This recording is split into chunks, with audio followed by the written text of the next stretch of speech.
Good morning. What's going on? How are we doing? All righty. Let me set something up here. I forgot to fix something.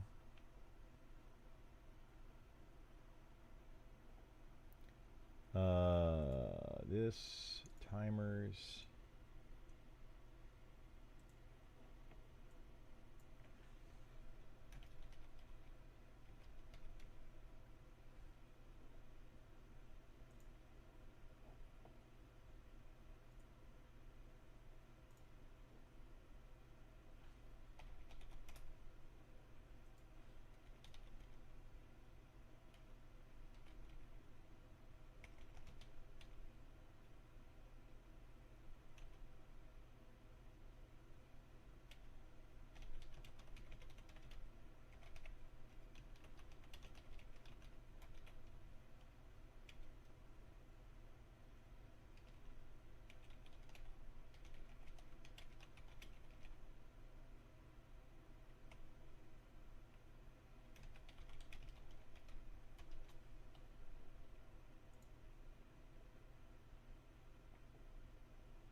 All right, Earl. First, second, morning.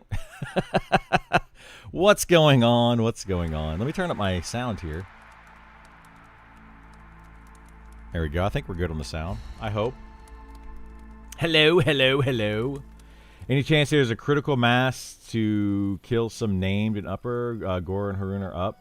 Gore's got a dagger I'm after. We might be heading up there later. I honestly don't know. But yeah, our group might be heading up there.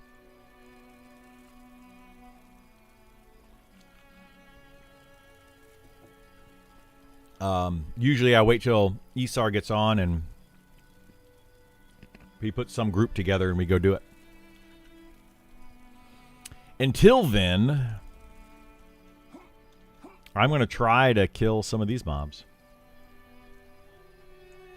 I think we need to go to Zerat. I think the plan was to go to Zerat again today. He and I talked about it last night. Because I need something from Zerat. Oh, well, that's not good. I'm going to burn the whole forest down with my fire. Wow, wow. Wow, wow, wow, wow.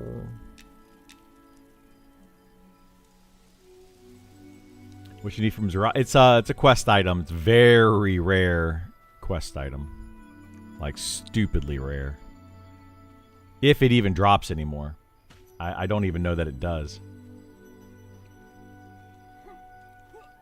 I've talked to a few people about it, and nobody has seen it for like 2 months. That I've talked to that have tried to get it. Ike's your first intro to medieval fantasy, yeah? You like it? I love high fantasy.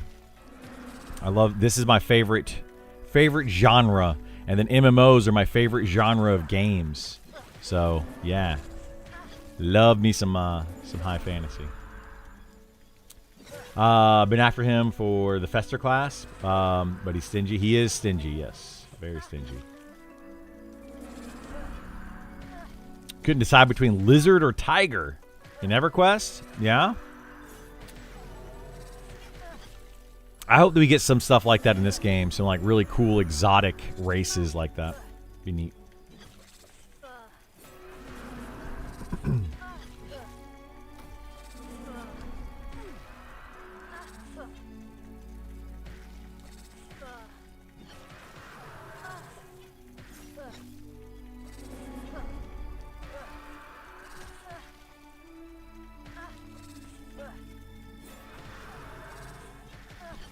I mean, we might get something like that at some point. Like, we've already got goblins that we can be, which is neat. What is this game? It's called Monsters and Memories. It's an old school MMORPG. It's a brand new game coming out October 1st, but it's designed like an old school MMORPG. Like classic EverQuest or classic WoW. Those kind of games. It's RuneScape. It's a lot like RuneScape as well in many ways, yeah.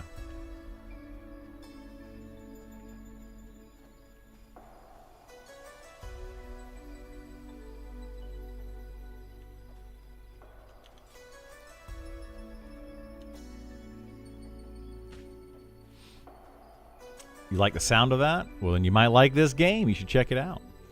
It's currently in beta. It'll be in beta for another 6 weeks or so. 6 weeks, something like that. And then it'll go into early access October 1st. And I highly recommend jumping on that bandwagon of early access. That's going to be the best time to play this game, is the start of early access. I think it's even going to be better than 1.0 when 1.0 comes out. I think 1.0 will be fun. It'll be a good time to play. But the best time to play will be start of early access. Is the auto comment on YouTube as well, or should I post? It should theoretically post to both, but I don't know if the if my chat bot works properly on YouTube.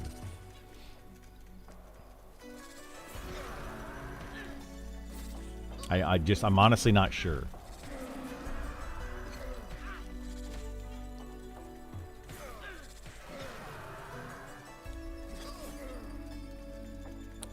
will have trolls, and EA is just different sizes of humans.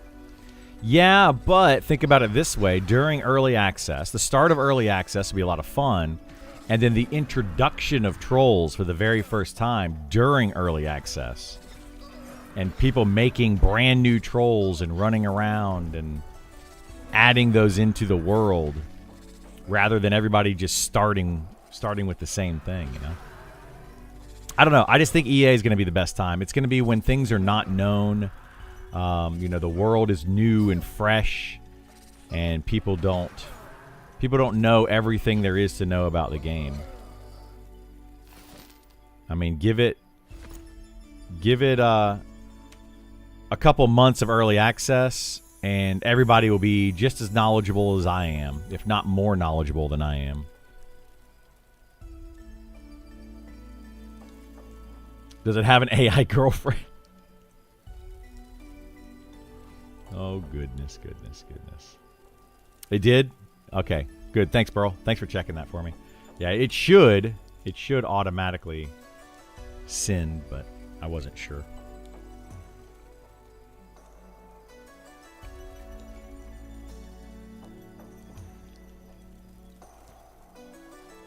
That Own Pro chatbot is actually pretty good. I've liked it. I wanted to try out different chatbots. Like, people use Nightbot and a few others, but yeah, that particular chatbot's pretty good.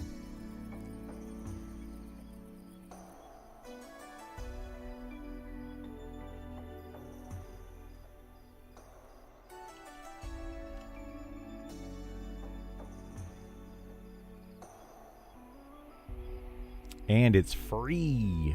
I mean, you can pay for it, but I don't. It's just free.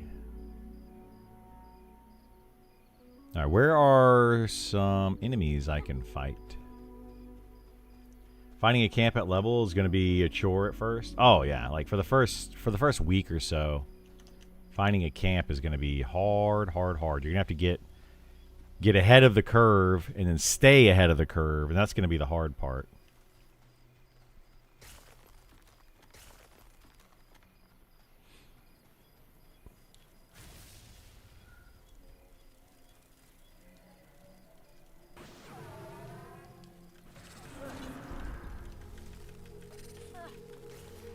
You want to be there? Yeah. Absolutely. My wizard is about your beast wars level. Want a duo to a larger group stuff? Maybe. I don't know what I'm gonna do today. I was just killing this stuff. Although this thing's rocking me right now. I mean, if you want to come over here and kill some of this stuff, come on over. Why is this thing so tough? Holy moly, it is just destroying my pet.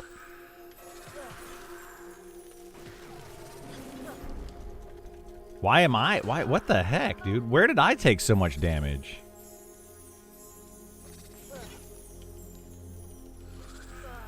Alright, this is not going to work. This herbalist is wrecking me. I don't know why. Alright, we're going to try to run while the pet tanks it for a second.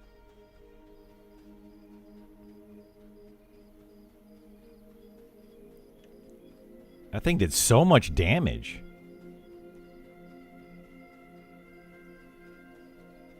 I might die here. Be on 10:30. You got the gym? No worries. Yeah, I'll be here. I need to make a quick phone call around 10 o'clock. Funny story. I dropped my bike off yesterday, and when I arrived, their power went out. Like 5 or 10 minutes before I showed up, the power in the building went out. I took my shop to the bike.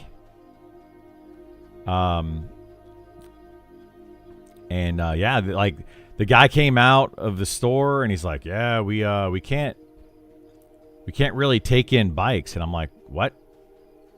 And he's like, "Yeah, we can't really check you in because the power's out." And I was like, "That's weird. Like, why can you not check in a bike?" So I convinced them to just write my name down on a piece of paper and or on a sticky like post-it note and just slap it on the bike, and I was able to drop it off. But he didn't want to take my bike, and I was like, "Are you serious? Like, really? You won't even accept it?"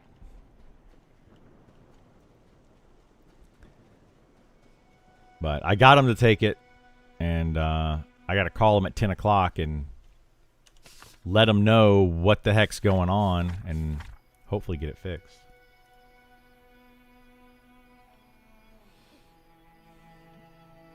That's why cars are so good?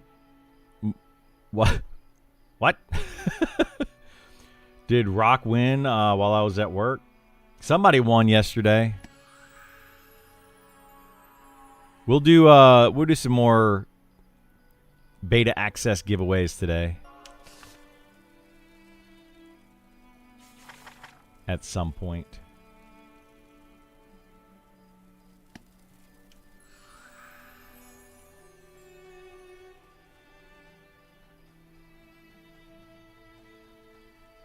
Did I try Bard?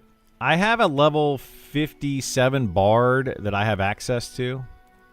I played it a little bit, messed around with it. I'm not a big fan of Bard because it's just a lot of... you just got to keep doing the rotation of spells and stuff. It's just, it's awful. I don't like it.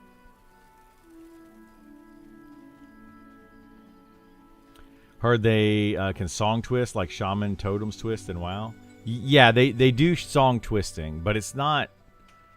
I don't know, man. It's literally hit 1, wait, hit 2, wait, hit 3, wait, and you just cycle through like 5 songs, and then you rinse and repeat. Like there's no skill to it. It's just literally, hitting the same 5 buttons in a perfect rotation. Every 3 seconds you cast a new spell. That's it. That's Bard. Yeah, you'd have to play it to really understand it, but it's not a... I mean, it can be a fun class if you like that style where you're constantly rotating the spells, and if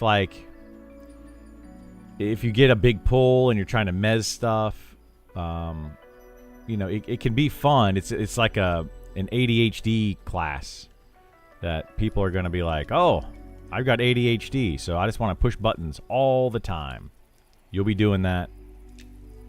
Constantly pushing buttons, cycling through mobs, and changing your instrument and all that kind of stuff. So if you enjoy that play style, play Bard. I don't.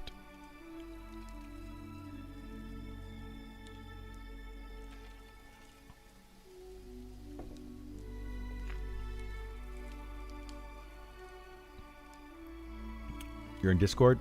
All right. I can join Discord. They'll remake the Bard also. They still haven't done the deep dive on the Bard. I don't think it's going to change much. They're very adamant about the Bard staying as a twisting Bard the way it currently is. I think all they're going to do with the Bard is increase its effectiveness. At least they need to increase its effectiveness. If they don't,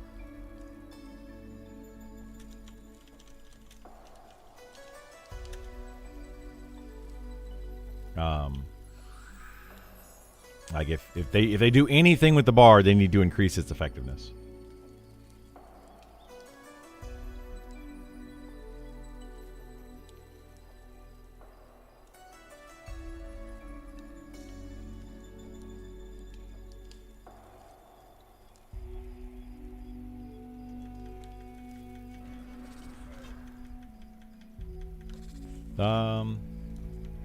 Sure.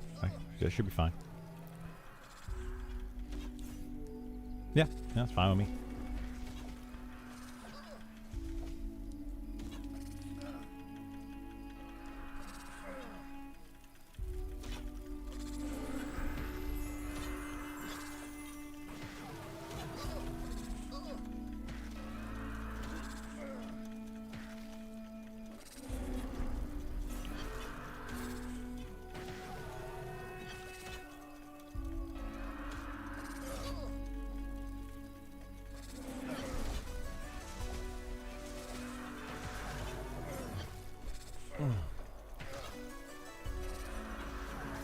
Hammer and sword or axe? There's all sorts of different types of weapons, if that's what you're asking.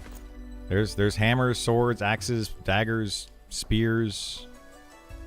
Yeah, all sorts of weapons.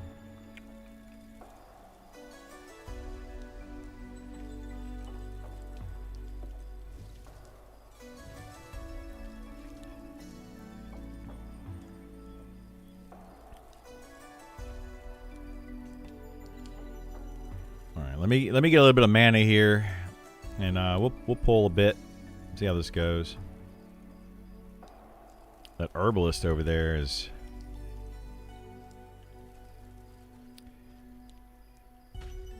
gonna be rough.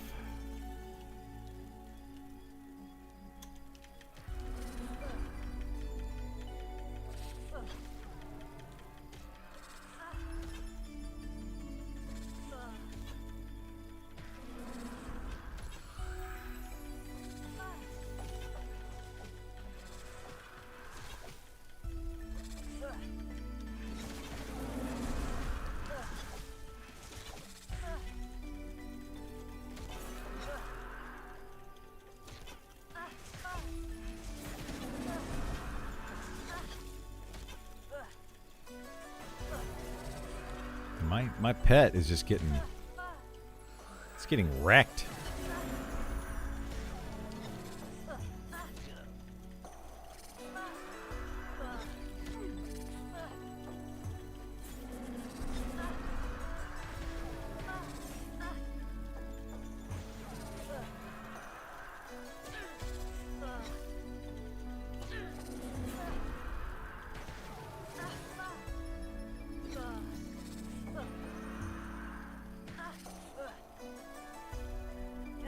My goodness. Why are they so hard today? Did they change something?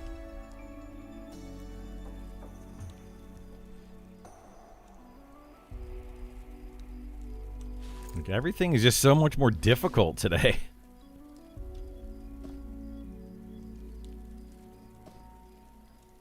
I need to get more food. More food.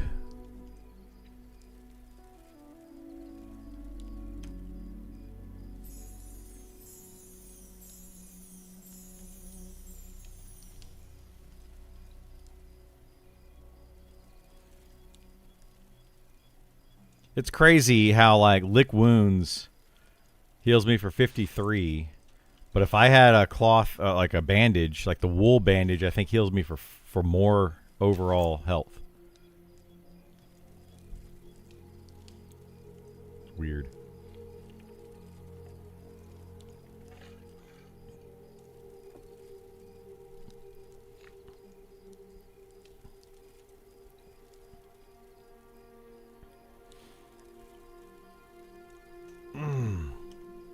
Oh, I do need to give my pet. Buff up the old pet. The old Petaroonie. Petarino.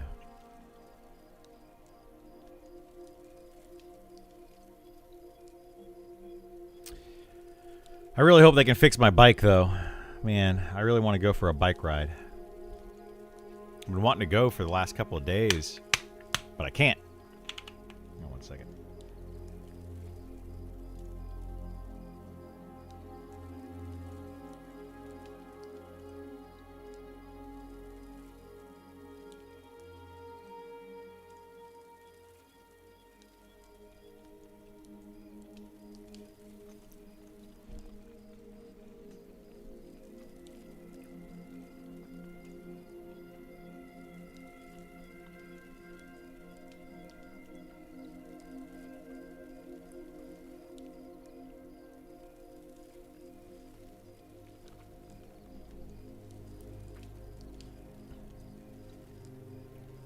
What you pulling over here? Oh, it's the herbalist.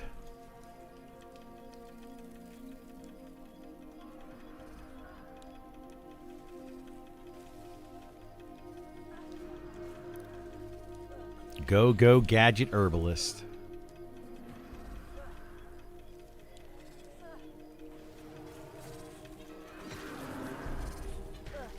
I don't know why this herbalist is, I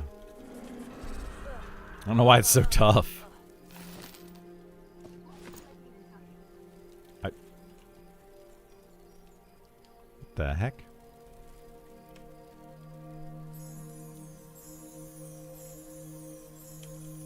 Figured you want revenge. I absolutely want revenge. I'd kill the, there's like 3 or 4 roamers over here.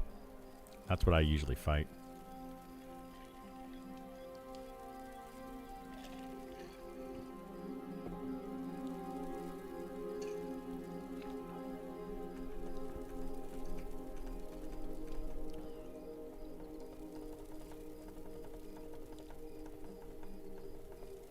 All right, let me get my mana back.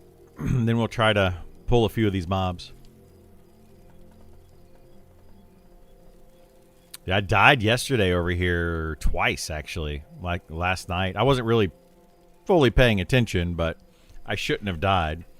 But I did die twice over here last night when I was just watching TV and trying to fight these. But my mana is not going up very quickly. 20 per tick? Okay.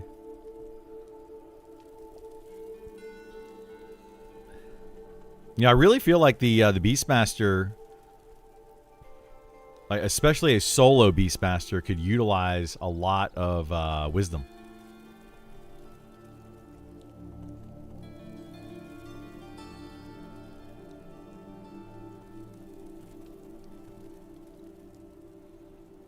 Just for the mana regen. Mana regen is rough if you have to do a lot of pet healing while soloing. Yeah. You're doing that 2 sandwich gameplay instead of 1? I was, yeah. Like, it was crazy. Now, I was watching a TV show on my second monitor. And I looked away. One time I accidentally got an ad. Second mob. And then I was like, oh, crap. By the time I noticed it, I couldn't run fast enough because the Beastmaster run speed buff right here is only 15%. So these mobs over here all have Speed of the Wild. So they run a lot faster than I do.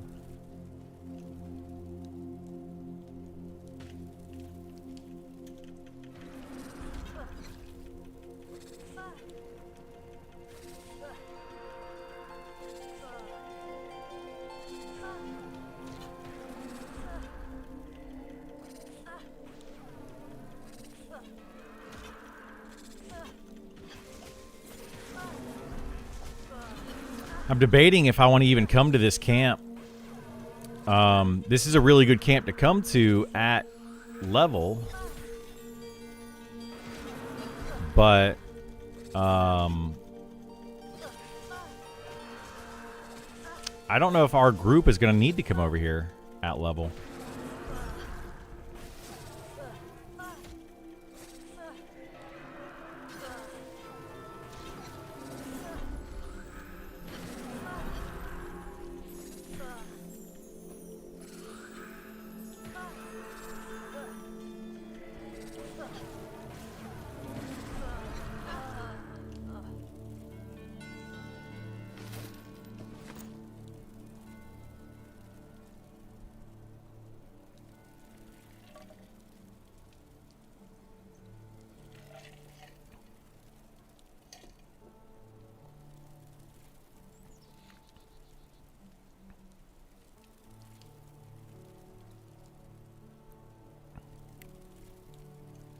Hot mic, bro.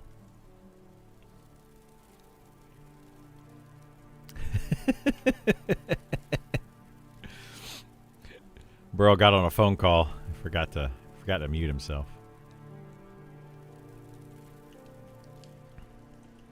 It happens. I have definitely been there a few times.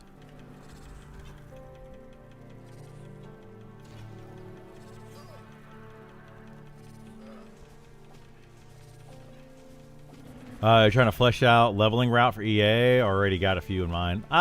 We have mostly everywhere we want to go in mind. You know, we've got some ideas. We have some backups as well. Like, we would like to go to this location, but if it happens to be camp, we'll go to this other location. So we know of a few places. Then we also have a few that are like, if the entire group is on and paying attention, we'll go to this location. But if like we end up playing on a 2-box server and, you know, Isar and I are both playing 2 characters, we might go to this other location that's just easier. May not be as good of XP or as good of loot, but it's definitely easier to do.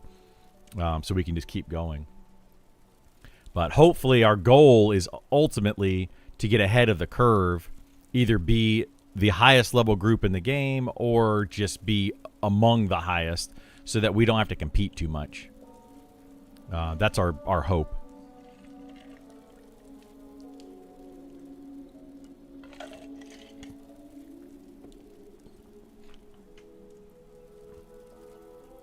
But of course, those first like 24 hours, it's going to be kind of rough. You know, there's going to be so many people playing and trying to level and all that kind of stuff.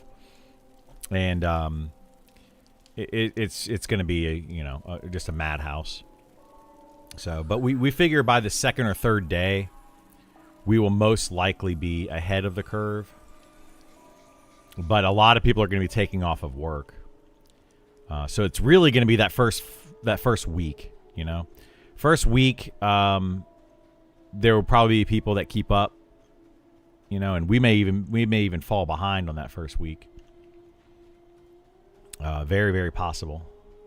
Oh, I'm not going to get to this guy in time to shoot an arrow. Am I?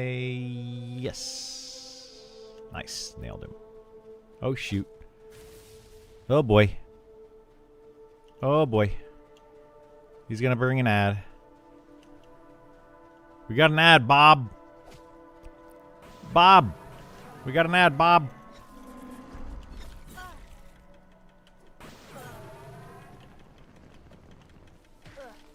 Come on, pet. Get over here.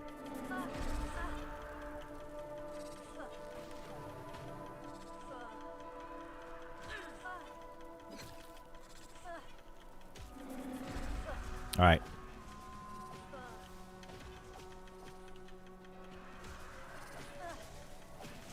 We got it, Bob. We got this. We can do this, buddy.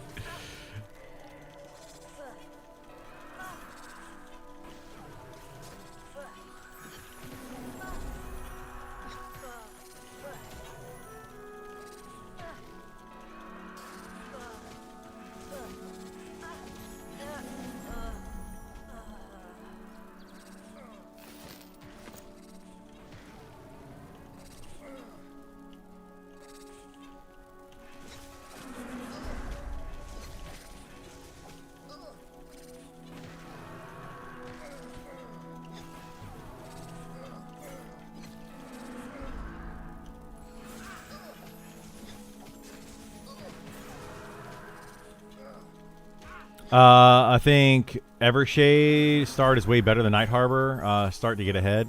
It is, but there's some negatives to Evershade and some positives to Evershade.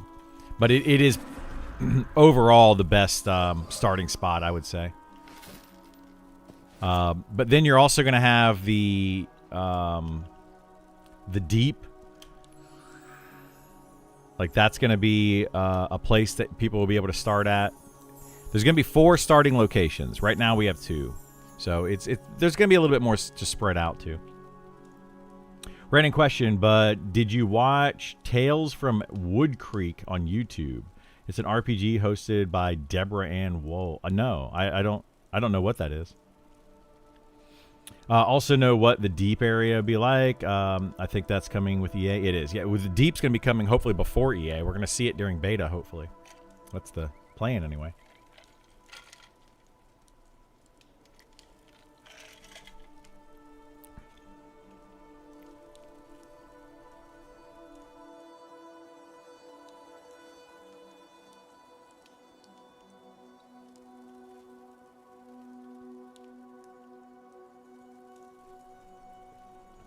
All right. But yeah, the deep will open up some additional areas, so we want to check those out, and just see what's what's where, all that. We also have to think, for the 2 weeks that they close down, or a week or 2, whatever they end up closing down the beta, they could move around a lot of stuff. They could move items around. They could move mobs around some. So, there might be a bit of a learning curve when EA actually starts, because things may not be where we thought they were going to be. Right now, there's like upwards of 5 or 6 items on different named, and they don't plan on keeping it that way throughout early access. My understanding is they want to add more named NPCs and spread that gear out.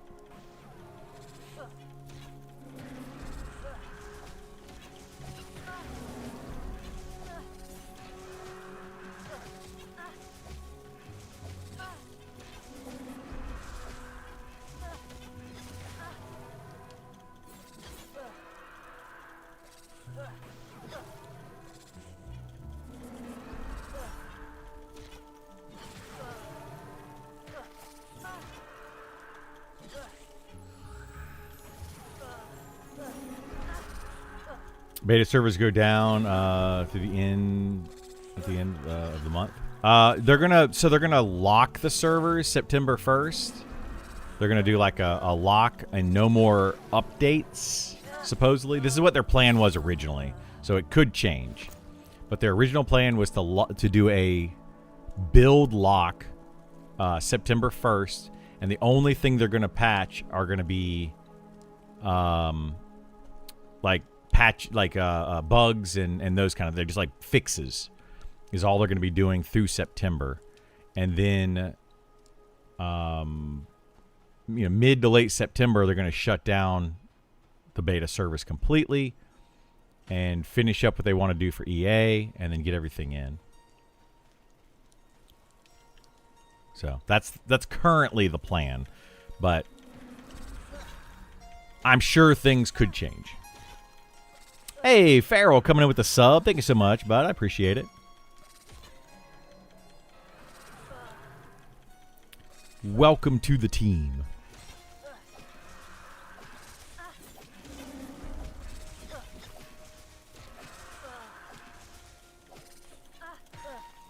But yeah, we'll have to see exactly what they plan on doing. The beta lock those is just right around the corner, which is why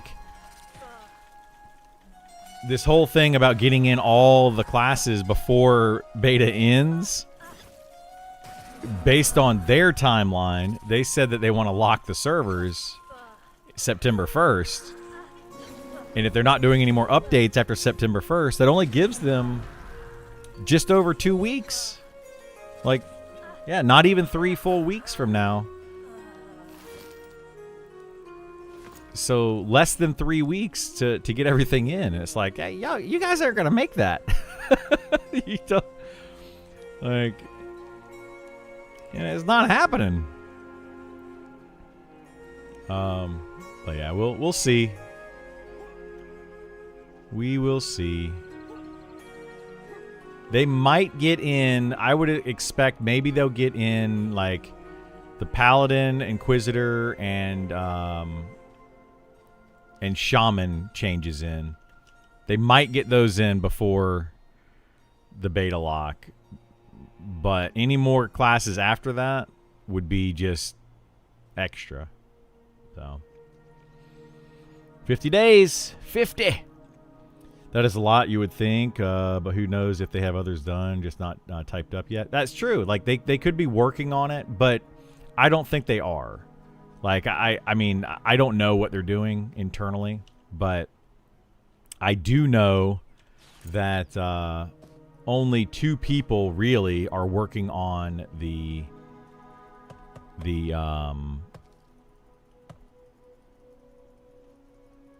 what are they called? The class updates.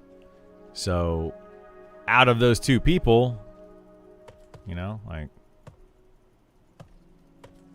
they're not going to have time. Like, everybody else, they're going to need to get more people on board with that and fixing those things and changing those things. So, we'll see. Like, I'm skeptical. I like the team, and I think that they can get a lot of work done, but you know, it's just a matter of time, you know, like it's just, it has nothing to do with your work ethic. It has nothing to do with anything. It's just time, you know, people just don't have the time to do it.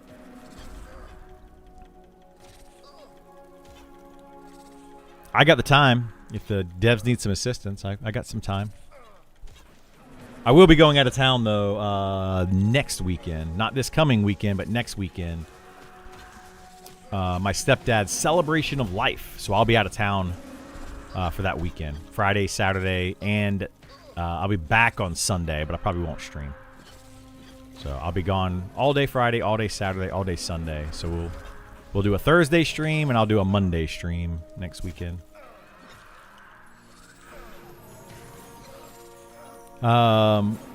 Going to need to release classes every week until September to get them all out before the freeze. They're going to need to release more than 1 class a week.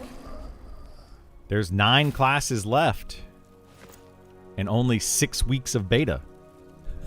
Like, I don't know why. Like, I mean, you know, I like Sean a lot, but and I think these guys are doing a good job, but dude, them saying like, yeah, we're going to get all the classes in. No, you're not. Stop lying to people. There's no way. And if you do get them in, you know, maybe they will get them in, but they're not going to be in a good playable state. They're going to be buggy. They're going to be out of balance and all that. So just expect it at this point. Just expect it. And I'm not trying to be negative. I'm being realistic here. It's just not possible time-wise. It's just not possible.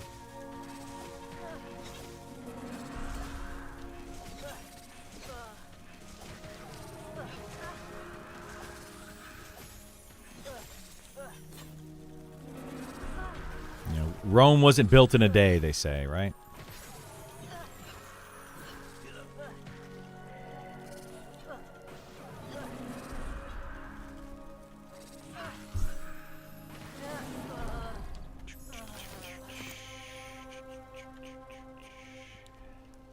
Then again, it's an MMO. There'll always be angry people. Oh, yeah, there's always going to be angry people. Yeah, for sure. Hopefully they can get them all in before. If not, I can only imagine how much people will rage. Oh, people are going to rage either way. Yeah, it literally will not matter. People are going to freak out about this game. Yeah, it's going to be a whole thing.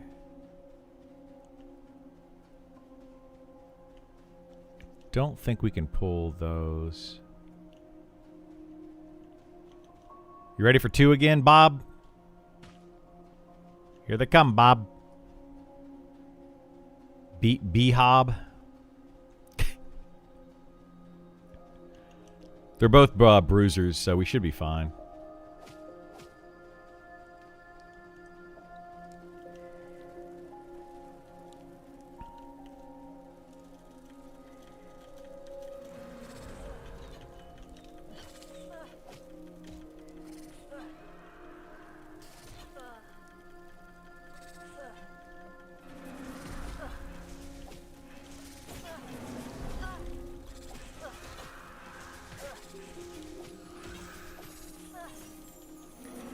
The difference is anger is justified when you don't have beta test the classes.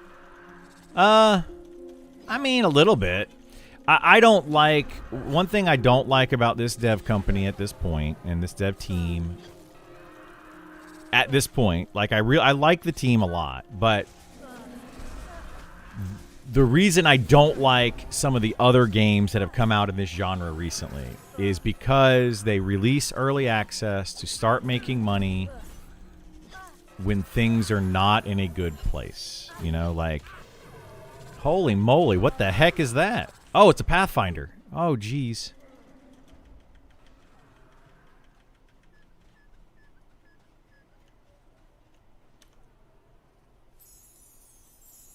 Do we have 3? We have 3. We need to run, Bob. Let's run to the zone line. I don't think we can do 3. You're gonna... They're snared? Okay. Yeah, let's head to the zone line. Here, I'll get Predator's Instinct. Do you have Speed of the Wild?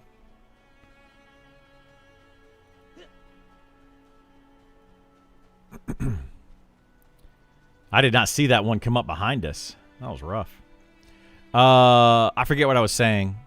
But yeah, one of the things I just don't like about what's going on is early access to me, and everybody's going to have a different definition, including the devs, and that's fine. But early access to me is a solid foundation with things working properly. You know, most of the game's mechanics in properly. And the only thing that they need to do is build on those and add more content. That's my preference of early access.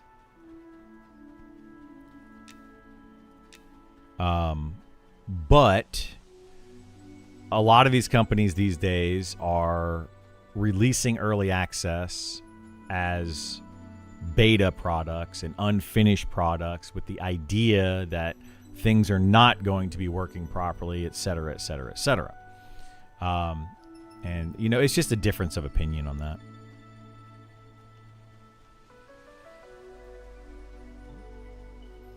When you invite 1,000 people per week to your game and retain only 10 to 20 of them, there's a problem.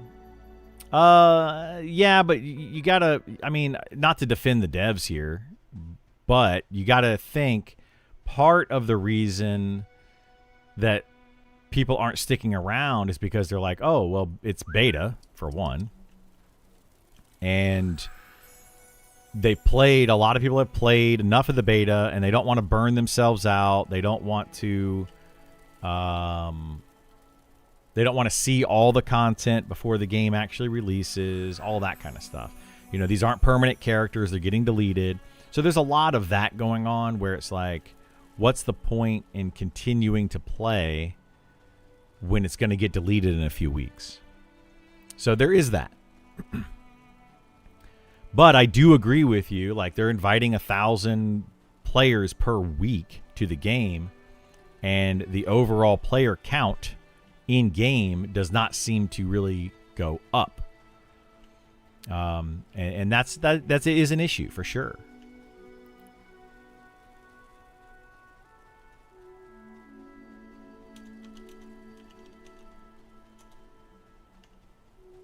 So, yeah, like, I don't know.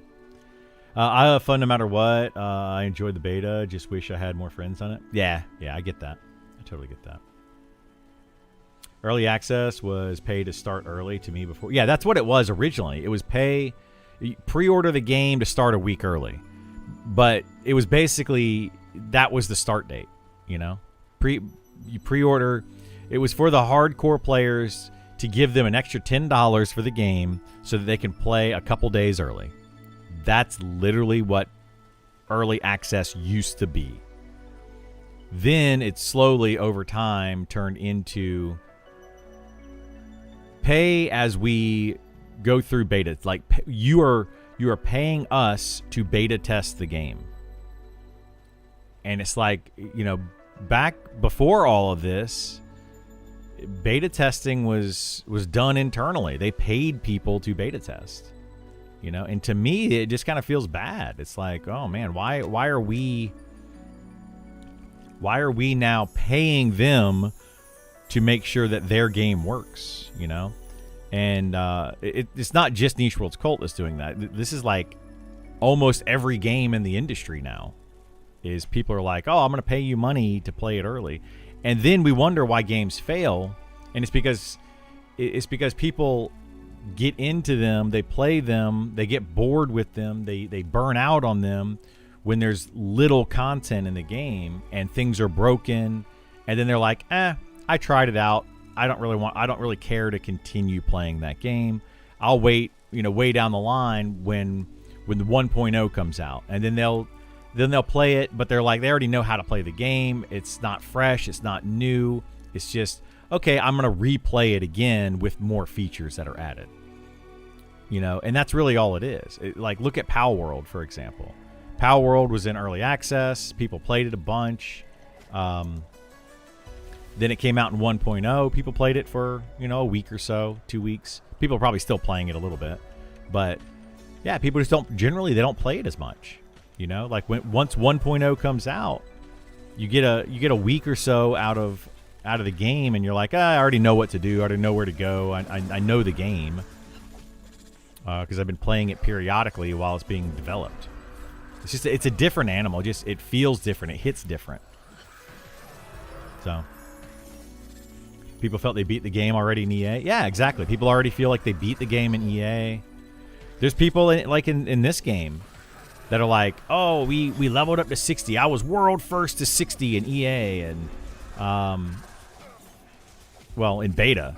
People literally did it in beta of this game. I was world first to 60 in beta, and we did all the raids, and we did all the things, and blah, blah, blah, blah, blah. And I'm like, well, that's cool. It's beta. Weird that you're racing people to get to be the best in beta. And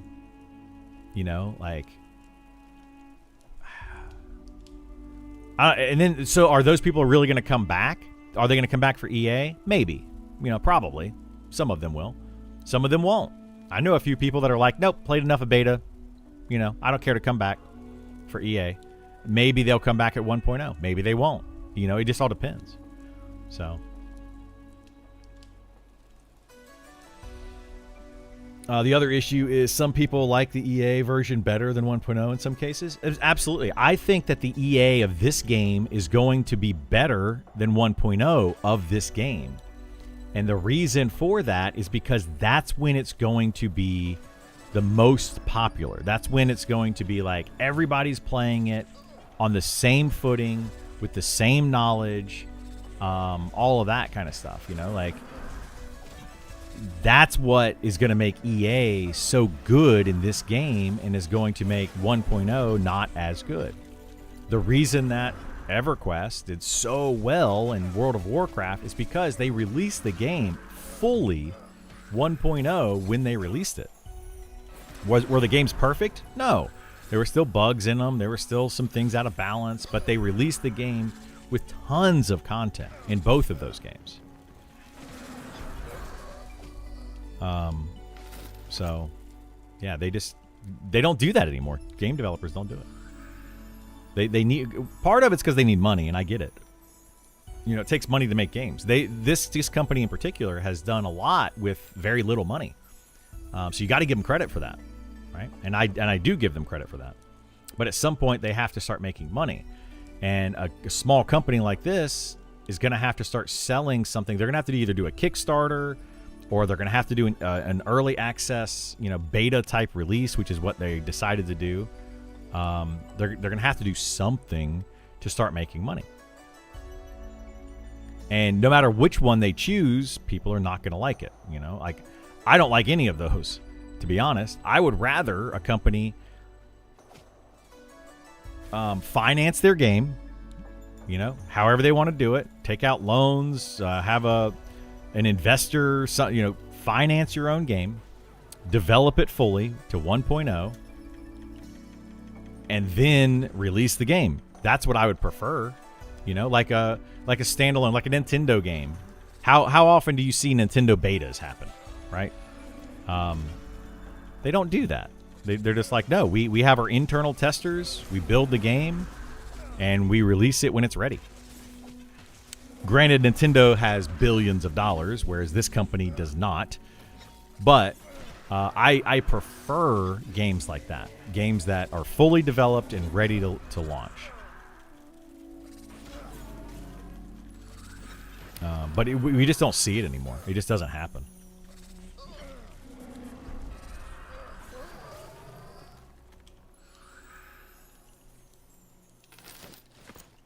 Oop, did the fire die out? Oh, it's still there.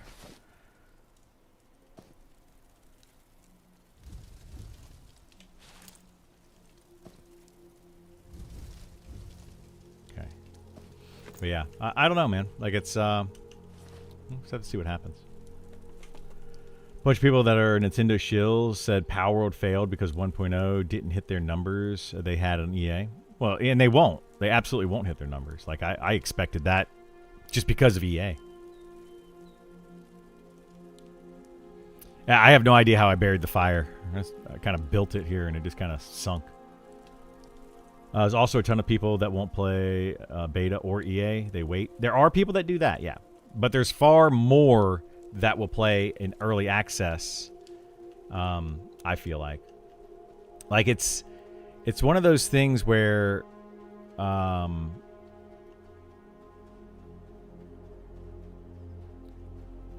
let me see. Yeah, people want to play a game when it quote unquote releases, and I got 2 coming in, Bob. And the best time to play it is on release, like like I said earlier, when people don't know how to do everything, when people are still learning the game. It's just the best time to play. Once everything's solved, it becomes a completely different game.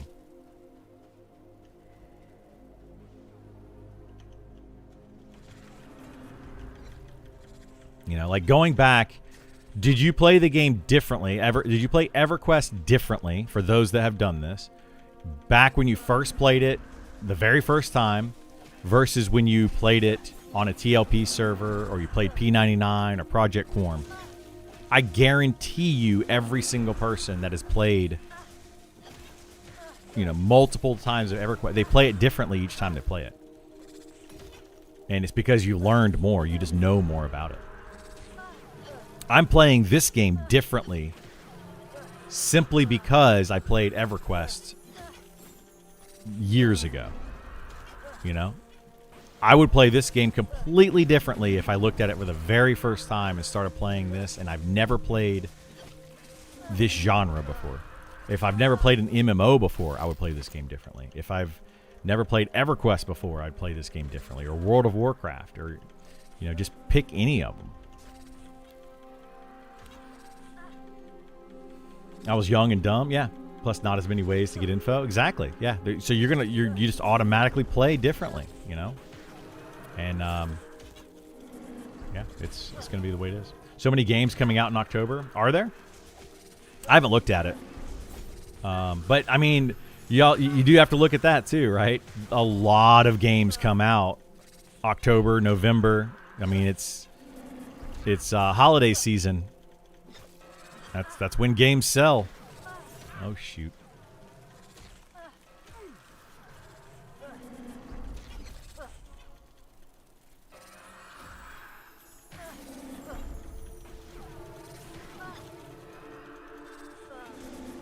Yeah, give me a second. Oh, crap, I gotta make that phone call, too.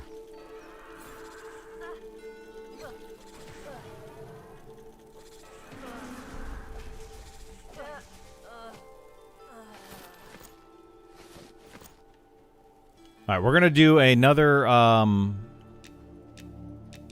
We're gonna do a beta access giveaway real quick. Burl's gonna make a link. We're gonna give people about 30 minutes to get into it, and then we're gonna roll one, and we'll see how many people get into it. So yeah, go ahead and do your link if you want to. Give me 1 second though. I need to make a very quick phone call about my bike, my bicycle. So give me 1 minute, and I'll be right back while Burl sets up that link, and we're going to keep going. Let me get rid of my face. One of these.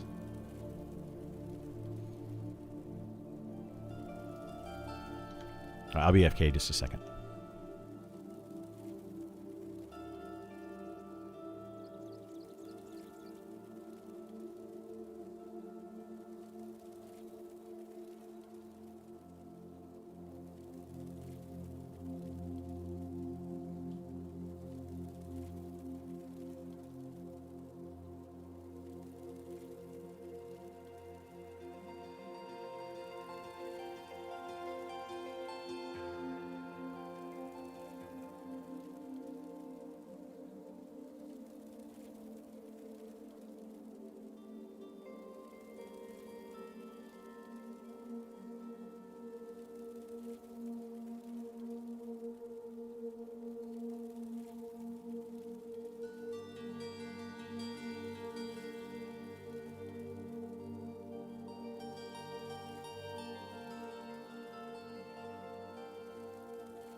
All right, sorry about that. I had to call the bike shop and let them know what the heck was going on with my bike. They're gonna take a look at it and give me a call later today when they get a chance to hopefully fix it. Oh, anyway, better luck today. Yep, Burl is gonna be doing drawings. Help me out with doing drawings throughout the day. We're gonna do them. We're gonna try to do them a little bit differently than we did yesterday. Since we did yesterday afternoon, we tried to do several drawings, and we ended up drawing several names in a row, and just nobody was here anymore. So we're going to try to do it a little bit differently. Give you guys that are here and show up and hang out and chat and all that a better chance of getting into the beta. So, yeah, that's the plan anyway. That's the plan.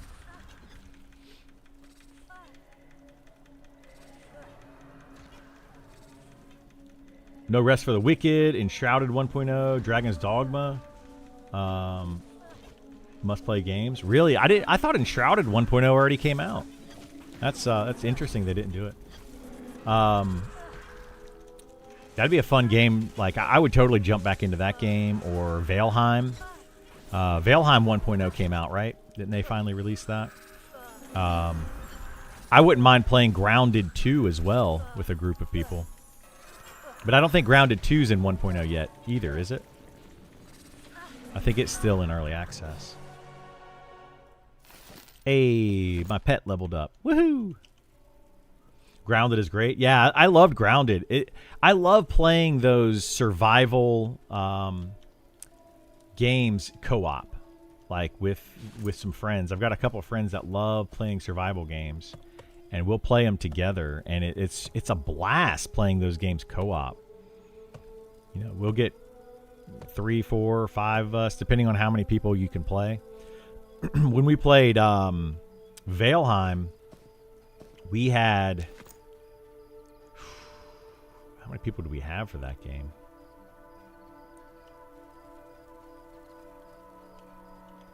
Hang on, I gotta... When we played Valheim, we had like 10 people or something play on our server. Oh no. We're going to have 2 again. Bob. Here they come, Bob.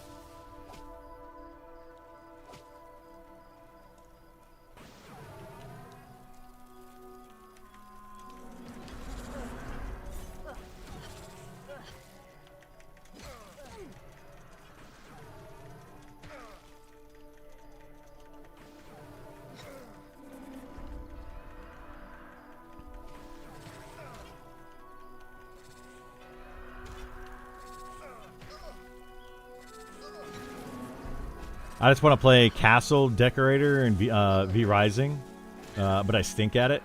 What, at decorating the castle, you stink at it? You can't really stink at that. Castle Decorator, though, is pretty fun. I should have just made a server, Burl, where you could just free-for-all, build whatever the heck you want. I think I did at one point for you, didn't I? Or for, I guess, us when I made a server. And I just gave you like unlimited. I never did. Yeah, I can set it up where you have like unlimited materials, and you can like set the building sizes and all that kind of stuff, and you can just kind of build whatever the heck you want.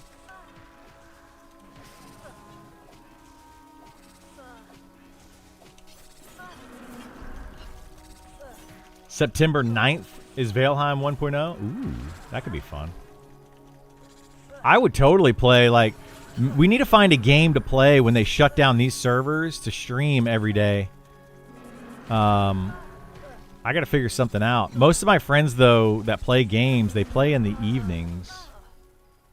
They don't really play in the mornings. And I stream in the mornings. Ooh, we got a poacher dagger. I'll take that. I need to get more of those. More of those. I wonder if this guy wants to join us.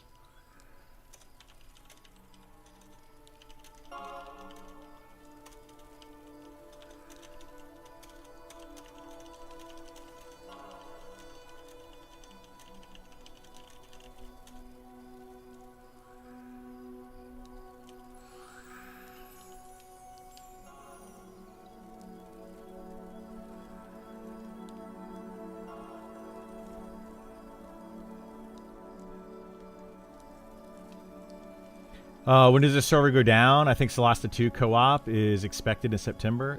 We don't know the exact date. Let's invite this guy. They said like 1 to 2 weeks before October 1st is all they've said. But we have no idea.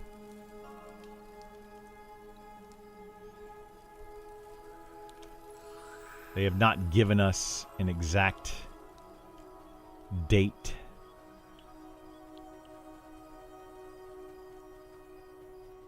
Perfect time for Valheim. Yeah, it could be. That could be a fun time to play some Valheim. I'll ask the guys what they're doing.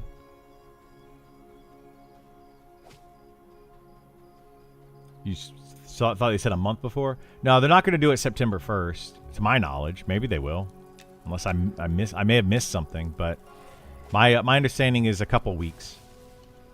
They're going to lock the servers on September 1st. Like, they're going to build lock the servers, meaning that they're not going to be pushing any further updates. They're just going to be doing bug fixes. Could try a new run of Sunderfolk. Ooh, that could be fun too.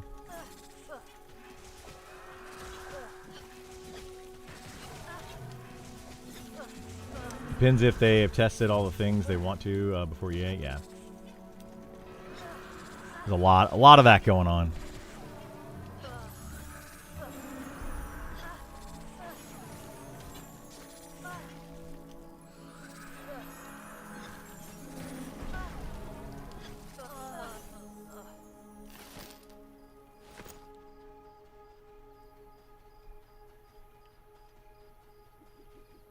We could do a 2 pull now, but I'm scared that if we pull 2 of these, we're going to end up getting 4 of these. Let's just keep pulling from over here. It's fine.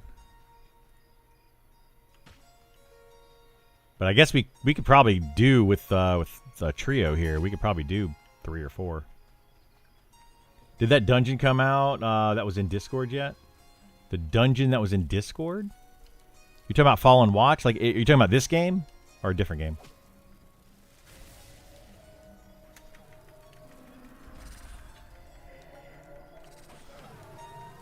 Oh, Pathfinder respawn. All right. We can kill that one in a moment.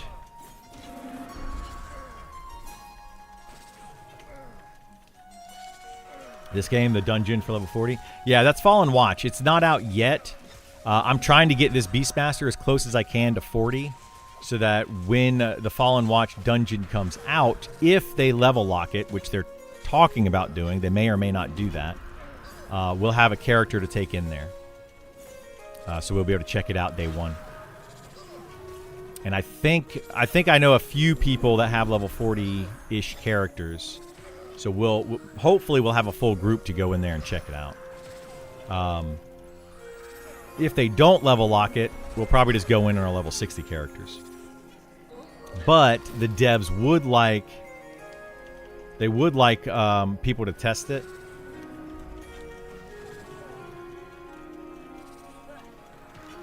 They would like people to test it at level appropriate. So I'm going to probably try to get a group together either way around level 40 just to test it for the devs, because they've specifically asked, you know, they want that. They specifically stated they want to test it at level rather than just a bunch of level 60s going in and absolutely annihilating everything. So, you know, they made that request. I'm going to try to acquiesce to that request. Gonna give it a whirl. Did they say when? I'm trying to get there, but at this rate, yeah, they did not say when. Honestly, I have no clue. They have not said when.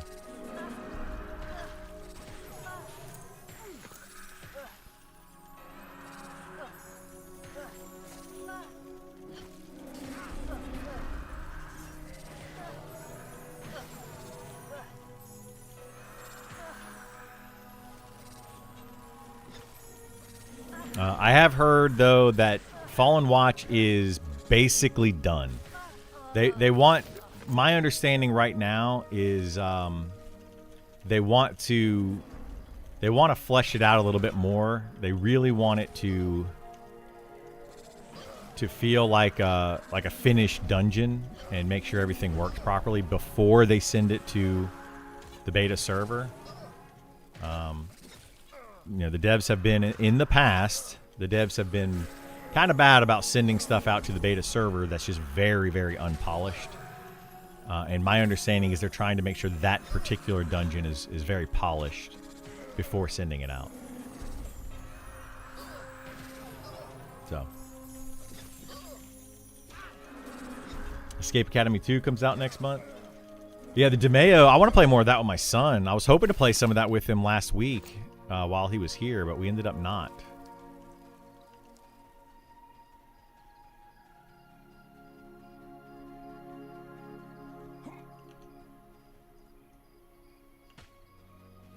He had his friend over, though, for most of last week. So he was hanging out with her, and you know, we did other things instead.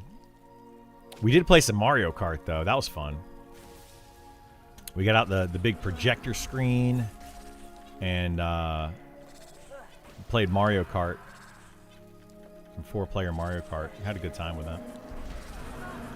Watch it drop some 35% haste belt or something. I mean, it might, yeah. High schooler in the house? Yeah, we do have a high schooler in the house. Did Feisty post on Facebook or something, Burl? Yeah, she had to be there early this morning because of band. She did post? Yeah. I did not get up. She got up this morning at like 5:30 in the morning so that she could get ready for the first day of school. School does not start. She didn't have to be at school normally until 8:30. But she got up at 5:30. I think she had to be there a little early, like 30 minutes early, because the band, they were going to sit outside and play music as the students were arriving to school. So that's what she did this morning. So she had to be there early for that. So fun times for her.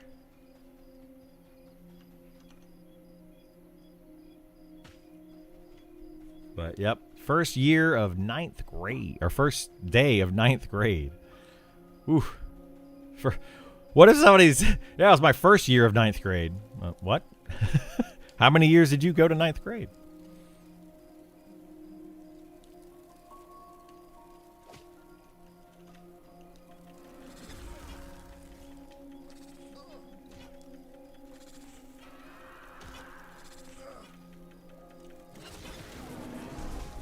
Yeah, kids are growing up fast, man. Growing up fast.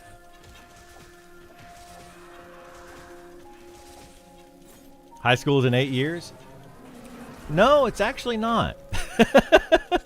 She's already asked her to bring her flute. Wait.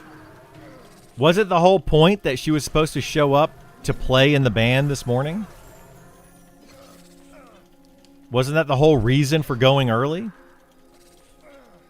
Oh, saxophone was this morning. She also needs the flute, though? Oh, my gosh.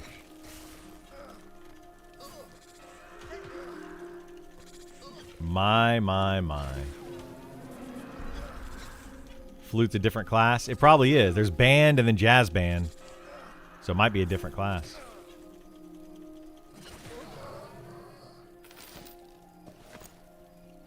I don't know. The yellow bar on your stat page, is that experience bar? And if it does, it usually flash orange, red like that? Or is it some form of rested XP? So yes, that is the XP bar right here. This right there is the XP bar. Because it's flashing, yellow, orange, red-ish, it's fire. And it's supposed to tell you that it is a hell level, which means that it takes twice the amount of XP to get through the level.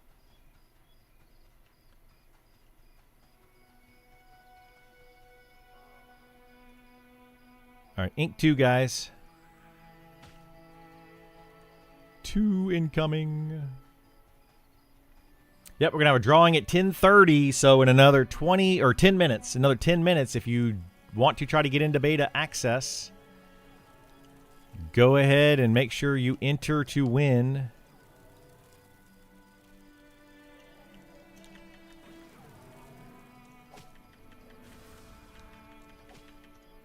Oh, let me see. Back. Back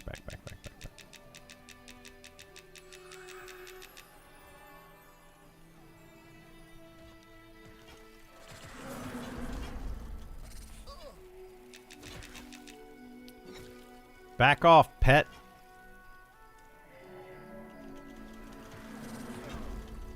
There we go. Yeah, make sure you enter the win, though, if you want to get in on that beta. We got a few keys to give away. That's cool. How often are the hell levels? Hell levels start at level 19, and every 5 levels after that, up to 44. And then level 51 through 59 are all hell levels. Not sure how you feel about hell levels. I don't like them personally. I don't mind the level 51 through 59 hell levels. I don't like the ones that are level 19, 24, and all. Like those are like, why? What's the point? Like, I don't know. It just feels kind of weird. I personally would like them to just spread them out, spread out the XP to all the levels, just like smooth it out, like what EverQuest did after a while. Like the hell levels were a mathematical error in EverQuest, as many of you know, and over time they eventually spread it out and made it smooth. And I think I would just prefer that. There's literally zero benefit to the hell levels. Like there's no reason for them. The only thing is the first one at level 19, then you hit level 20, and you're like, cool, new spells and all that kind of stuff. So, it's almost like a reward for getting level 20 because of the first hell level. But the next hell level is 24, and you get new spells at level 24. So it's like, what are you really earning by getting to 25? Nothing. Like, but the idea is that you get satisfaction of getting through a challenging level. And I'm like, okay, cool, I guess. So, but I mean, it doesn't really affect things that much. It's not really that big a deal. Can't remember the spread. Can a 10 group with a 16? So the way the spread works in this game, it's a bit interesting. It's a 5-level range for the first 15 levels. Then after that, it's 66%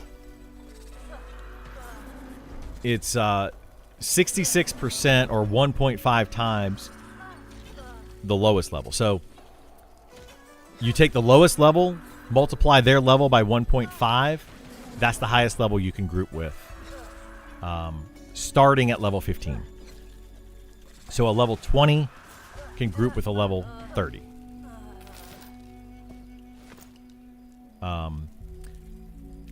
Or 0.66 of the highest level times the highest level, right? So a level 30 times 0.66 would be 20. Now that it's a little bit different than that. I think there's like a rounding thing happening there, like it rounds up or down, because you have to be level 41 to be able to group with a level 60.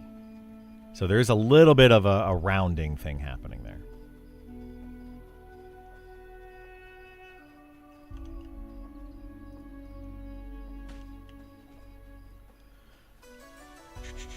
People may burn out on hell levels. They might. I mean, they're really not that bad until you get to like level 39 and then 44. Those are the ones that feel the worst. People say that 39 is the worst one, and I think the reason for that is because there's so few mobs in that level. Like that's a level, it's a weird level range to find enemies to fight. So I think that's the reason for it. But people say that that 39 and 44 are 39 is specifically the hardest, 44 is the next hardest. After that, it's not really a big deal. The 51 through 59 hell levels take forever, but since you can pretty much group with anybody in that level range, it's just about getting people together and going to do stuff. So everybody, it's just slow for all those levels. So you don't really feel it as much. It's just all the levels are slow.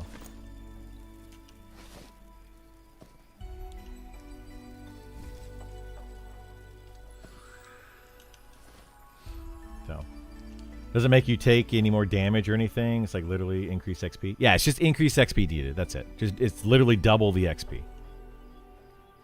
So like if you at level 18 you need 1,000 XP, let's say, and then 19 1,100, and then 20 would be 1,200 would be like the progression. I'm not giving exact numbers here, just giving you like that would be the progression. It goes up, let's say 100 XP per level. Instead of that, it would be 1,000 XP at 18, 2,000, and then it would be 2,200 XP at 19, and then 1,200 XP at 20. Does that make sense? So it would normally go up by 100 per level, but in fact it goes up by, it just doubles that one level. So I think it would rather things get harder. You need more XP to level. Time investment isn't a challenge. Yeah, time investment feels kind of weird. Like I don't know. I don't get it. It's what they want to do. I think it's more of a nostalgia thing to EverQuest. It's just a nod or throwback to EverQuest is all it is.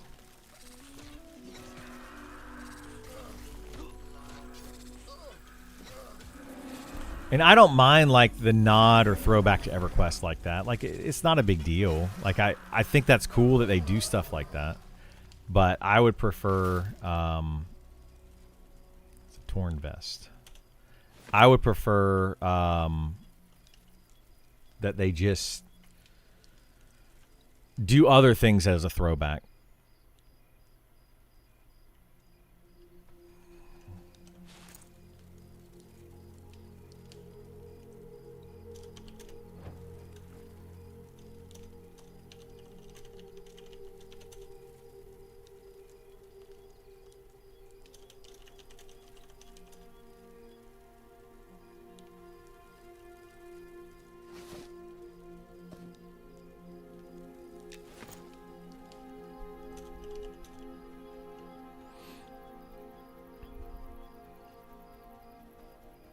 I agree with what you said. Just make it spread through all levels. Yeah, spread through all the levels, and then make 51. You make 51 through 60 the hell levels. You know, so it looks special. It's like a reward for getting to 51. You know, that's where the game starts, as they say. Like, you know, people always say that game doesn't start until you get to end game, right? So yeah, I love hell levels. It allows those approaching a class epoch to get under themselves and finish a lot of things and to re-kit for the advancing levels. I mean, I guess, but it's just unnecessary. You don't really need it. But, I mean, some people are going to like it, some people won't. It would make more sense if the hell level was after you got new skills. So, like 20, you have more time to learn the new spells. That's what it was originally. It was at 20, 25, 30, 35, 40, etc. But the way that they do spells in this game is every 4 levels. But then they do hell levels every 5 levels. So it's weird, right? It's just really weird.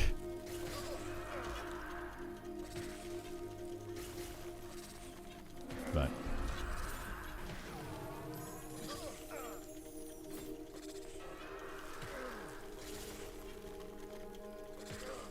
I mean, some people have said, like, in the past, the reason for the hell level is to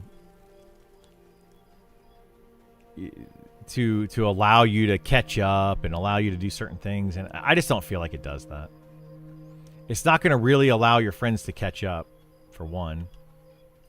People like to say that it allows your friends to catch up, but it only does temporarily until you get through the hell level and they're still in the hell level, and then you just you advance past them again. So it doesn't really allow your friends to catch up.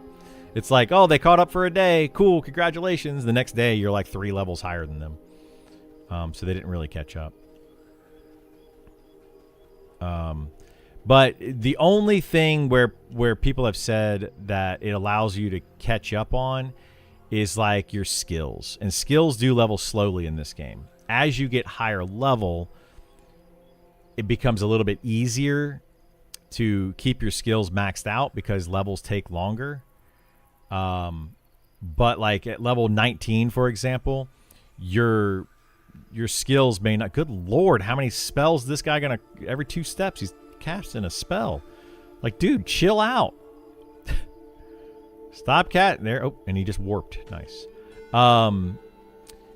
So it is nice to have your skills catch up. Like you might be using bludgeoning from level 1 to 19, and then your slashing and piercing skills aren't maxed or whatever. So it gives a little time for those skills to kind of catch up, which is nice, I guess.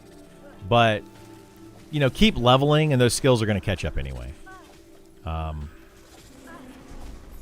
It's all going to kind of work itself out in the end. But we ready? Yeah. Let me kill this mob and we can roll it.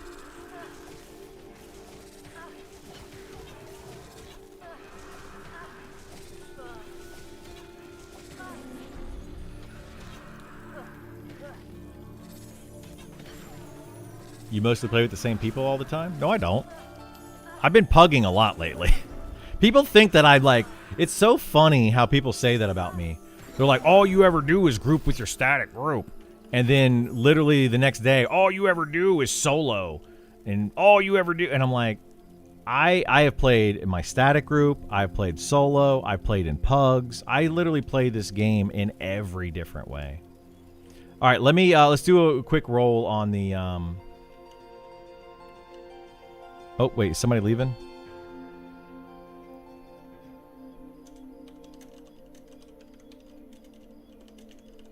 All right, we're gonna roll a quick beta access.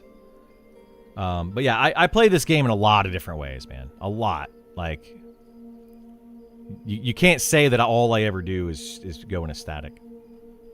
All right, go ahead, Burl. Spin it to win it. Everybody in this should be in chat right now because we literally just started this.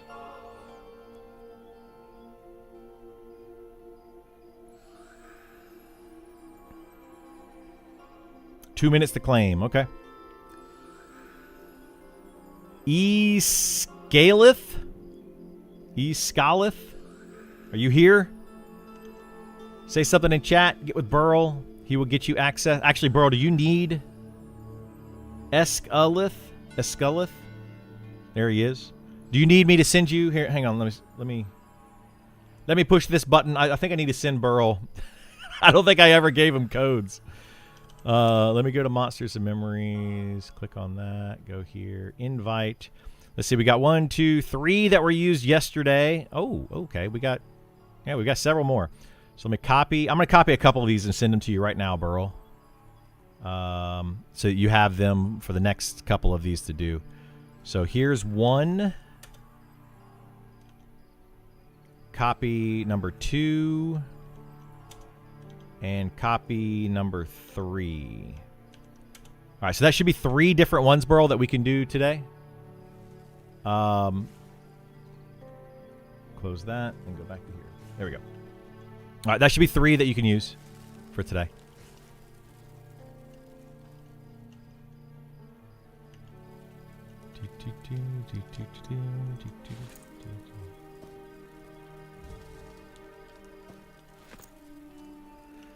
Game is a blast. It is a blast, yeah.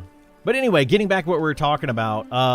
Yeah, like the hell levels, I get it. You know, I understand the nostalgia side of it. I don't think it really allows you to catch up to another player because the thing is, if you're playing this game, you know, you're going to have people that are playing at different rates anyway. Some people are going to play more. Some people are going to play less. And yeah, you're just going to end up playing with different people. If you're pugging the game, you're going to end up playing with different people. If somebody plays, like, they may have started a week after you, but they play more than you, they're going to catch up to you. Or maybe somebody started earlier than you, but you play more than them, you're going to catch up to them. So you're going to end up playing with different people that way, just automatically. The hell levels aren't going to really change that much. But what I have noticed in this game is that you tend to log in at the same time every day, and the same people also log in at the same time every day, and you end up finding groups of people, of friends, right? So you end up with 3 or 4 of the same people in your group every time you play, and you might rotate 1 or 2 here and there that just happen to log in at different days or different times or whatever.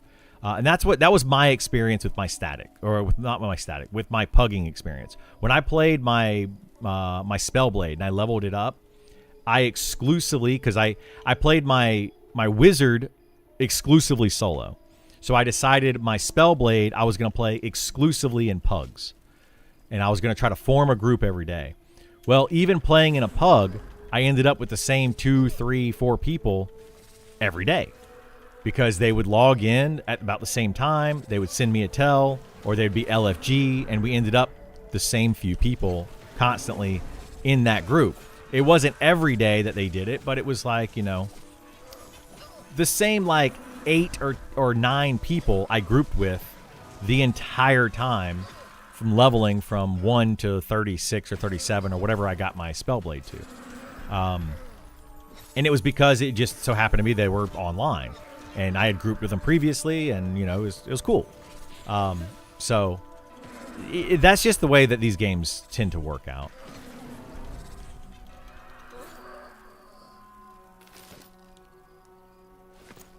The catch up to me allows you to be able to group with them before they break free of hell level and just move into deeper zones. It's a community thing that keeps higher ups near lowers to see exchange, but only for like a day. Like you're literally talking about one hell level. So like I hit level 19, you're level 15. You hit level 19 by the time I hit 20. And then we just separate again almost instantly. So I get the idea that it seems like it would do that, but it doesn't actually do that, right? It's almost like a fake catch-up mechanic. Because it's like you catch up and then boom, and then catch up and then boom. Like it's just like an accordion effect. So yeah, maybe you'll get a day to play with different people. Maybe. But I still found that I was grouping with the same people anyway, even when I did my pug. You know, I would hit 19, they would be 18 or 17 or whatever they were. And then I would hit 20 and, you know, they would be in 19. I'd hit 21, they're still in 19. You know, like that's basically the way it worked. Uh-oh, we got 2 coming plus the bruiser. Rawr. I see you at the bank at level 10. You're level 19. 2 days later, I'm level 12 and the group with you, and you watch me get 3 levels before you break into 20. Well, yeah, but that's the thing is that's literally what I'm talking about. Like it's you get a like, you know, 2.5 levels to catch up, and then I break through to 20, and then I'm now going to get, while you are going through the previous level, I'm now blasting ahead 2 or 3 levels. So we just get that separation again. It's literally an accordion effect. You catch up, and then I blast ahead. And then you catch up, and then I blast ahead. So ultimately, what's going to happen by the time you hit level 30 or 40 is that same group of people, they're going to either stay together or they're not. You know, depending on how much they play. The people that play more, or the people that play the same amount of time, are going to basically stay together, even with the accordion effect. They're still going to stay together. But the ones that play more often or less often than the rest of the group are going to fall behind or get way ahead, either way. So it's not going to really have an effect. Like the hell level isn't ultimately going to really change anything. But, you know, it's whatever. Not catch up meaning levels. It means catch up socially and get to play with your style and persona. Yeah, that's gonna happen either way. Like the hell levels do not dictate that. Your play style and their play style do dictate that. Like socially, and you know, all of that is going to be because you play the game at 6 p.m. every on Tuesdays and Thursdays, and they happen to play at 6 p.m. every Tuesdays and Thursdays. You know, you just happen to play at the same times, and you kind of stay together. Even if one person hits a hell level, you're still going to stay together because they're going to hit the hell level eventually, and you're not going to be in a hell level, and it's just, you're still going to stay together. It's still the same amount of XP you're getting. Like everybody still, for the case of 5 levels or 10 levels, you still need to get 100,000 total XP. So if I'm getting the same XP-ish per day that you're getting, over the course of 10 levels, we're still going to be within relative range of each other and playing with each other. That like you got to look at the long term, not the short term. You're talking about like the for a day, you know, kind of thing. I might play with somebody new for one day because I happen to be still in a hell level. Oh, does he want these?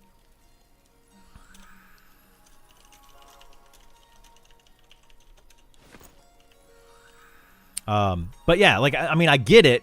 I get the catch-up mechanic socially for a day or so. You might meet somebody new because you caught up to somebody or they caught up to you or whatever. You might meet somebody new for a day.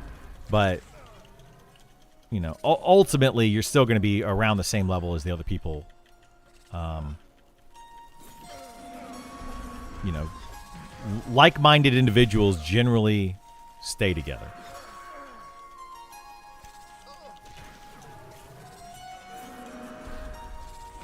I was following already. Been watching you for days. My bad. No, you're good, man. You're good. Roll an SK and determine that I hate the size and cumbersome feel of ogres. I don't know if I could play one. Doom Waffle coming in with a sub. Thank you so much, Doom Waffle. I appreciate it, bud. Anyway, Mogar, I don't disagree with you on like that it allows people to, you know, periodically play with somebody for a day and possibly meet new people, sure. I'm just like my final stance on it though is ultimately those people are either going to level faster than you or slower than you, and you're only going to be with them for maybe a day, and then you're probably going to move on, or they're going to move on. In the grand scheme of things. But like I've met a lot of people just by going back and playing alts. I have met more people going back and playing alts than I have playing the same character and because of like a hell level, right? Like the hell level didn't allow me to meet new people as often as going back and playing an alt character. That was way more that had a lot more social aspects to it than, oh, cool, I hit a hell level, and so I slowed down for a day, and you caught up, and we were able to play together.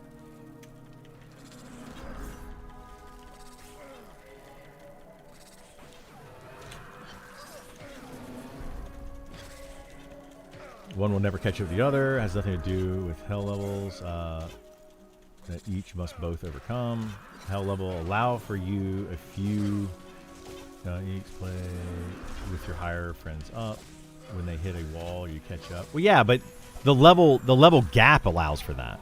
Like the hell level doesn't necessarily change anything. The level gap does. By the time you're level 60, you can play with a level 41. So if your friends aren't playing with you, that's because they're being jerks. It's not because you're not in the right level range. Like the level gap gets wider and wider and wider. I disagree that it's because of hell levels. I highly disagree with that. So, like I don't think that they are doing what you're saying. I just don't.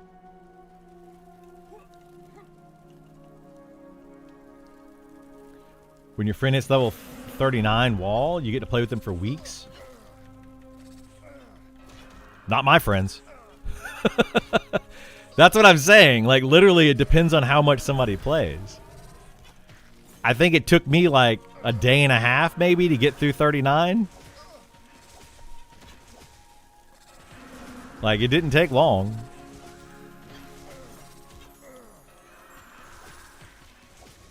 It absolutely depends on how much your friend plays and how much you play.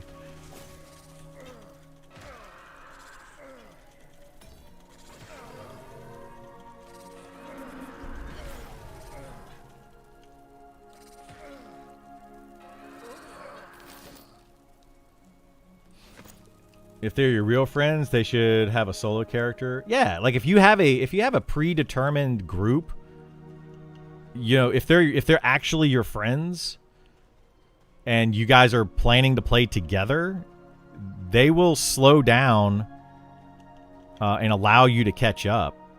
It shouldn't be determined by a hell level and them being forced to slow down or whatever. Like that's pretty crappy, in my opinion.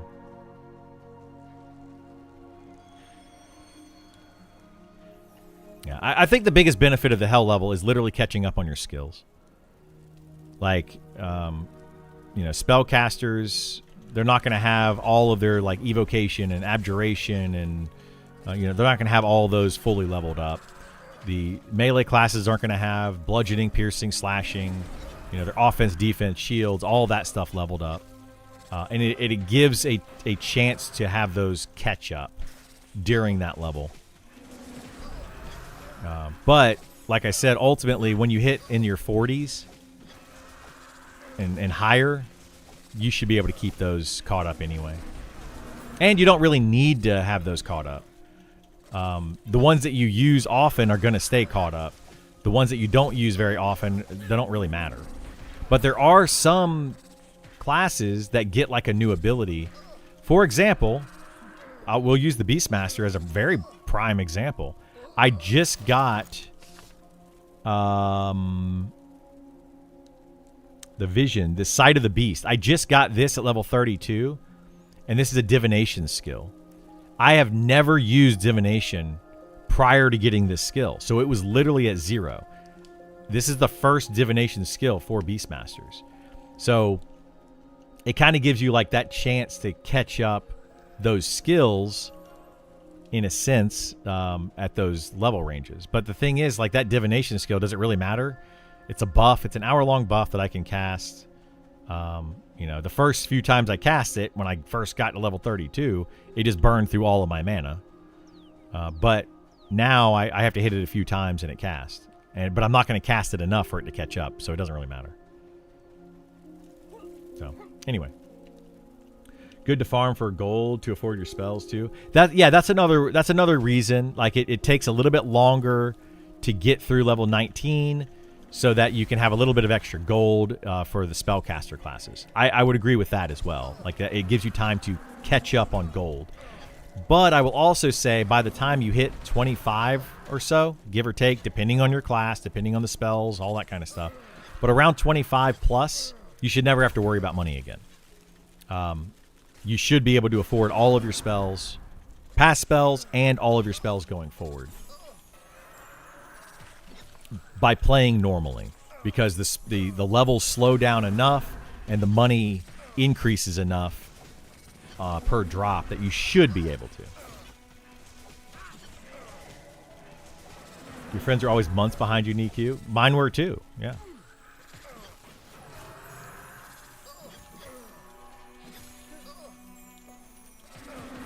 Hell levels allow slower people to cross mingle with higher ups during the compressed time.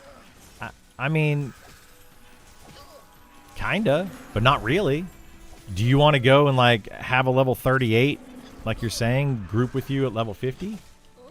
You know, like it's not really gonna do anything. Ultimately, you're still gonna be grouping with the same people. Like, there was a reason you hit 50 before anybody else, because you played more.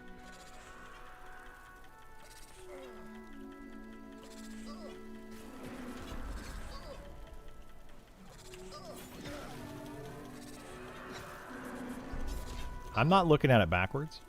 I totally get what you're saying. I just disagree with it. Not that I'm looking at it backwards. I just highly disagree with it.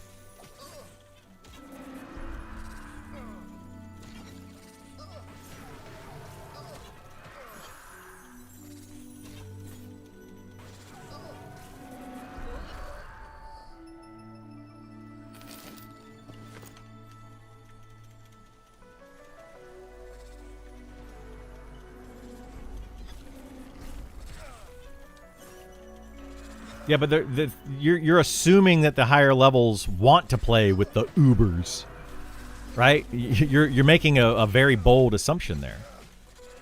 They don't generally want to play with those people because those people oftentimes play the game differently than the others. So they don't want to play with somebody that's trying to push for the maximum XP and all that kind of stuff.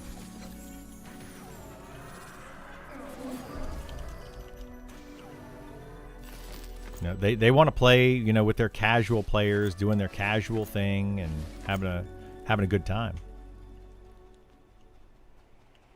So, I don't know. I was far ahead of my friends too in EverQuest because they just played less than I did. It wasn't a matter of like, oh, I hit a hell level. Hey guys, let's go play together. No, I was so far ahead of them that it didn't matter. Like, it literally didn't matter. I got 3 incoming, guys. I didn't think I was going to pull all 3 of those. Oopsies poopsies.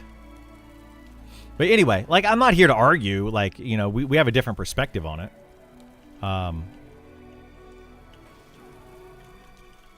Yeah, that's all it is. We just have a different perspective on how it works. But yeah, my friends in EverQuest, I very rarely played with them. Because I had way more time than they did.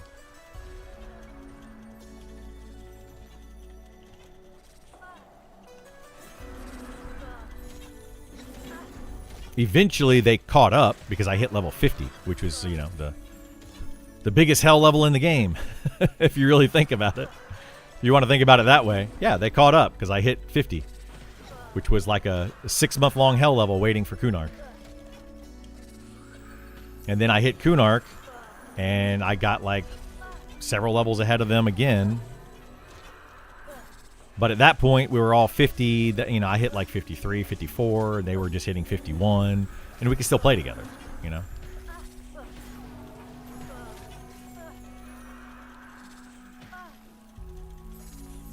So it's just I feel like you find like-minded individuals that want to play similarly to you and similar amounts of time. That's the social aspect of it. You find people that just are similar to you, and their play style and your play style just happen to mesh.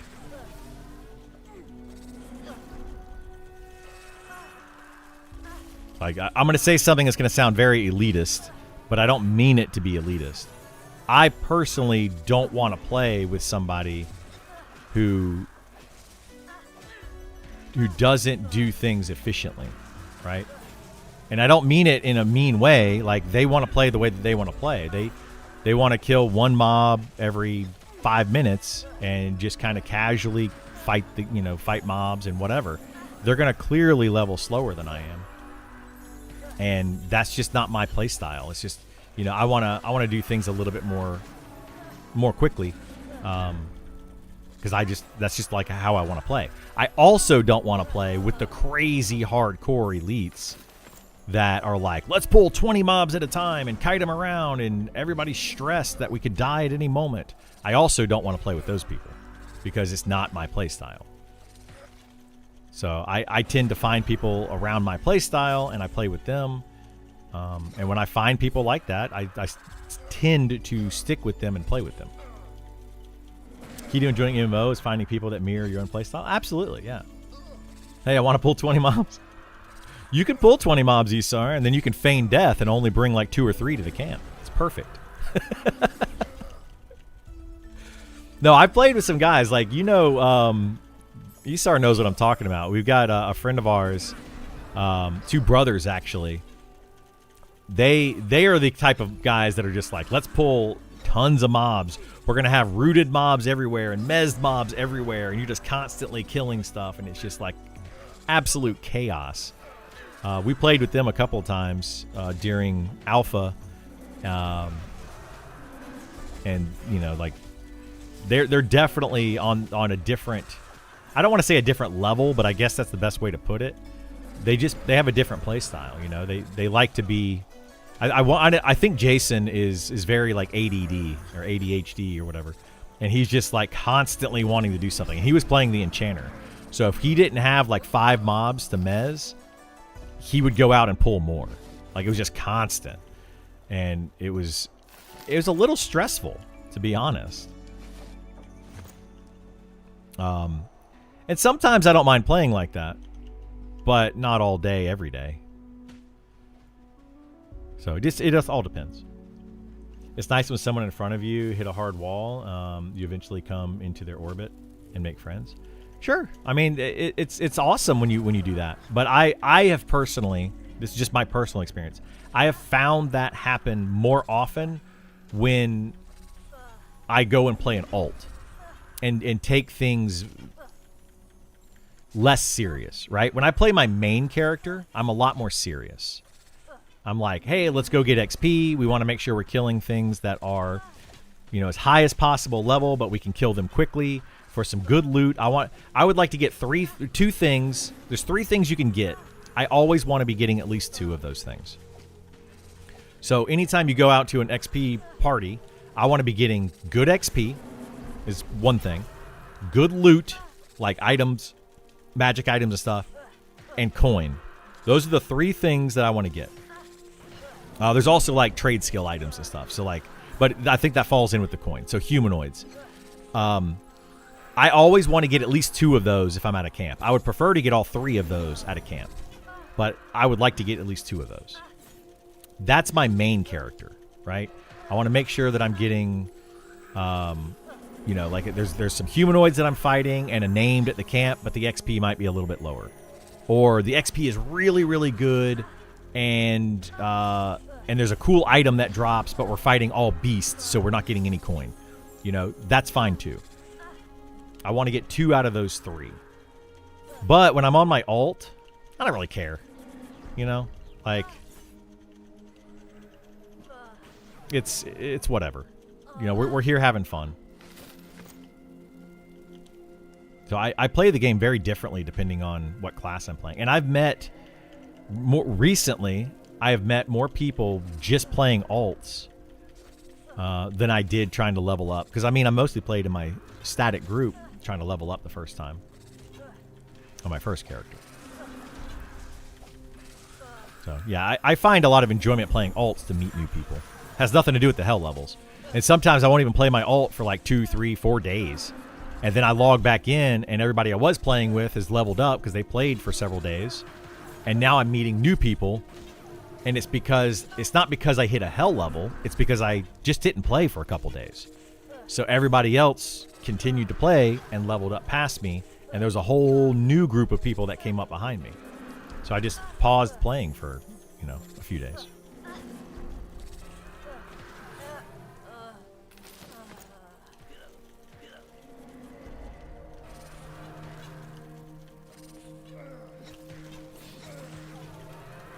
I was good for 10 years. Most family and friends, they did hardcore raiding on weekends. We had mandatory raids every 4 weeks.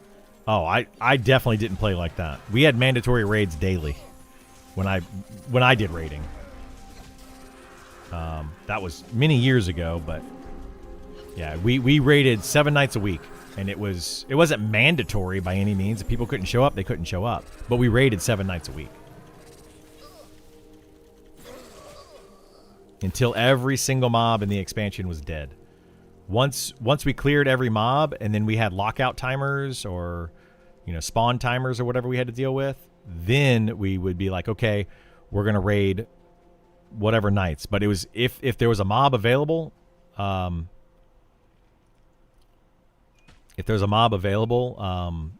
we logged in and killed it.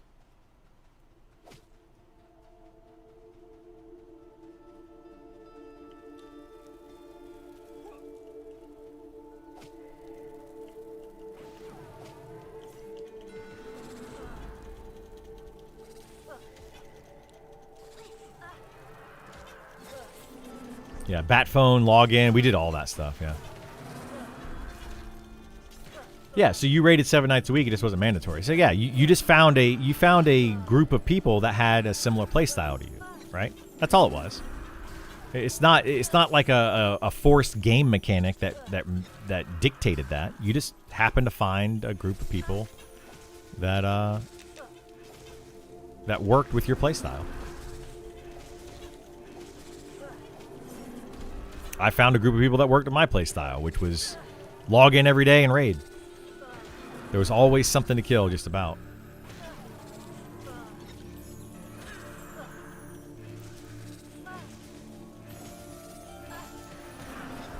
I can't remember. In EverQuest 2, dude, I can't remember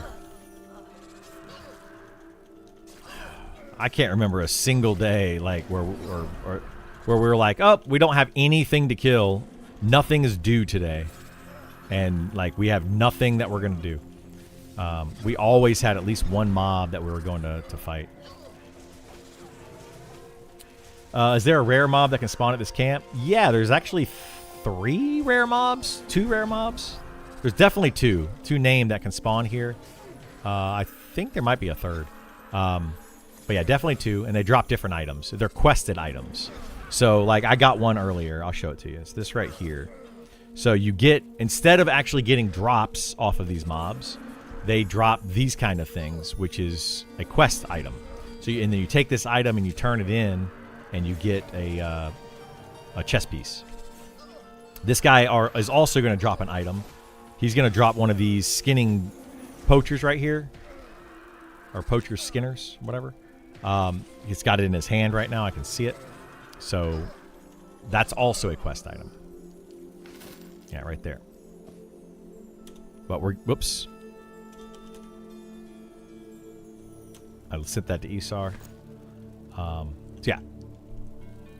Nice spot for Beast. You can get all the quest items.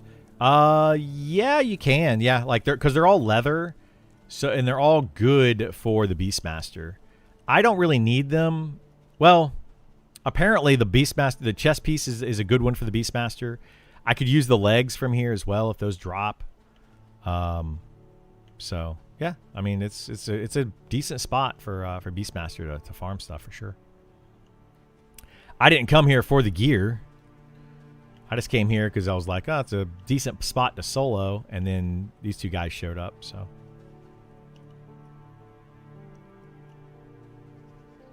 I don't want to pull 3 again. I was told not to pull 3.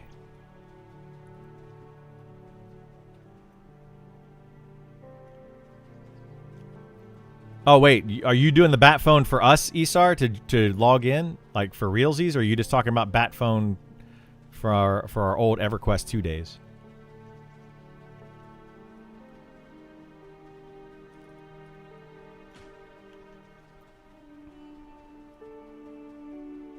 Just talking about old EQ2 days? Okay. Gotcha. Yeah, I've got Zillith here is playing his wizard. Not Zillith. Golly, Zillith was an old guy that we used to play EverQuest 2 with. Sam is Bob. Is oh my god, what's your Twitch name? I'm drawing a blank all of a sudden. Italica. Yes, Italica in Twitch. He's here, so he saw the thing.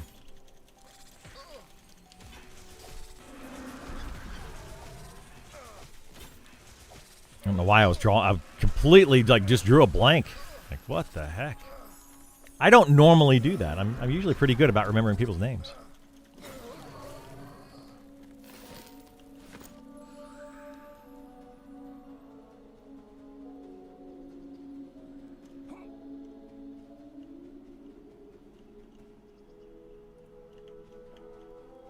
Like, we're actually pulling kind of slowly right now. This isn't the best XP, because, like, if I was in my normal group with my tank and, you know, if this was my main and it was early access, we would be pulling much faster. I'd be taking this a lot more seriously. But, you know, we're just 3 of us kind of hanging out, chilling, getting a little XP, you know, just kind of chatting. Don't mind pulling a little slower. I don't know what these guys want to do. They might want to pull faster than what I'm doing right now. Or prefer to.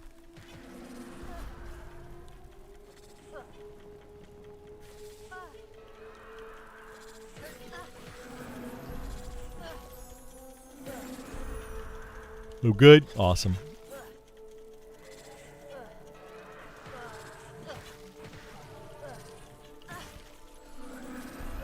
And I don't mind, like, on an alt, I don't mind pulling this fast. It's more about the fun and meeting new people and that kind of thing. More so than anything else.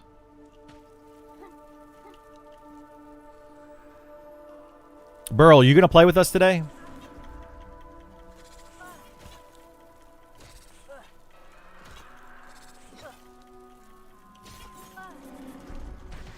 Is that the chest? Let me see. Oh yeah, that's the quest item. I don't know why I linked that one. Yeah, I'll go get it. I'll go get it later. I can kill those bears in there and turn it in. I thought I had a better chess piece. I thought Isar camped me a better chess piece.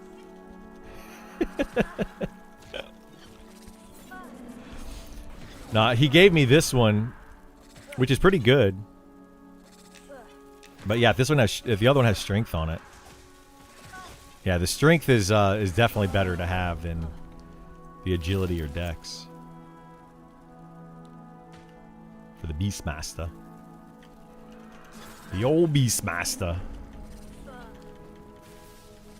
Check my YouTube chat. What the heck? Why? YouTube chat was working fine. Did it just turn off? Is something going on in YouTube? I apologize. Usually my YouTube chat works just fine. When it works, it usually works for the rest of the day. Give me a second. I'll open it up on a separate window.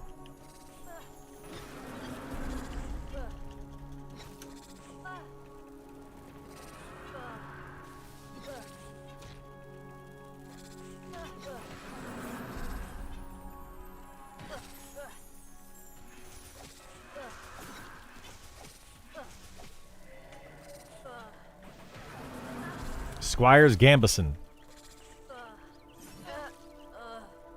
Oh, is this the best one, Isar?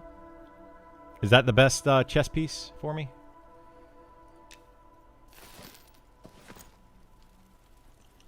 I'll take it.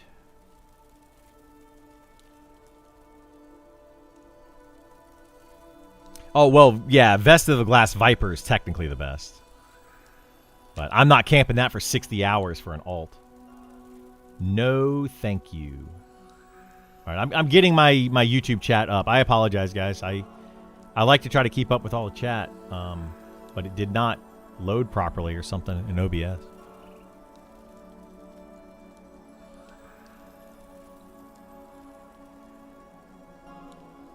What the heck is going on here?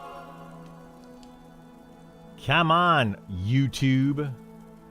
Is this video made for kids? Required. No, it's not made for kids, but kids can watch it.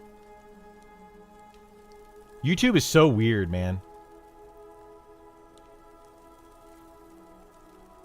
Do you guys know how that works with YouTube? I don't know if any of you do YouTube or know about all that kind of stuff. But there's like a thing where it tells you there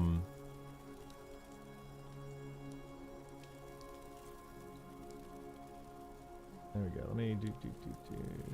Pop out chat. There we go. All right. I've got YouTube chat popped out. Hopefully it loads up here in just a second.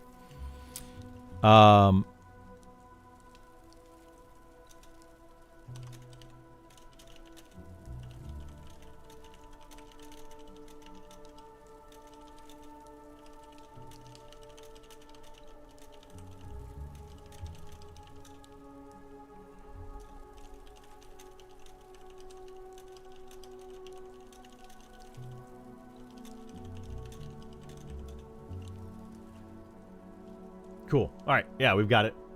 Dex is proc rate, Monster Memories. Dex increases your proc rate. Yeah. Oh my goodness. There's a lot of chat. Least useful thing you love. Wait, what? I'm just gonna start from here. I'm not gonna go back and read all that chat. I apologize, guys. But if I missed something and I didn't read it, go ahead and ask questions again. I'll try to respond. But I've got YouTube chat up as a separate window now.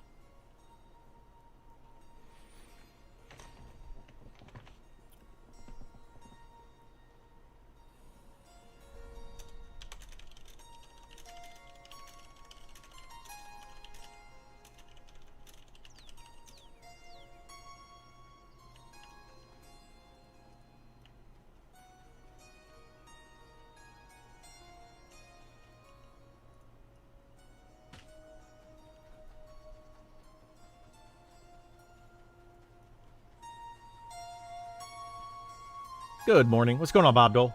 How you doing, bud?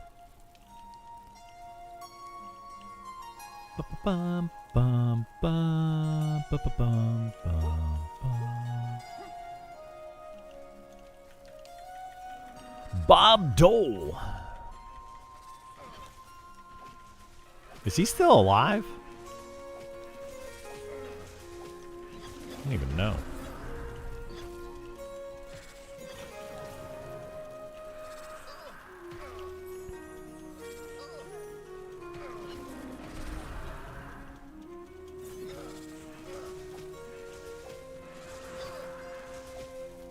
Bob Dole is 96. Wow. Crazy.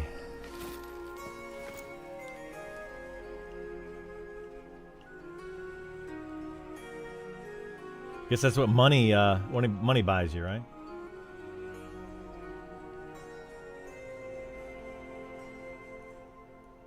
That was a joke. I don't know.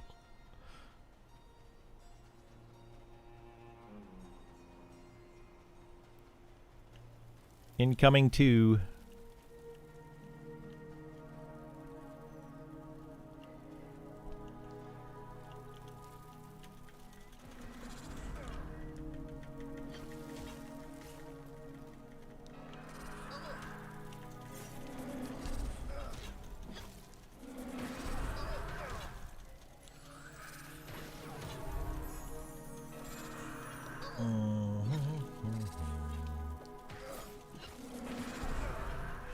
You know, I found another thing that I really don't like about the iPhone. I just switched. For those that are like, what the heck's he coming up with an iPhone for? I just switched. I've been using Android like my entire cell phone career since they started making Android and iPhones. Prior to that, I was using like other things. But yeah, since they made the Google G1 phone, I've been using Android phones. Like literally that long. And I just switched to my very first iPhone. And I keep finding things that I just don't like about the iPhone. One of them is the face recognition stuff. You can't unlock your phone using your thumbprint. They got rid of that on the newer iPhones. And I really like that feature on my Google phone. Using my thumbprint, or a fingerprint of some sort. I use my thumb.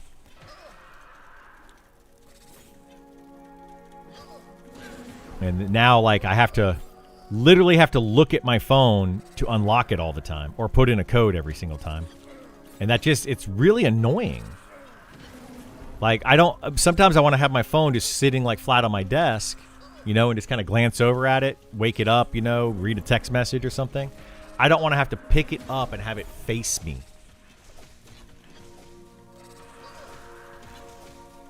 Really annoying. I've always used Apple. Played around with Android. Can't stand it. Yeah, I think it's just a matter of preference. But yeah, that's one feature that like I don't like that they did with iPhone. Like, give me my thumbprint thing. I'm so happy with the Pixel at the moment. Yeah, I've never used the Pixels. I always had the Samsung Galaxies. Had those for the longest time. I've been using the Galaxy phones since like Galaxy 1. I don't even know. I don't know when I got the first Galaxy phone, but I used, you know, I didn't get all of them every single time they came out with a new one. That'd be ridiculous. But whenever I got my first Galaxy, I went a new Galaxy every couple years. But yeah, we're trying out the iPhone. I got the iPhone 17.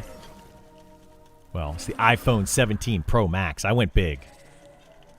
I should have gone home, but I went big instead. Agreed. Hate the face stuff. I held it iPhone 6 seconds for 10 years just to put a thumbprint, and of course, not paying for a new phone. Yeah. Android feels kind of wonky. Like the OS is less stable. I mean, I do think that I will give iPhone that the iPhone just works, right? And I think that's why it's better for most users, because it functions. I will say that on my Android sometimes it would get a little bit wonky, and you know, it took like you need to know what to do to kind of fix it. But the iPhone is just like you open an app and it works. You close an app and it works. You know, everything just kind of works. So I will give them that. Oh, whoops. It's the herbalist. My bad. I pulled another one. We'll kill the herbalist next, guys. I'm sorry. I wasn't paying attention. I don't like how splintered the phone, the Android OS ecosystem is. So many different versions requiring support weighs it down. Yeah, that's true too. That's true too. Like iPhone is just iPhone. They have like one version and they just keep pushing it out until you get to an older phone. When your phone gets so old, they just stop updating that phone. Is what it seems like. But like the Android, yeah, it's you got like 30 different versions of it. Like which Android are you working with today? I've been swapping between iPhone and Android every second phone. It's fun relearning small stuff. Yeah, you think so? I can't stand it. Oh, it's awful. I think I will switch back. Thought I was gonna hate the Max at first, but now love the large screen. Yeah, I like the larger screen for sure.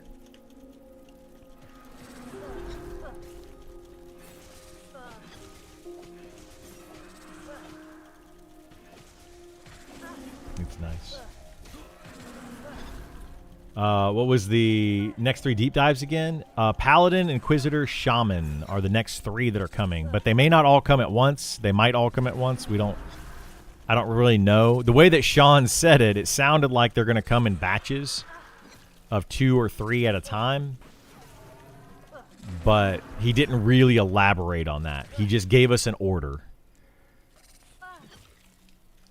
And that's all that we have is the order in which Sean gave us. And do another one? Yeah, sure. All right, bro's going to fire up another giveaway. He's going to send it out in chat. You will have to re-sign up. He's going to clear out every single giveaway for access. He's going to clear it out, and you're going to have to re-sign up. So if you want to get in on this one, he will put it in chat in just a second. Definitely make sure if you do not have beta access, get in on it. Best chances, because there's only 61 people in here on Twitch and 22 on YouTube. So 83 people total, and a lot of them probably have access. So you got a good chance. You're telling me there's a chance.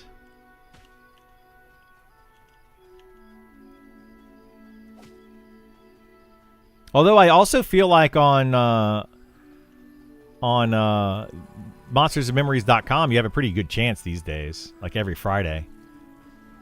Because it's like a 1 in 17 chance. They have like 17,000 people or something signed up to get access on, like, opted in. I don't know how many. It might be 20,000 people. But they have like 20,000 people opted in, and 1,000 of them get keys every Friday.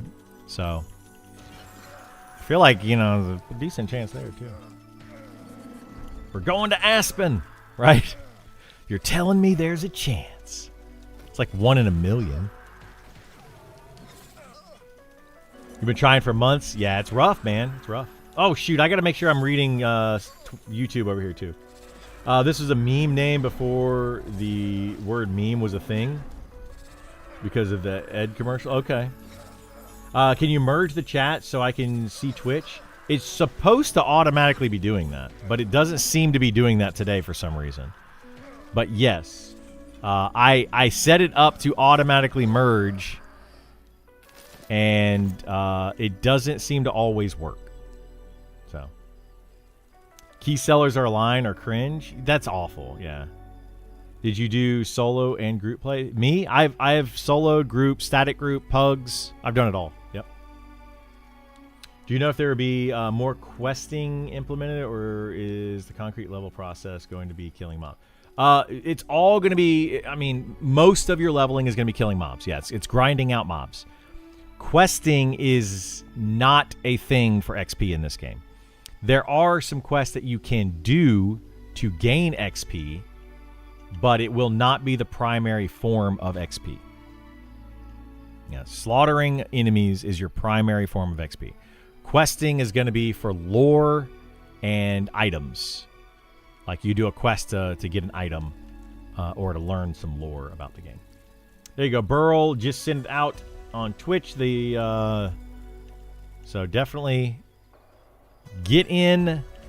You do have to sign up every time. So even if you signed up for the last one and lost, You need to sign up again.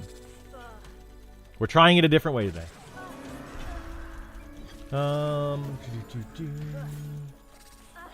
But they will be adding more quests, but they're not going to be. Yeah, there will be a lot more quests as the game progresses and gets and more content in.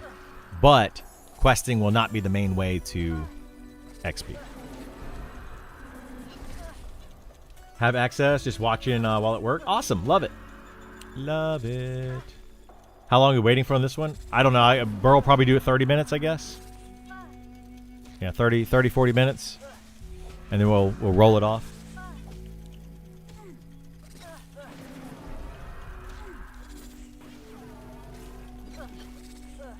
Give people time to get in, but not so much time that I don't know why I picked this up. I'm so used to picking that stuff up. But not so much time that, you know, a lot of people get in and then leave the stream. We're trying to make it fair for those that are actually here, stick around and chat.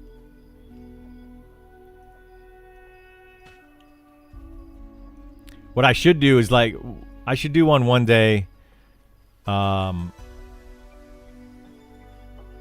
Whoever chats the most or something, like do some sort of whoever participates in the conversation the most throughout the stream gets a beta invite. You get an email. No, if you win here, you will need to contact Burl, DM Burl, and he will send you a link.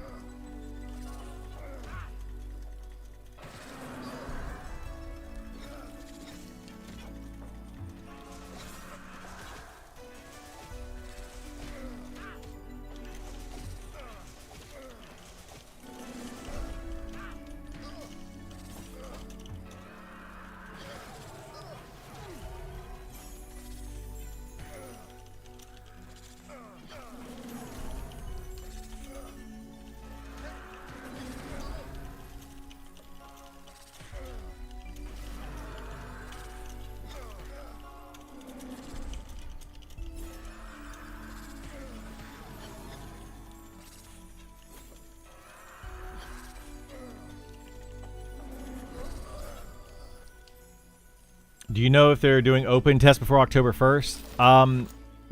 Sean has said maybe. They are not promising an open test. He said he was going to talk to Ali. This is on his last stream, which was last Friday, I think. He said he was going to talk to Ali and see if they wanted to do another open test or not. There was no plan to do an open test. I can say that. They did not have a plan to do another open test before October 1st. But people requested it, so he's going to consider it. Have you played every character or every class so far? No, I mean I can't say that I have played all of them. I've probably dabbled in most of them, like maybe made one, logged in, looked at the skills and stuff like that. But I can't say that I played all of them, you know, to any specific level.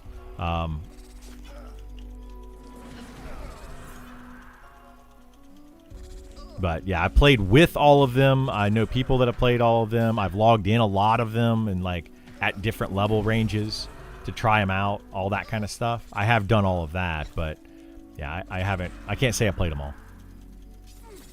That would be a lie. Is he linking YouTube chat? I don't know, Burl. Are you linking it in YouTube chat? Hang on, I can.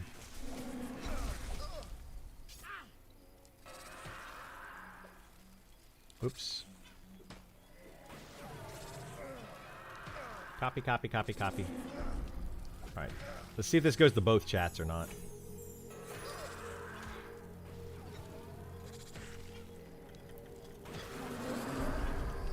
It went to Twitch. It did not go to YouTube. That's weird. Yeah, YouTube chat's all buggy today. All right, I'll post it in YouTube chat. There you go. There's the link in YouTube chat as well, so you guys can join in on the fun. Yeah, I'm sorry that the chats aren't linking together today. It's a pain in the butt for sure.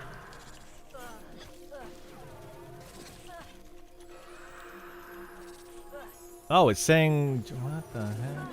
Settings. Relay bond. Let's see. I wonder if I can reload this thing. Like refresh it.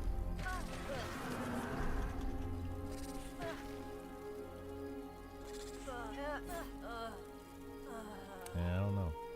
I don't see a refresh button.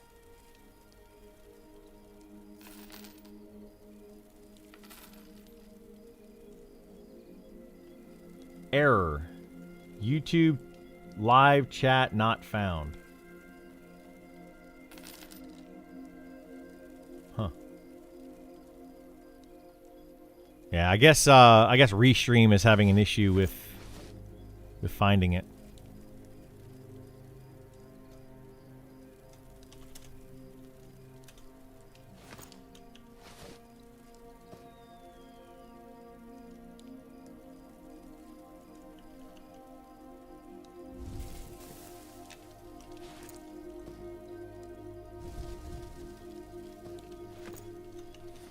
All right, let's see. Pull this back up. How do you feel about the timing of EA? Is there enough time to get all the deep dives in and tweak before EA? No, not even remotely close. Do you think it might be worth moving up a month or two? No. I no to both of those things. It will not. They will not have all of the deep dives in before EA in a good, balanced, playable, working state. Not going to happen. Like, I hate to be the bearer of bad news on that one, but it's not possible with the time frame they have left. At the rate that they've been doing it and the all of that kind of, it's just not going to happen. So expect the start of EA to be buggy with some of the classes, to be unbalanced with some of the classes. Just expect that to happen. Don't go into it being like everything's gonna be perfect and all that. Don't do that, or you're gonna be highly disappointed. That said, I also don't think that they can push back much further. I think if they delay again, it's gonna be more detrimental to them than going ahead and releasing in its current state. The game is very playable, right? It's very, very playable, and it's not really like a huge deal that some things are not working properly. Very, very playable. I think if they were to push it back and delay it again, though, there's certain team members that are going to have to take a step back from the game and not be able to work on it as much, which is going to slow down all of the progress.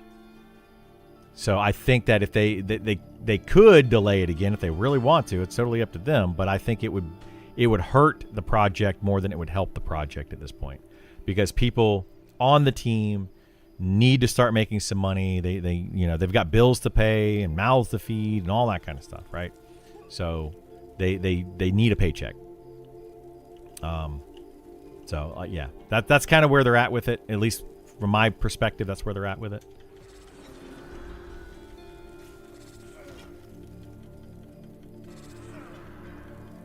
They got to start making money. Exactly. Yeah, they got to start making money. Absolutely.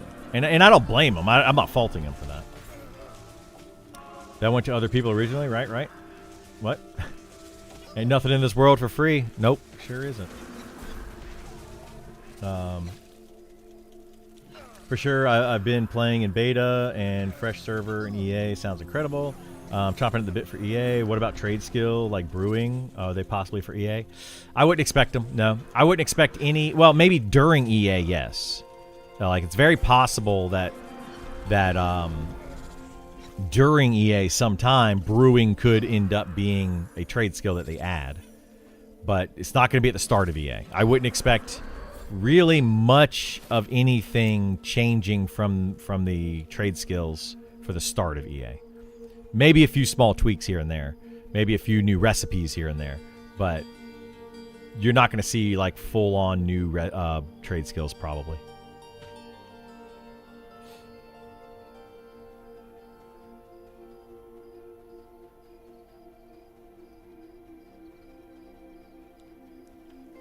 Wow. It's going up quick. I'm glad people are entering. That's good. Already 25 people in the beta access giveaway, so get in on it if you want it. You gotta sign up. We'll link it again. Every now and then I'll link it again. I'll put it in YouTube. For some reason, YouTube and Twitch are not playing nice today. I don't know why. Got to get my brewing monk up and running. Yeah. The drunken monk style. Trades, here's the last thing they work on. I mean, they're going to definitely be towards the end. Yeah, I would imagine. You might have to go to the gym soon. I need to go to the gym. I was going to get up this morning and do some push-ups and sit-ups and, you know, do some light cardio kind of stuff. But I ended up not.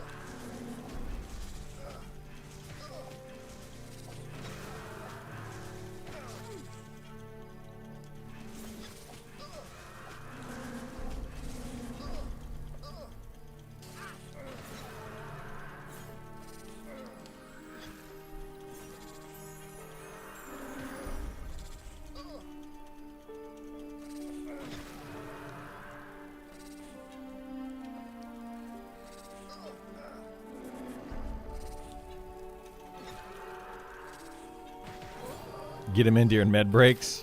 I could. I mean, there are those streamers that every time somebody follows or subs or whatever, they go and do like a bunch of push-ups and jumping jacks and all sorts of weird stuff.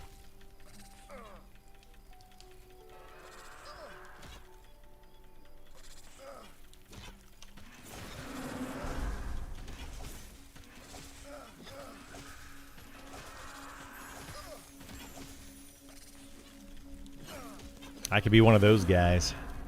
When was the last giveaway? I don't know, like 11 or something. I don't remember when he did it. Couldn't going to become a big booty squat streamer? Yeah, there you go. I'll do it. They probably have those. Is that what the ladies are doing now on stream? They're standing up and just doing a bunch of squats.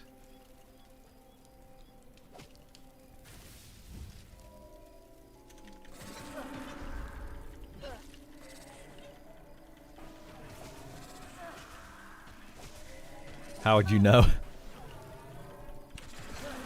I mean, they do like to angle their cameras just right. Some of them do.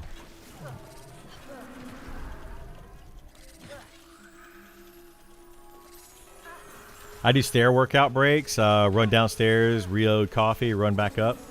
Practically Arnold. There you go. My mom used to tell me she used to do that when she was working at different, you know, places when she was still working before she was retired, and she would say that she would take like her lunch break and run up and down the stairs. She worked at an airfield one time, and she would like go walk around the airfield on her lunch break, or she would. One company she worked for had like a 10-story building, and she would walk down the stairs and all the way back up the stairs. Feisty subbing to the channel. Thank you so much, Feisty. So nice of you. Do you have your own angle just right? I do. It's angled just right so you guys can see my neckline. They don't angle their camera right at all. I can never see their full face. Yeah, exactly. Make sure to run an ad during your bathroom breaks. Yeah, that's I need to do that. You dislike the disproportional women? It is kind of weird how some of them, like, they're specifically trying. We're probably going to get into some bad territory here talking about this. But yeah, some of them specifically try to, like, make certain things bigger or smaller than they naturally are supposed to be. And it looks weird to me. I mean, I'm sure somebody likes it. There's a reason they're doing it. But it looks weird to me.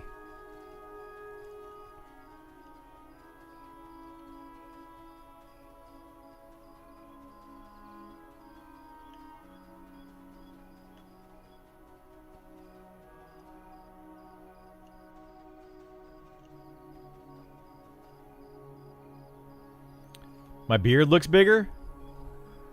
I may not have trimmed it recently.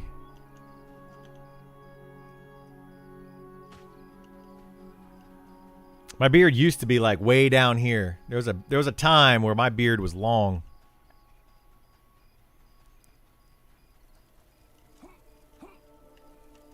But I have since trimmed it up. It was really short and tight for a while. Now it's a little bit longer.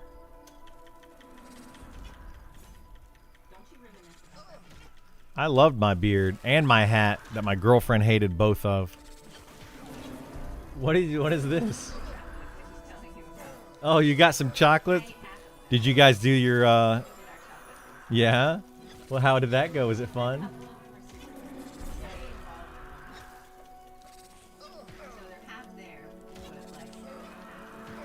So, I don't know if I want to eat these then, if they're really gross. Are there any like with coconut and stuff in them? I don't like coconut.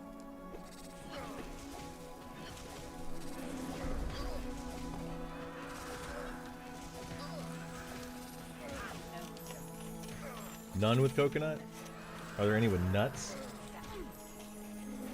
So my girlfriend she's got this work thing. They sent chocolates to her.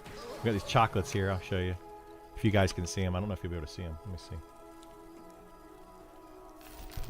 It's a box of chocolates. Jenny. Life is like a box of chocolates. They did like a chocolate tasting as like a team building kind of whatever thing.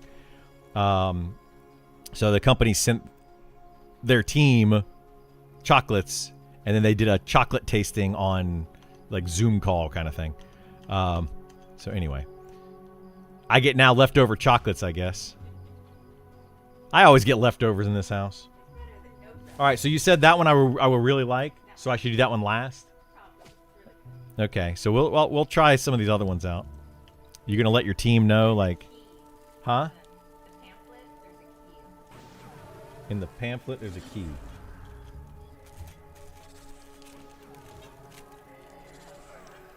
No, you did not give me that, hon. One of these has a nut literally right on top of it. It's latte? I like a latte stuff. Alright, let's try one of these. What is this one? Yeah. Whatever.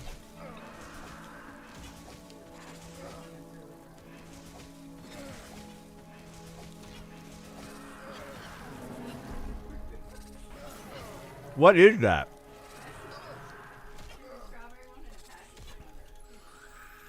I'm not very passionate about it.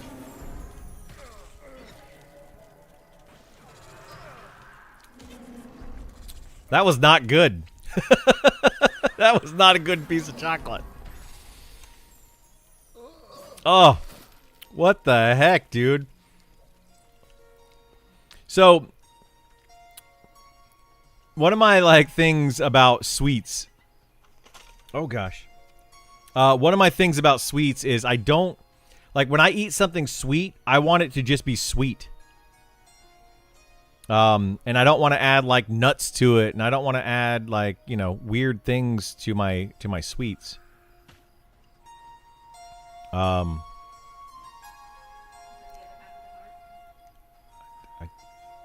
don't know. I don't know what the heck it was. Yeah, I can't stand it when people add like weird stuff to their. Still got that kid palate. I still do, yeah. I love super sweet stuff. Oh, we got a list. Oh god. That was probably. Oh, it doesn't tell you what's where?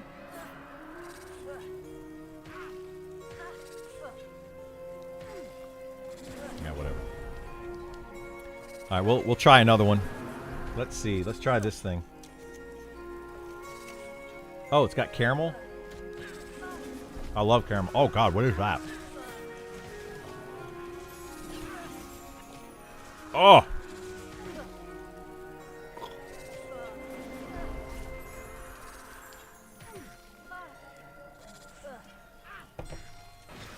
What is this chocolate I'm eating? This is Some of this is gross. Oh. It was like chocolate on the outside and vomit in the middle. Like, that was nasty. Chocolate gives you heartburn now? Probably gonna give me heartburn too. Alright, well. It is like Harry Potter chocolates. Oh, God. Alright, let's try this other one. Oh my God, what is... This thing's just falling apart.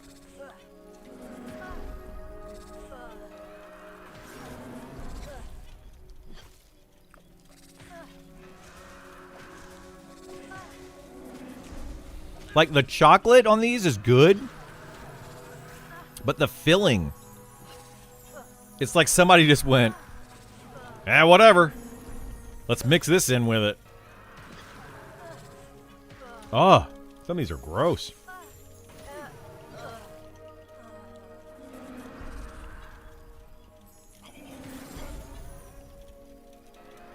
So good, it tastes like somebody already ate it? Probably. My girlfriend did take a bite out of all of these.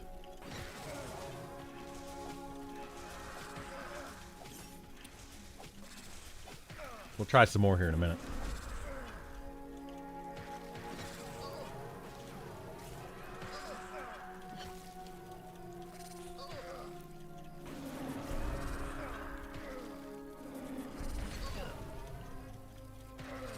There's another group setting up on the other side, by the way. So, we'll see if we can keep pulling or not.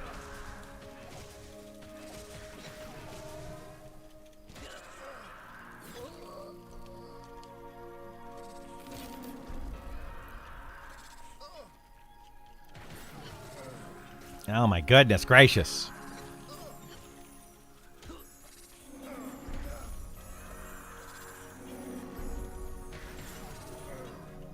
There we go. Pet's finally got it. Oh, now I've got it. All right, let's try another piece here. What is this one? This is the one with that had the nut sitting on top of it. She didn't even take a bite out of this one.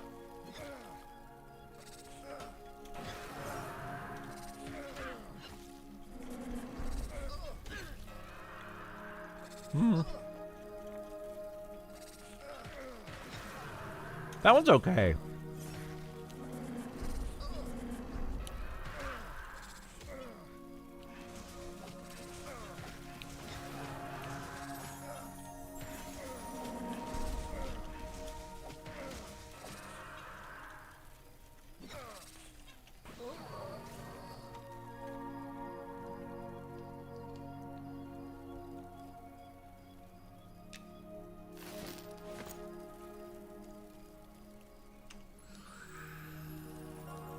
Yeah, that one is okay. It had a nutty flavor to it. This one looks normal. Maybe a nougat in the middle. Not good. No, that was not good either. That one tastes like the dentist office. Oh.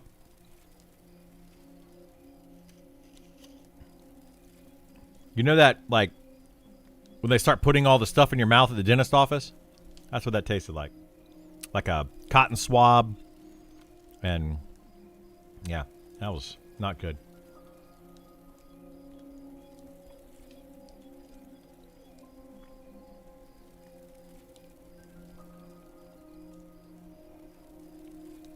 All right. There's only one left, and this is the one that she said was good. So I'm going to try that and leave it at that. Oh, this is the salted caramel one, it looks like. It's got to be what this is. Let's see. It looks like firecracker truffle. No, it's not that one.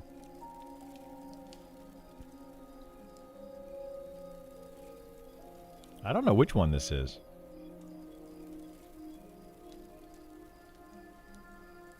Whatever.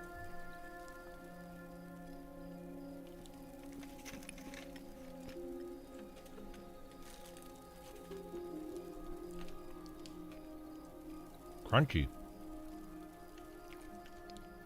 Why is it crunchy?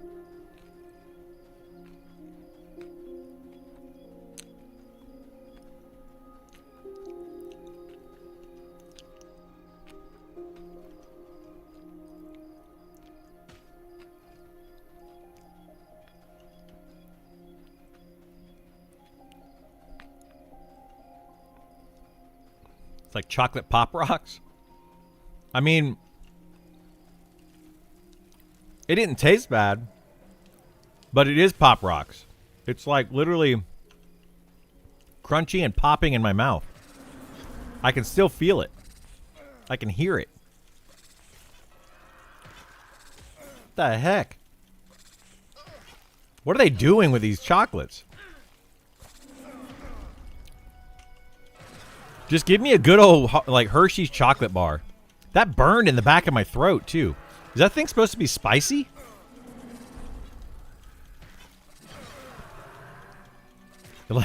It literally seems spicy. Someone spit out the passion fruit one on camera. Nice. Nice. I mean, I ate them all. But yeah, I would not buy a box of those at all. Those were not good. Like none of them.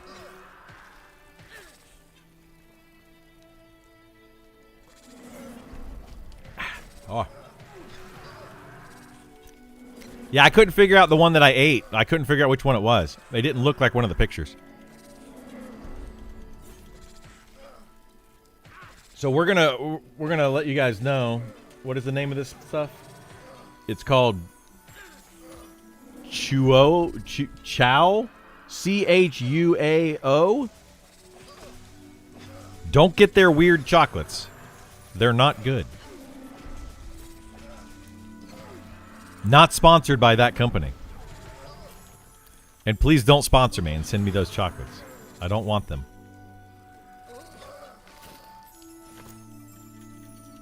Yeah, it's anti-sponsor for sure. Oh. Yeah, they could not pay me to eat those chocolates.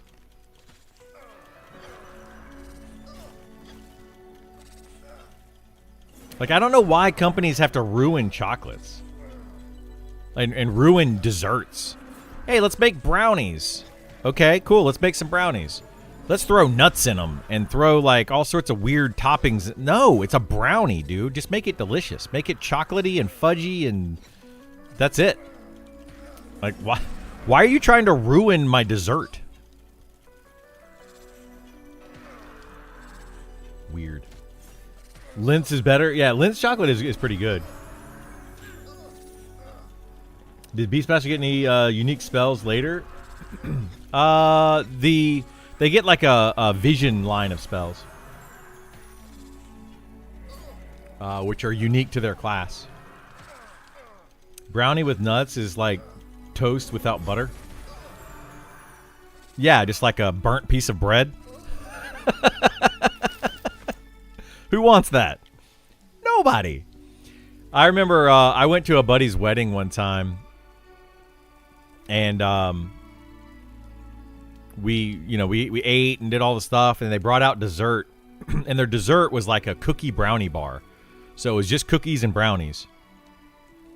And I was like looking at them all, trying to find a cookie or brownie that I would like. But they all had like nuts or something wrong with them. And I'm like, can't you just give me normal stuff? Yeah. I was sad because I'm a big sweet eater. I love my sweets. Love sweets. She loves walnuts and brownies? Dory's wrong. That's just gross.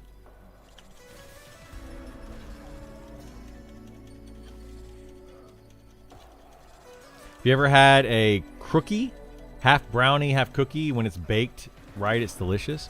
I mean, I've had underbaked cookies, which sounds like a brookie, I guess, or crookie, or whatever you're talking about.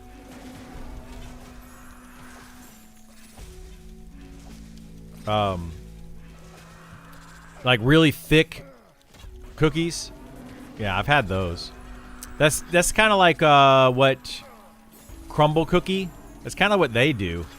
They make like really thick pastry style cookies, you know, like they're almost like small cakes or brownies, but they're cookies. Sometimes they're good, and sometimes they're absolute garbage. A croissant cookie? Yeah, I mean, that sounds good to me. Throw some chocolate chips in there. You know, make it nice and fluffy pastry with chocolate chips in it or something. I had some horrible food on my uncle's wedding. They had mashed cauliflower, artichoke puree with the salmon. I love salmon, but mashed cauliflower? Ugh. Lisa say I only ate the salmon after trying the other two out of respect. Yeah, that just sounds gross. You know the best food I ever had at a wedding? And that was at Burl's wedding. But the best part of Burl's wedding was actually not the main course food. It was these little, I don't even know what the heck they were, but before we went into the main event, so like there was the wedding, and then we went into like a pre-wedding thing, like a pre-dining dance party area or whatever, like a mingle. I don't know what the heck you call it. I'm not a wedding planner. And in that, there were like these, I don't know, some sort of little meat thing that they were going around with. The cocktail hour. Dude, those things were so good. I was like chasing down the people that were carrying, because those were being served, like being walked around by the staff, right? By the caterers and stuff. I was chasing those people down to find those things. Beef Wellingtons are fancy. Yeah, it was. They were good, dude. They were so good. That, and they had like this little like a little taquito bar or something. Those are pretty good too. But yeah, that was so stinking good.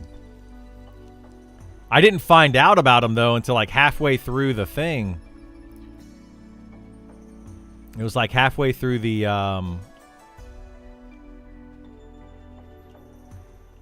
the cocktail hour. Then I'm like, wait, what are these things? What the heck?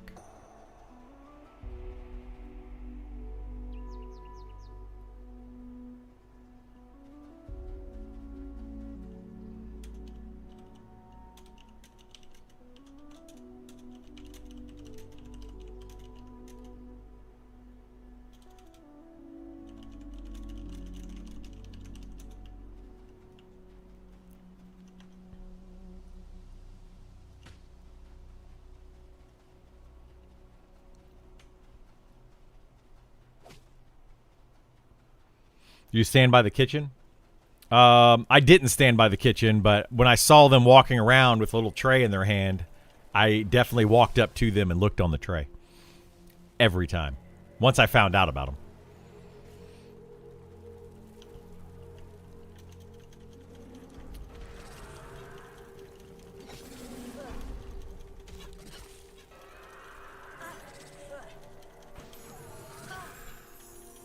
Twas good, 'twas good. Vor, were you guys wanting to do something? Isar said that you two were going to be on a little bit later today, but I saw you chatting. Let us know if you want to do something. We can do something. If not, then yeah, I'll just play the Beastmaster for a bit today. Certain demographic know how to take care of our guests. It was a very, very nice wedding. Very nice wedding. It was it was probably the fanciest wedding I've ever been to.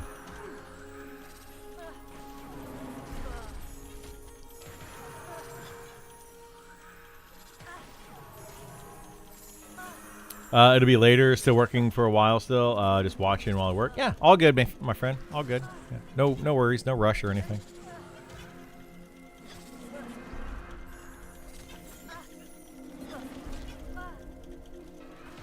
I don't mind playing the old Beastmaster. I do want to get this leveled up to like 40 or something.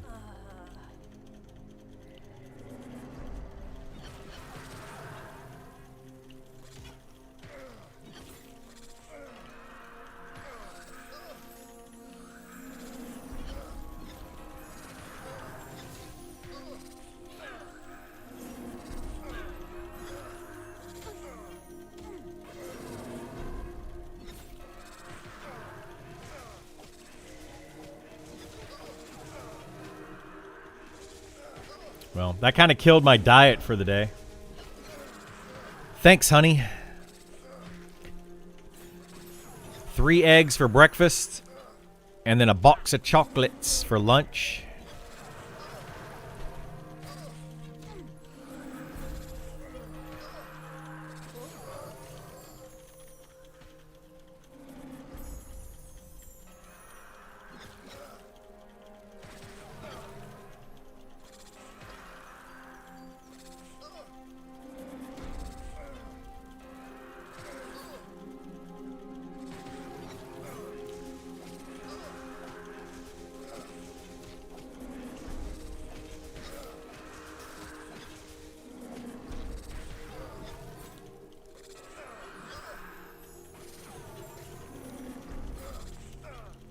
Lunch of Champs. It is. It is. I haven't been here for a bit, so sure, you've talked about it. Fighter changes seem right up the alley of what you're asking for. How does it feel? I mean, yeah, they kind of went in the direction of what I was hoping for, but they didn't actually go far enough, I don't feel like. I like a couple of the new abilities, the Juggernaut ability being a really good one. I like that one a lot. They added in a shield block ability, so it gives fighters a little bit extra survivability without having a healer. Also, a little bit of like a healing that they can do with Second Wind. So stuff like that. I want to pull this named, but yeah, I like the changes to the fighter, but I feel like they still could have gone. They could have done more, like lower DPS and more more threat would have been nice. I wish they would have done that.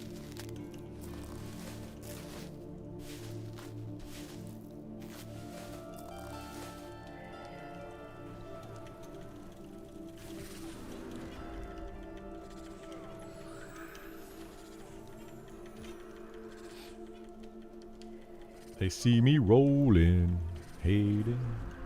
They see me riding dirty.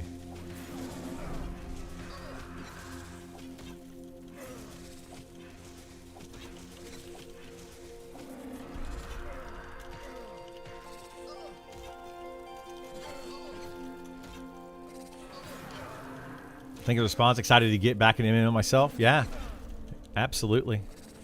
Uh-oh. This is going to be a bit of a struggle bus here while we're trying to kill this thing.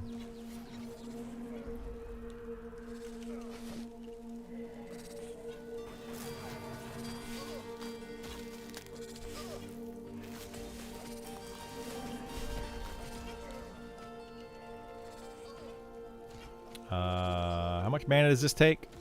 155. Oh, I'm not going to have enough mana to heal my pet. Oh no!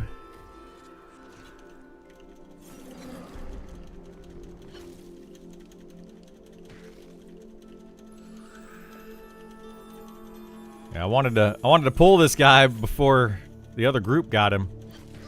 We're good. He's running. Oh no, we got a Pathfinder coming though. Look out, Bob!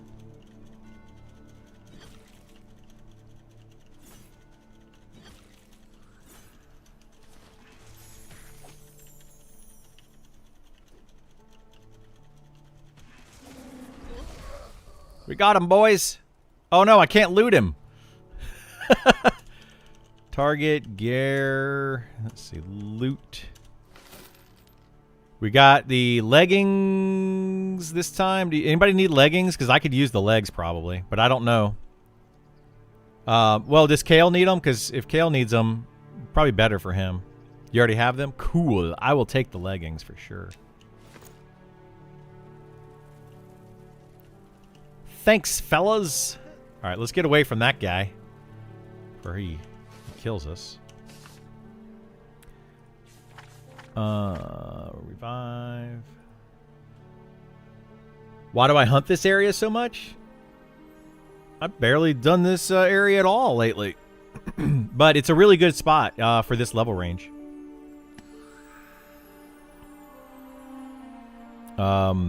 It's good XP, it's good money, and it's good loot. Oh no!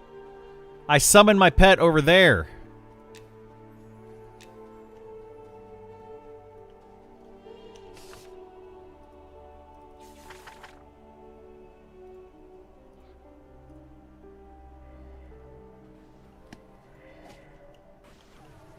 Silly game.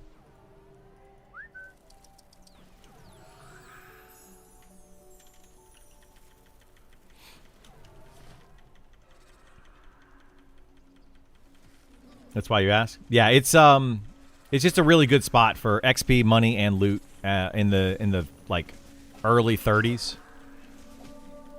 It's a really good spot for it.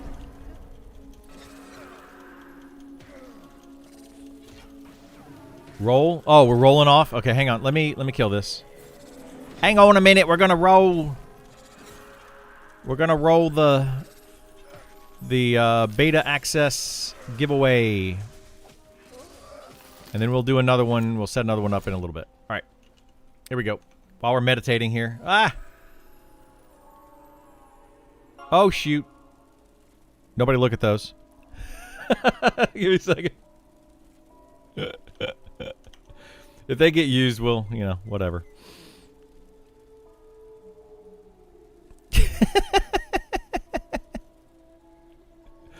We'll figure it out. Hey, where the heck are you, Burl? There we are. All right. There you go. Roll roll it off, Burl. Oh my gosh, you guys are like, a lot of people are entering on this. I can take one of those. I mean, maybe. Somebody might. Feral Crab TCG. If you are in chat.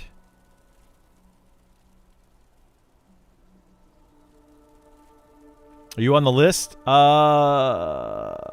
not in alphabetical order, are they? No, they're not in alphabetical order right now, so I'd have no idea. No clue. There you go. Feral Crab is in chat. Burl will hook you up with a code. One of the codes that I gave him.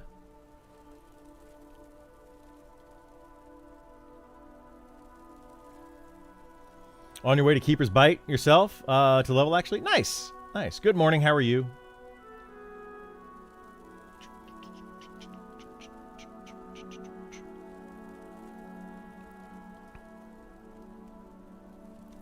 Good morning. Good morning.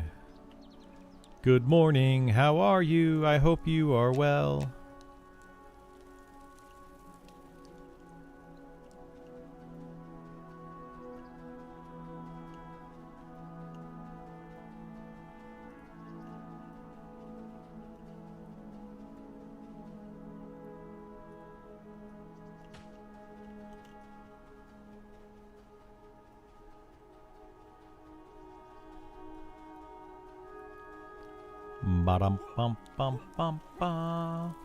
We'll do another roll giveaway in a little bit. So stick around if you want a chance to win. We're doing them one at a time, and you have to enter each of the different giveaways. We're resetting it each and every time. We're trying it out a little differently than we did yesterday.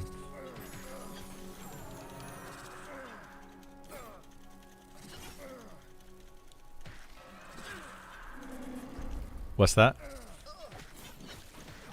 Oh, yeah. We'll see what happens.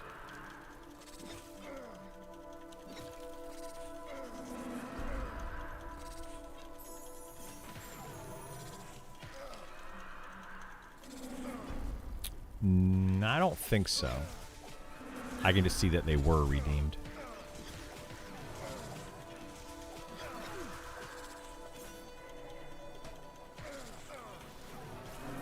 Okay.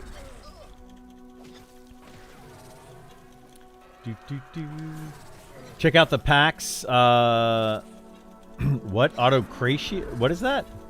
On the off-stream week? First-person shooter and builder game? Okay. We'll have to check it out. Idri, how are you?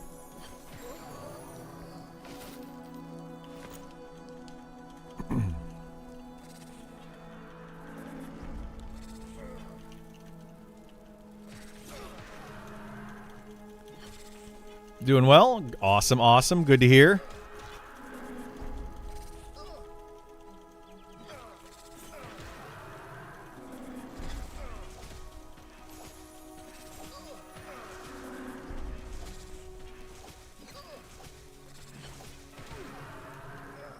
Yeah, I need to start looking at games. What game do you guys want to see streamed, played, etc. between the end of beta and before early access starts of Monsters and Memories? What are we thinking? And I may or may not do it, but if you want to give suggestions, stream Valheim. Might do that. Yeah, because it looks like Valheim's coming out in 1.0, right? And that was somebody was saying earlier. You have to dip. Good luck. Take care. Have a good one, bud. Appreciate you stopping by and hanging out. Enjoy your workout. Yeah, Valheim might be a good one to play. Could be fun. We could set up a server, like a Valheim server. And we could just open it up for anybody. I don't know. That could be good or bad.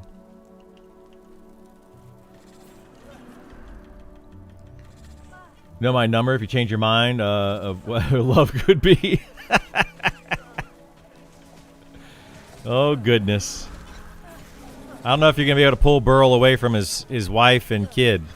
That'll be a tough one. Play some Quake. Dude, I haven't played Quake in so long.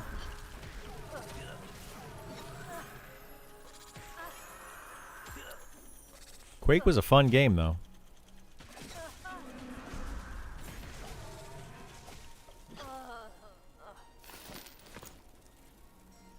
They just released a new episode of Quake? What?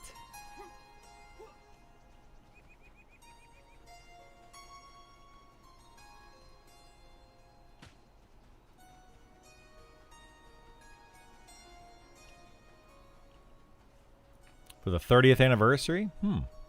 Interesting. Interesting.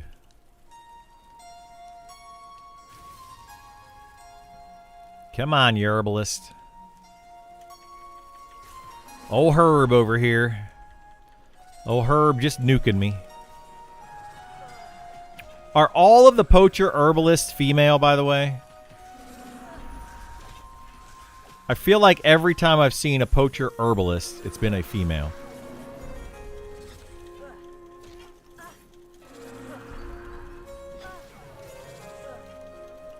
Made by some dudes, not the OG crew, of course. But it's still an official release. That's cool. Very cool. I'll probably be playing Valheim. Valheim server would be awesome. Yeah, I could probably set up a Valheim server. Like a community Valheim server. If you guys want to do that. Female servants in Upper Salmon are higher level than the male servants. What? Somebody's got some bias going on here. What the heck is that, guys? I played Enshrouded, but not Valheim. Enshrouded's good. Yeah. I don't know which one I like better. They're good for different reasons.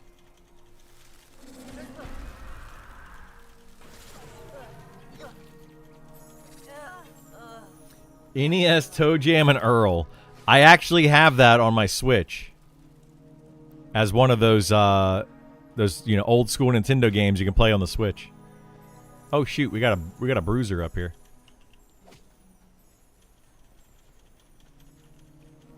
My bad, my bad. These things keep spawning and I keep missing them when they spawn.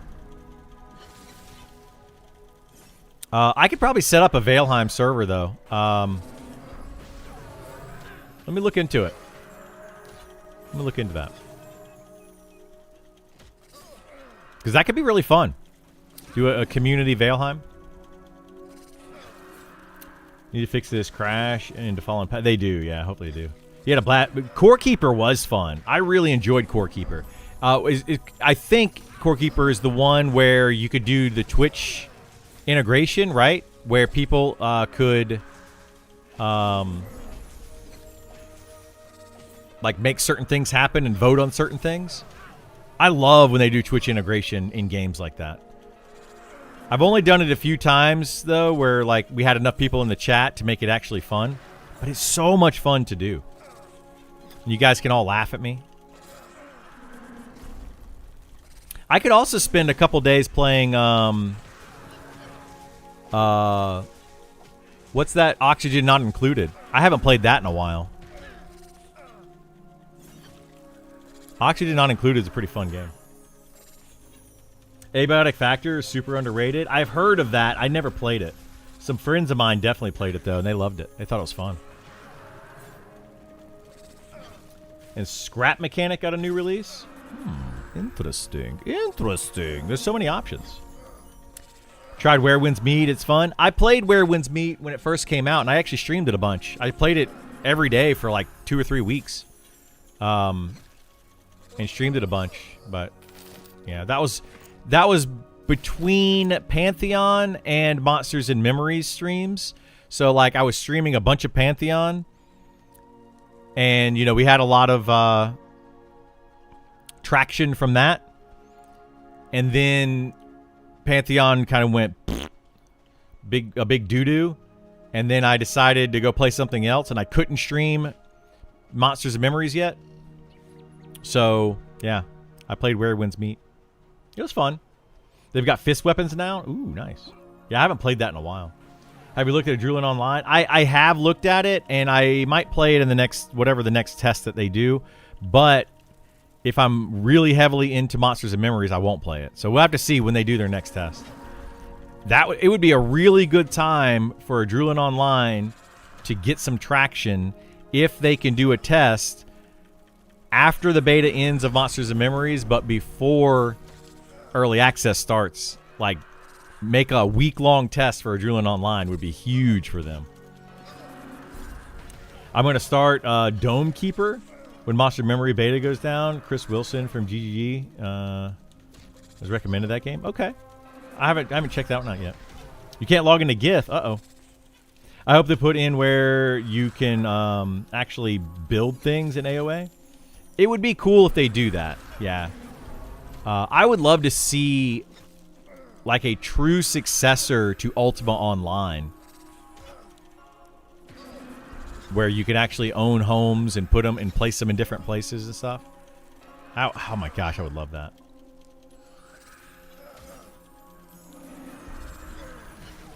Not sure if building's in the game yet. I don't know if it's in the game. I don't think it is, but it'd be cool if they could do it. You don't think you're going to do a building mode? But it would be cool if they did like an Ultima Online style thing where you could buy a house and place it. You know, like not necessarily build the house, but place pre-generated houses. Please no building. I'm not creative enough. I get that too. I made some really cool houses in V Rising. Like I built a few really fun houses.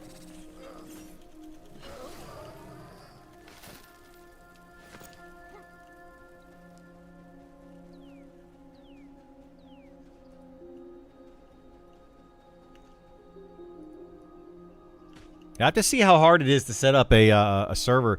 V Rising server is easy to set up, but a Valheim server, I'm not sure.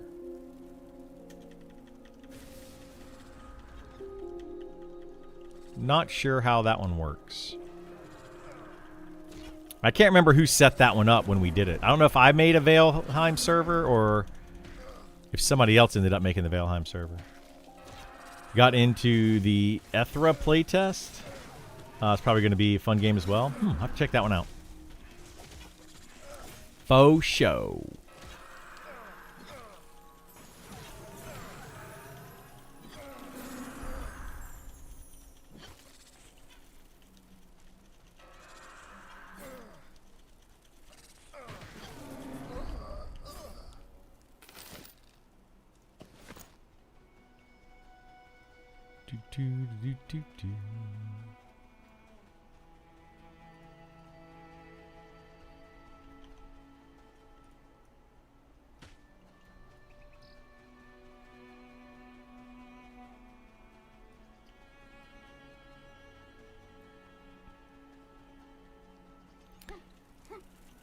Well, this level's moving slowly, but it's moving. So we're making progress.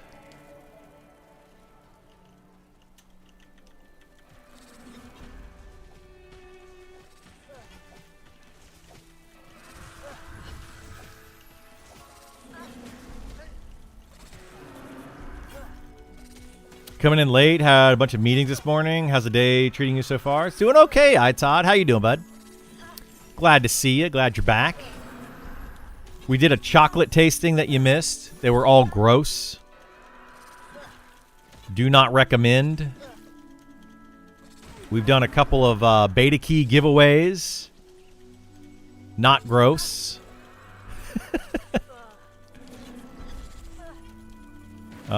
And other than that, just kind of chatting, hanging out. We're talking about doing a Valheim server between Monsters and Memories beta going down and early access starting. Maybe doing a community Valheim server where everybody can log in and play some Valheim. I don't know how many people you can have in Valheim server all at once. I know at one point when we had like 10 people on, it got super laggy, but hopefully they fixed it since then. Pretty good. Got one more meeting for the day and I'm free. Sounds like a fun morning. Yeah, we've had a fun morning so far for sure. Been digging it, dude. Been digging it.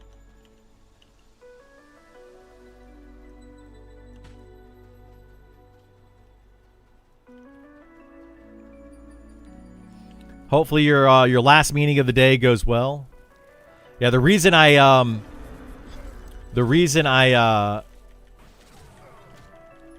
had chocolate was because my girlfriend had like a team building meeting where they ordered chocolate for the team and they all got on Zoom call and tasted chocolate together as a team building exercise.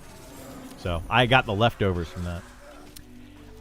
It'll be right up to the cusp for AOA. They had one 4 months ago, usually a minimum of 6 to 8 months apart. I think that they should open it up. Like, I think it'd be a very good time for them to do that, Italica. Or Umpax. I don't know why I said Italica. That's weird. But I think it's a really good time for them to do that.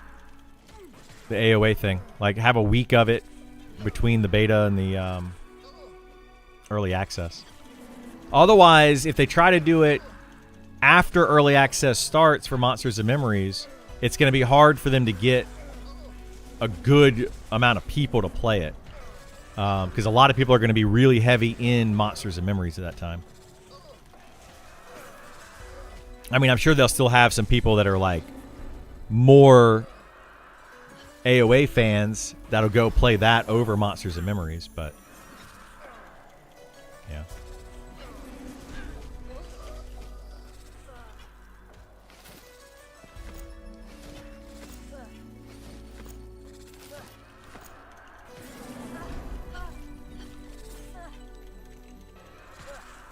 Subnautica 2 is newish. I played Subnautica 1, absolutely loved it. And I played one of the early access Subnautica 2, but it was very limited in content. Have they released like a lot more content for that one? But I really love Subnautica. It was a really fun game. The first one was. Yeah, absolutely loved it. I mean, there's so many games that I want to play. Hopefully you guys stick around when we start playing some of those too. Like, yeah, I'm actually more of a variety streamer than I am anything else these days. But lately, the last year, especially since beta came out, I've only done Monsters and Memories for the past however many months we've had beta. But I would like to get back into the variety again.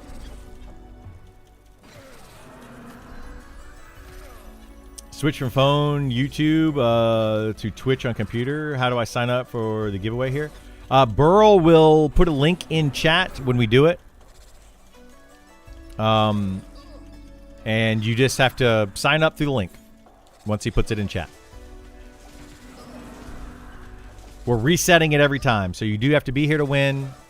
And we only run it for 30 minutes at a time. So if you're in chat and you can sign up, cool. If not, then you miss out. But he'll do another one in a little bit. I don't know. We just did one at noon, I think. So 23 minutes ago or so. We just did the last one. So the next one is whenever he feels like it. He's on a work call or something, I think, right now.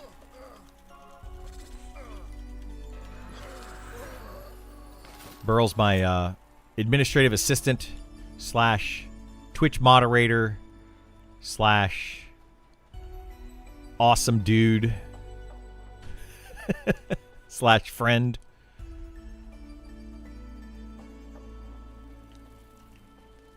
Life is a mystery. Life is a mystery. It's very mysterious.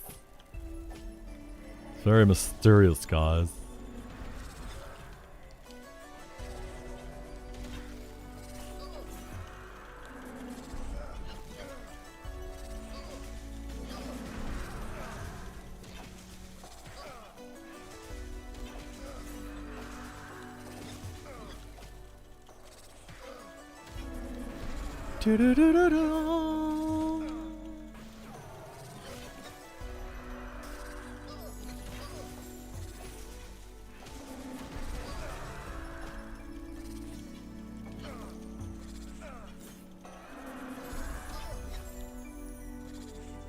Goals people to get people engaged? Absolutely. I love it.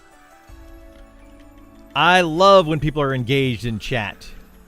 It helps me. It makes it more fun for everybody in chat. It's just better all around the more engaged people are.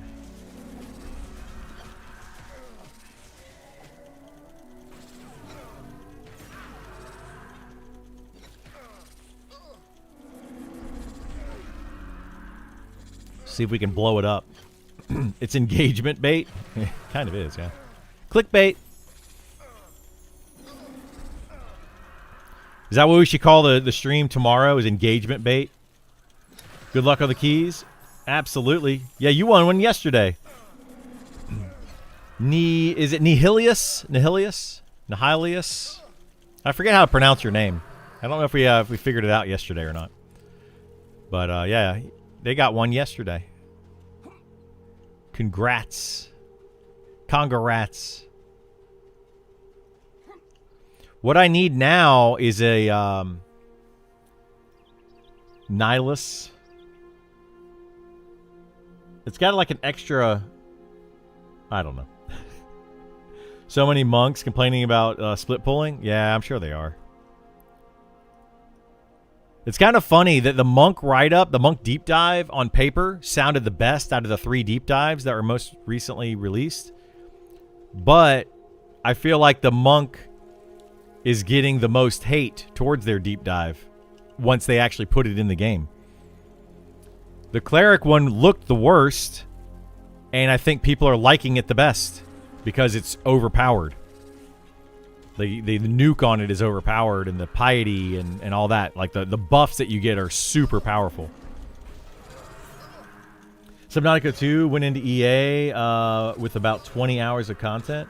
Yeah, and I think that's when I played it. That's it? The first way you said it? Okay.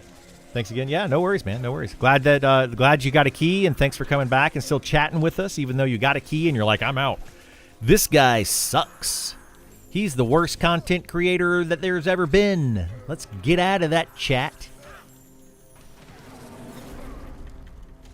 But you said, nah. He's a halfway decent guy. We could try another day.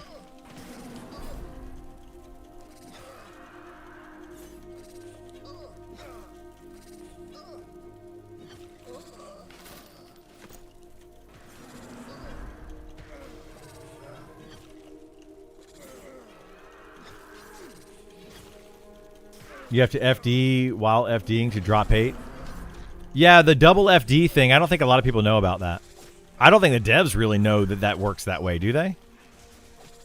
That if while you're feign death, you feign death again, it, I think isn't it 100, did they make it 100%? There are Eminem streamers like that, unbearable, but give out keys. You're good, though? Well, I appreciate that, Trend Killer. I appreciate that. You know, that's the thing. Like, I feel like some people are going to find me unbearable and they just don't like it. And some people are going to like other streamers, you know? It is what it is.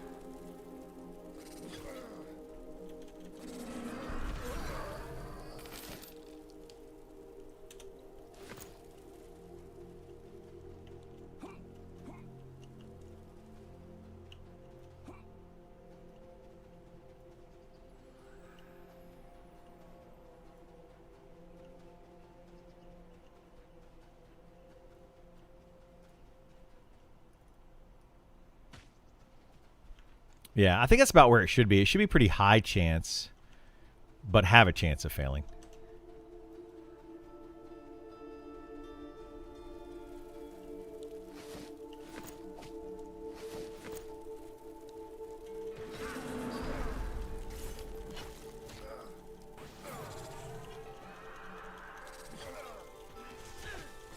Yeah.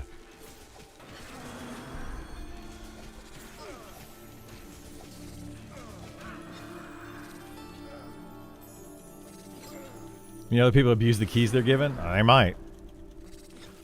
No, like, yeah, I get you. Yeah, it's the whole FD thing. Yeah. You know, Burl, people are given a little, they take it a lot. Yeah, they just want it to be 100% because it's easy mode. People, I've noticed in this game, people like things to be overpowered. It's unfortunate. What they should do is get people to go on Twitch for keys so it pushes Eminem higher up so more people find out about the game. Well, that's what they are doing. Hang on one second. I gotta clear my throat. So that's kind of what they are doing. They started giving keys to some of the other content creators. People kept coming into my stream asking me if I had any keys to give away, and I said, no, I don't have any. And they said, well, other content creators are getting them from devs. So I reached out to the devs and I said, hey, I'm understanding that some other content creators are getting keys to give out on their streams. You know, what's up? You know, can I get those? And they graciously gave me some to give out. I think I got 10 of them for you guys. We gave like 4 or 5 out yesterday. We've given out 2 or 3 today so far. So I told them we would give them out over the next couple of days this week. And then we'll go from there. If we give them out and they want to give me more to give out, we'll do that. So, yeah. I think it's working out. It's working out. But, yeah, it's definitely, I think it definitely helps. You know, it gets people into Monsters of Memory streams and hopefully pushing them up a little bit on that Twitch algorithm. Because there really isn't a Twitch algorithm at all. There's a number, a view count. The more people that are in a category or in a certain stream, the higher up they are on the list, usually. And there you go. What I want to do, what I think I'm going to try to do, I'm going to give it a shot. I'm going to apply for October front page of Twitch. I'm going to see what we can do with that. I wonder if they'll give it to me. Sounds like favoritism. Criddle in Sean's back pocket. It's definitely not favoritism because I was not the first of the content creators to be given keys. Absolutely not the first. I had to specifically ask for keys. Whereas some of the other content creators, I think, had devs go in their stream and give them keys. I think. That's what I was told. I have no idea what's going on. But I did ask and they did give me some. So. Because the lottery and the Discord is fine, but everyone's entering there already knows about the game. That's true, yeah. People who think Sean likes Criddle opinion. Oh, dude, yeah. Sean, trust me, Sean does not agree with me on a lot of things that I say on my stream. He and I had a conversation about it. Not a bad conversation. It wasn't like, Criddle, stop saying those things. It wasn't anything like that. But he was like, He very clearly told me that he disagrees with some of my opinions. And I was like, okay, that's fine. And I disagree with some of his. And it's, you know, it is what it is.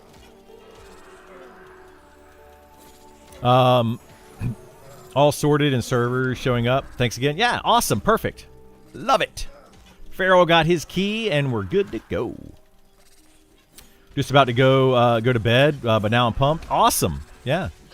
You know, play for a little bit, make your character, log in, send Gith a tell, and be like, hey, Gith, give me some buffs. Give me some items and buffs, Gith. That's what we should start doing. My keys are going to be better than the other streamers' keys because I can have Gith give you buffs. Esar's probably sitting there right now going, no, don't do that. Please, no. Yeah, keys come with gear. We should start doing that. Oh my gosh. We should start doing that. You log in, make your character, send a tell, and we hook you up with like a bag and a couple gold and some starter gear. And that's how we're better. Can I get your monk hand-me-downs? Oh, shoot. His monk hand-me-downs are pretty dang good. His monk is pretty geared out at this point. Pretty dang geared out. So is the shaman. The shaman's super geared out at this point, I think, too. I don't think there's anything that his monk or... Oh, no, I think he does need a couple items for the shaman. But yeah, I think his monk is pretty much decked out.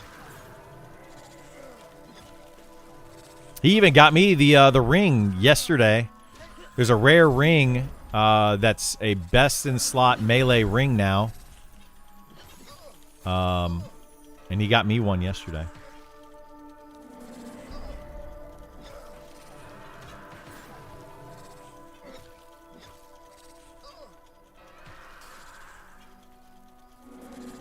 We'll just send you on missions to go camp stuff, Isar. We'll send you on a mission like next player that wins a beta access has to make, and we'll give them a character class that they have to play, but we'll deck them out with gear.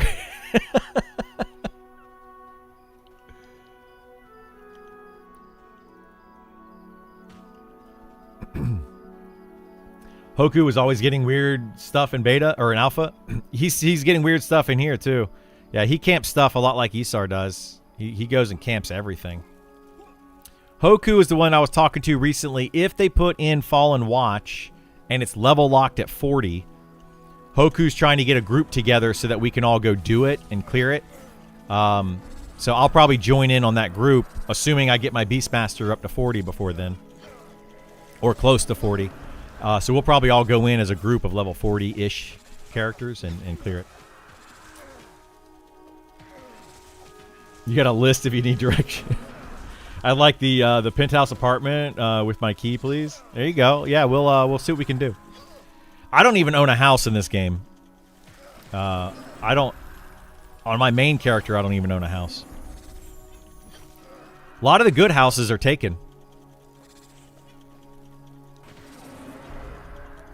A lot of the good locations.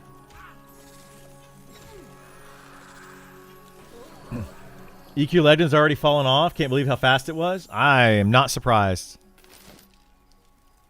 I'm curious now. Let's go look at it. Here, let's get out of this thing. We'll do another roll on that here in a minute. Golly, why is this maximum screen? Yeah, how many people are streaming? Let's see. Let's go to Twitch. We're going to echo here for a second. Turn that off. EverQuest Legends. Scroll down. 700 people in the category now.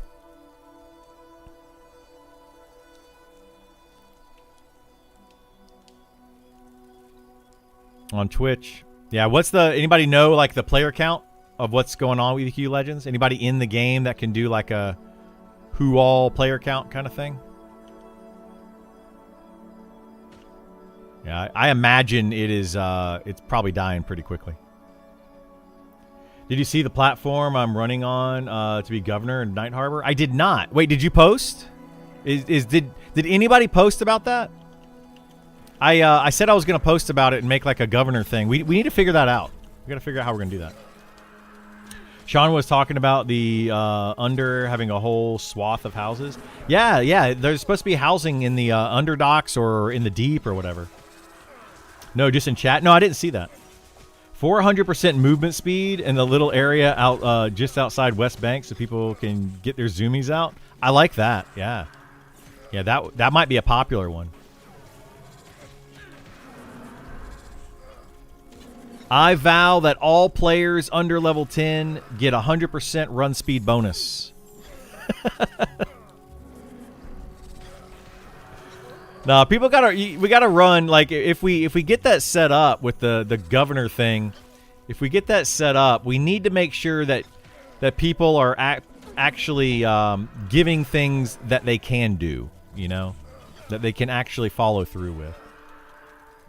I feel like EQ Legends was for people that never did all the content in EQ. That's exactly what it's for, yeah.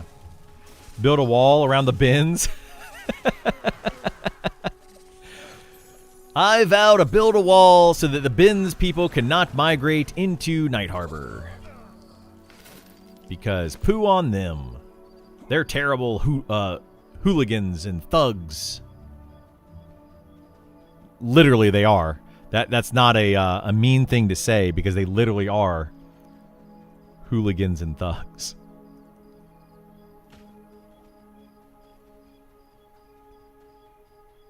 I got 3 coming in. Metallica. Oh, and you already have one up here. Oh, shoot. We got 3 more coming in, boys. It's gonna be scary. Why is it every time I pull those 3, this one in the back spawns? Like, it's like every time.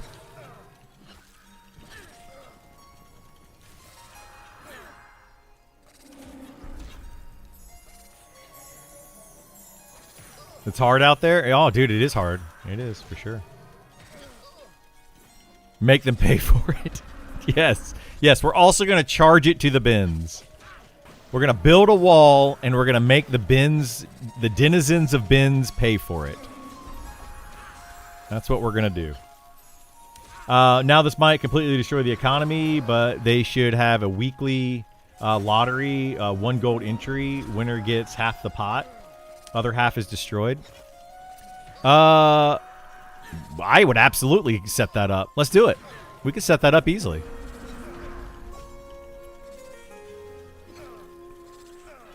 All we need is like a little spreadsheet, Burl.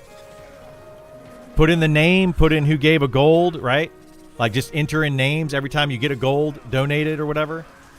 Put it into a spreadsheet, and then pull it off the spreadsheet and roll it. Can you buy multiple tickets, or is it just one gold per character, or what do you think on that? But an official in-game thing? I mean, oh, they definitely need to make an official lottery system. I would love that. I think an official lottery system would be fantastic.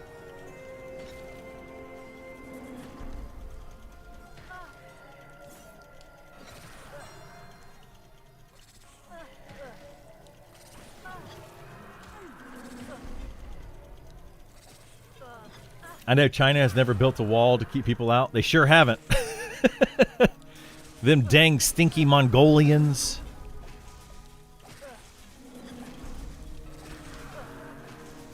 Oh, the Great Wall of China. I would love to see that one day. My girlfriend and I were talking recently about places we want to visit. We both want to go to Japan. I want to go to Super Mario World in Japan. It's like a bucket list for me.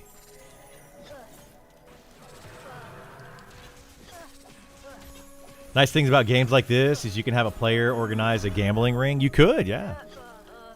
Absolutely could.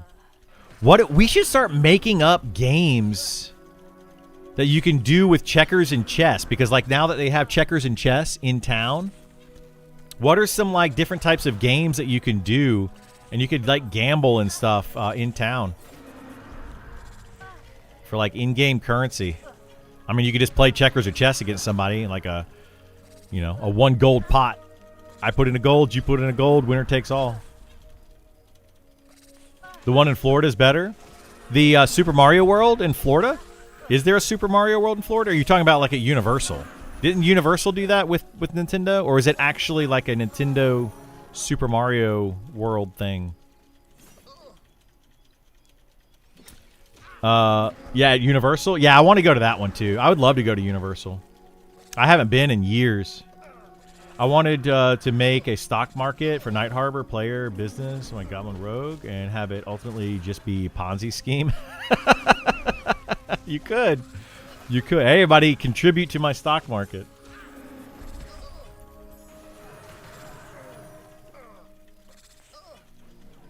You could absolutely do it. Someone say giveaways. We're doing we're doing giveaways today. Whenever Burl decides he wants to roll them. Whenever he wants to roll that beautiful bean footage. Hey, there's Gith. It's the buff bot.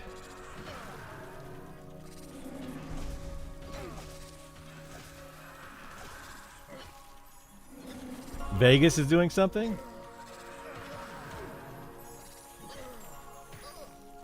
Yeah, I can in a second.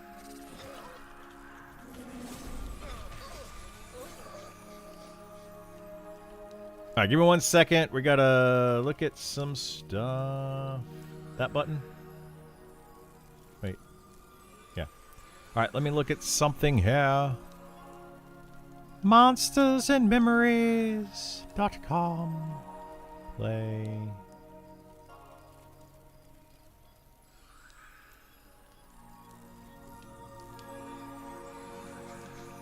Yeah, I think it was. That's all right. That's all right.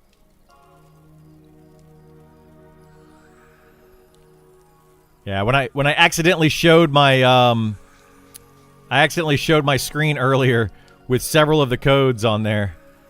Someone sniped one of the codes. That's all right. It's okay. That was my fault.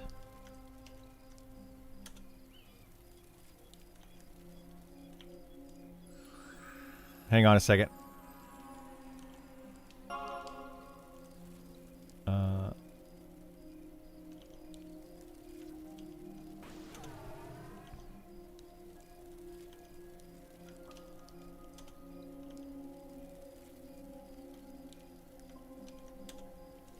All right, bro. I sent you the last 4 that I have.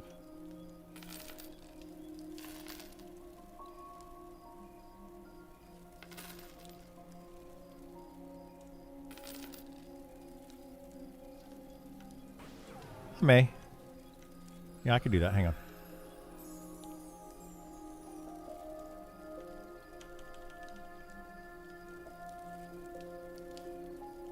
Hang on 1 second, guys.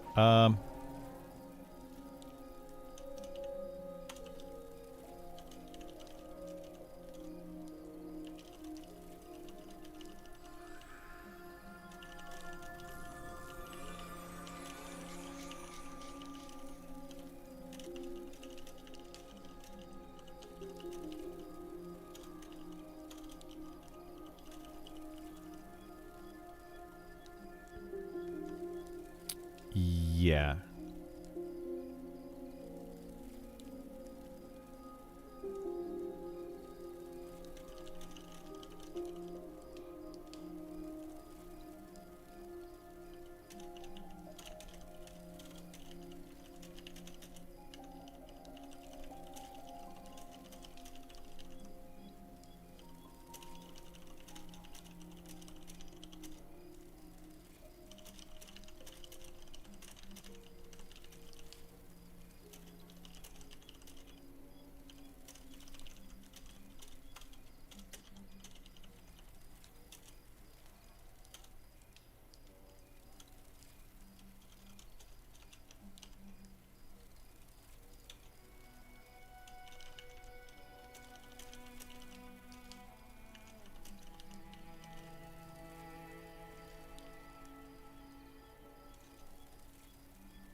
It's on the website. Yep.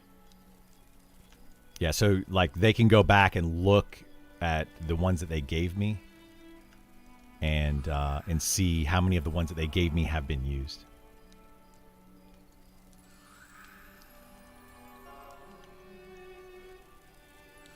All right, we're back. Sorry, I was checking out some stuff, giving Burl the last couple of codes so that he can give them out. Yeah, I'll let him know. I told him it was my fault. I alt-tabbed, and it was my fault. So we'll see what he does with it.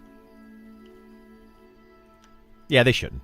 But I gave him the code. I told him what happened, and I was like, do what you want with it.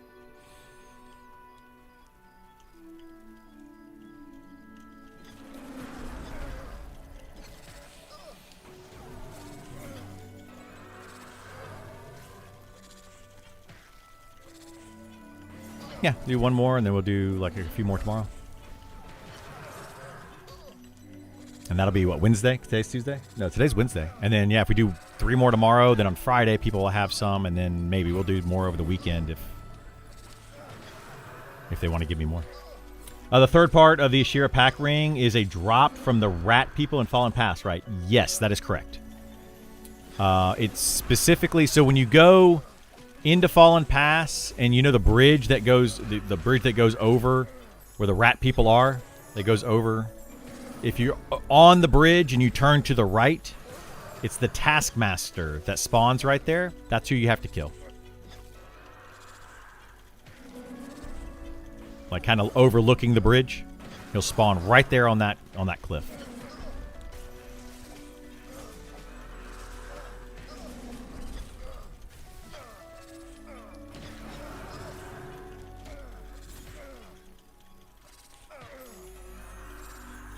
It is kind of a rare drop. It's not super rare. I think we camped it for a couple hours and got 2 of them. Because I think Isar got one for Isar or Gith or something. I don't know that he's used it yet, but he got one just in case he decides to do the quest. And then I got one on my character as well.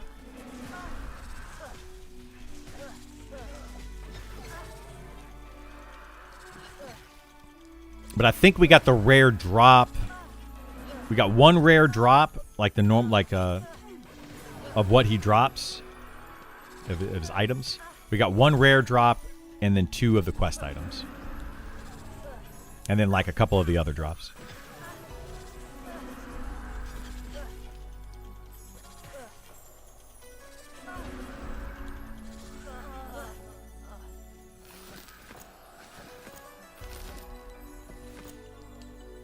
We kill everything.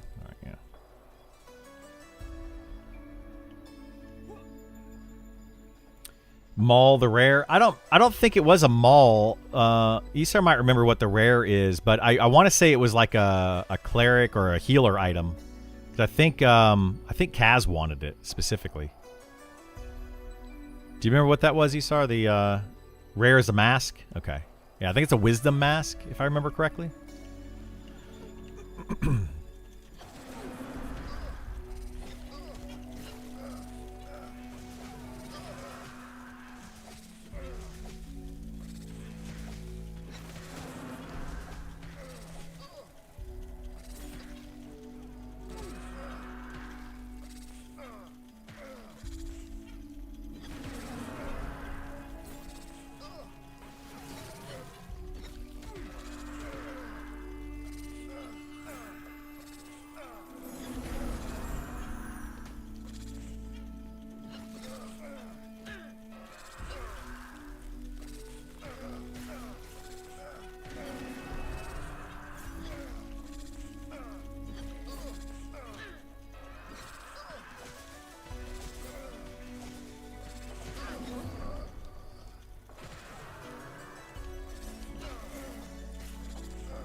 It's 3 incoming. Oh boy. I didn't see that extra one. I thought it was going to be 2. But we got an extra one.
Oh, Skim Breezy died at level 5 as a hardcore character.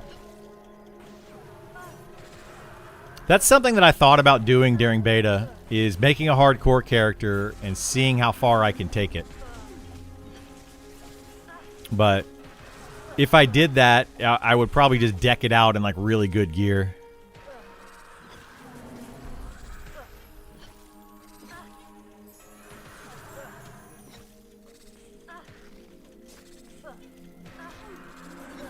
On the counts, yeah, exactly. You have to do hardcore solo self-found. Then it's like, okay, that's, you know. Otherwise, somebody could have just power leveled you. Could have. I mean, not everybody's doing that, but yeah, somebody could have just power leveled you and decked it out with, like, twinked your character out and stuff. Exactly. The hardcore doesn't mean much if you can twink it and power level it. So I would definitely want to do it like solo, hardcore solo self-found. That would be the only one that would be impressive to me if somebody did that and made it like pretty high level. I'd be like, okay, that's impressive. But yeah, I don't want to do it. I personally don't want to do it because lag and like silly like bugs and glitches and stuff like that could easily get your character killed.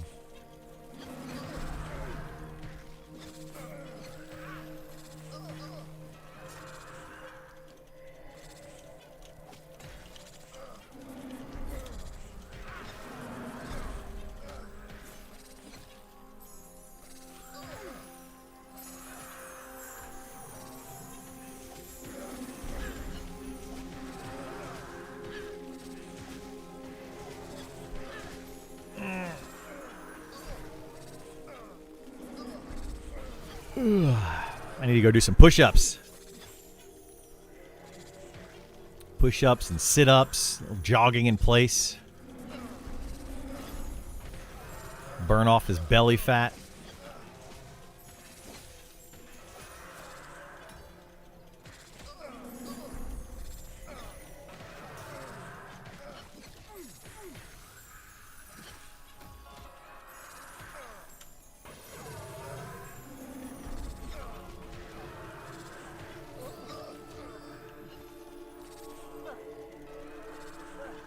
Uh-oh. We got a fifth guy.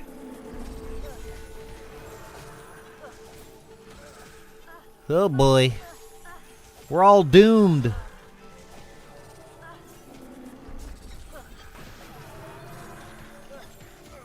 Whatever are we gonna do? We're gonna get Gith killed. That's our goal. Can we pull enough level 30s to kill Gith?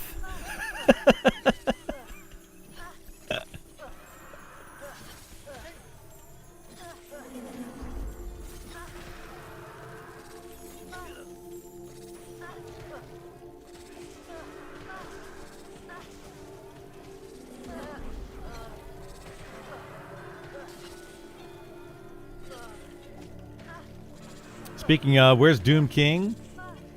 I haven't seen him in a while. Yeah, he hasn't popped in. I should send him a message on Discord.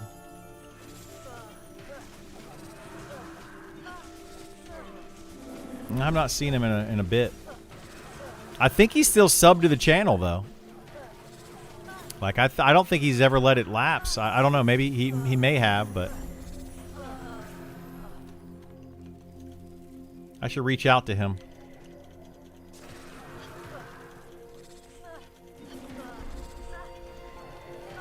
I actually was just on texting my sister the other day that I feel like I don't keep up with people enough. You know, people that come to my stream, I see them, I talk to them, and all that kind of stuff. But I'm very bad about texting friends and family and trying to keep up with them. You know, I try to here and there, but it's hard to keep up. And yeah, I was telling my sister about it. I need to send my brother-in-law a text, actually. Let me do that after we kill these. He's starting his third round of chemo today.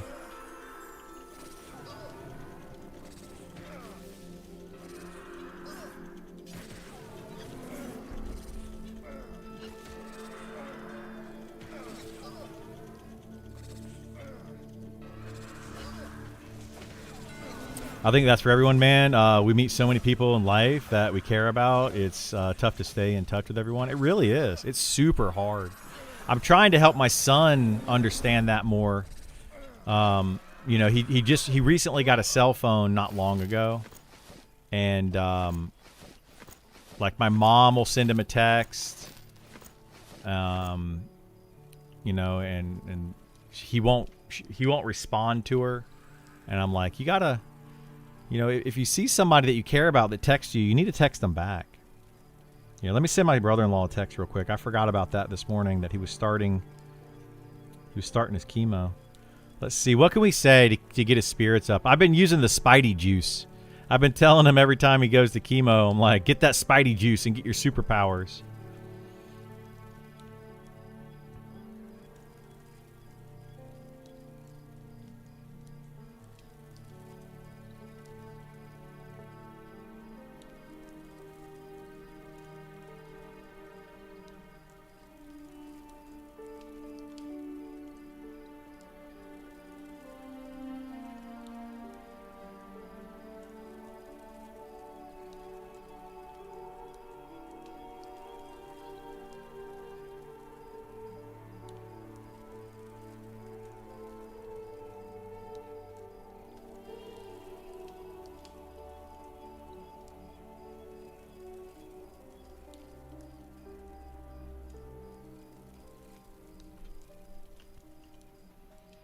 Keeping in touch as often as we do in modern times isn't exactly normal. Oh, I thought we were fighting something.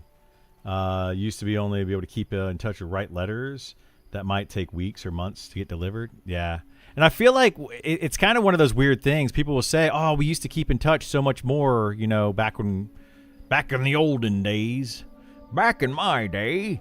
And I'm like, yeah, but did you really keep in touch more? Or was it that you just had like a weekly phone call or something? And it's like, now I feel like we keep in touch more because of things like Facebook or Twitter or Instagram or, you know, whatever the other ones that people use. And I feel like we're almost keeping in touch more, but we're doing it less actively. We're just doing it kind of, you know, automatically I'll go post something. Like Burl today saw that my girlfriend's daughter was going into high school, and posted a picture.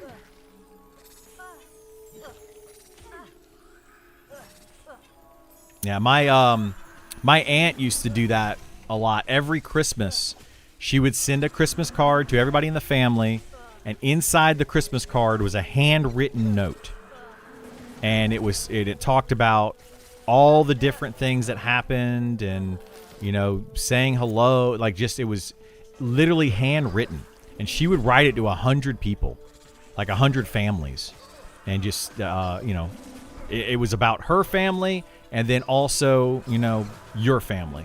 And I remember getting those every year. She doesn't do it as much now, but yeah, she used to do it all the time. News you got from loved ones felt more meaningful when it was accessible instantly at any time. Yeah. Human brain doesn't have the capability to care for as much as the modern day makes us feel like we have to. Yeah, it kind of doesn't. I talk to some people sometimes. Like, I actually have this conversation with my girlfriend a lot. Like she works, and has like conference calls and whatnot. And she's like, she gets off a conference call. She's like, oh my gosh, I'm spent. I just can't people anymore, And I'm like, dude, I sit here on a stream. We've been on the stream for 4 hours today. And it's like, to me, that's normal. Like, I can talk to people all day and it doesn't really faze me. It drains me eventually. Like, don't get me wrong. I can't do this all the time. But some people it drains so much faster than others. She can't do it. Like a 30-minute, hour phone call, something like that, and she's done. She's like, I can't anymore. I need like a 3-week vacation after a 30-minute phone call.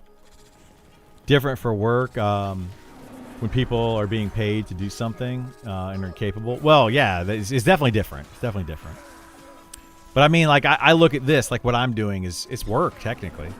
Like, there's a lot of people that are going to be like, I could not repeat myself and read the same questions every day and answer the same questions every day.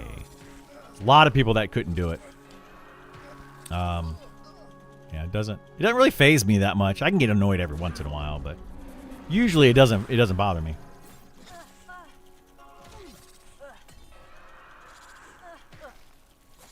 It's not work if you love it. That's what they say.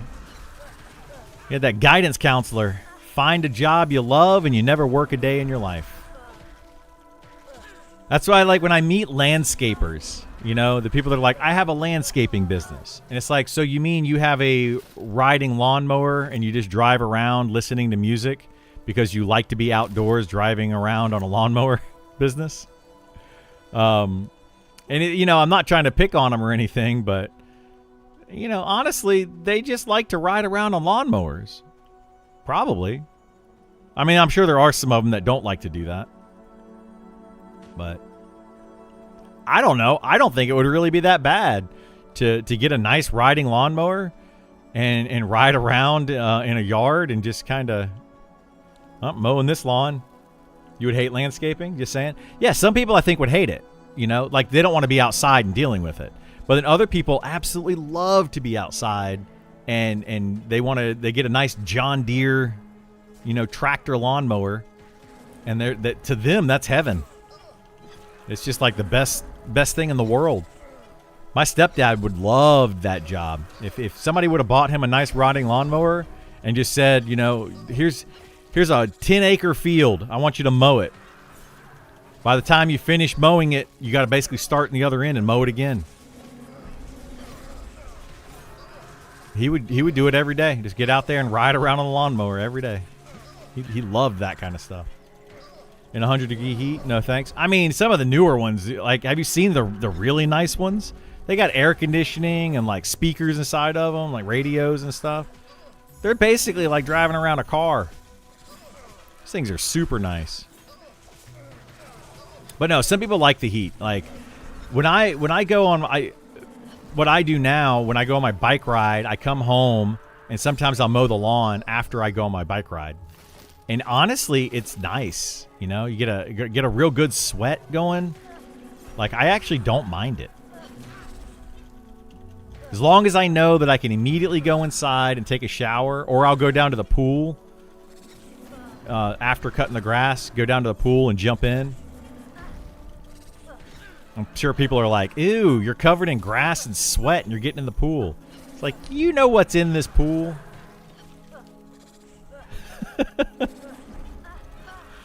It's a public pool. It's probably gross.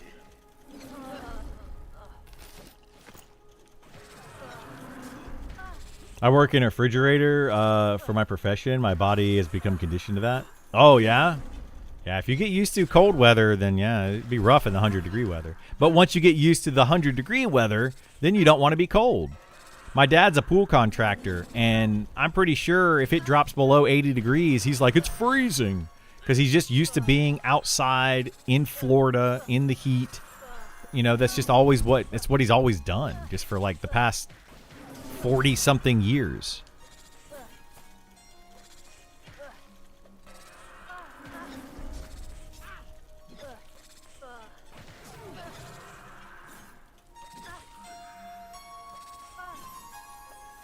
I love southern people and parkas at 70 degrees. Oh, dude, I love the cold weather. I live in the South, but I love the cold weather.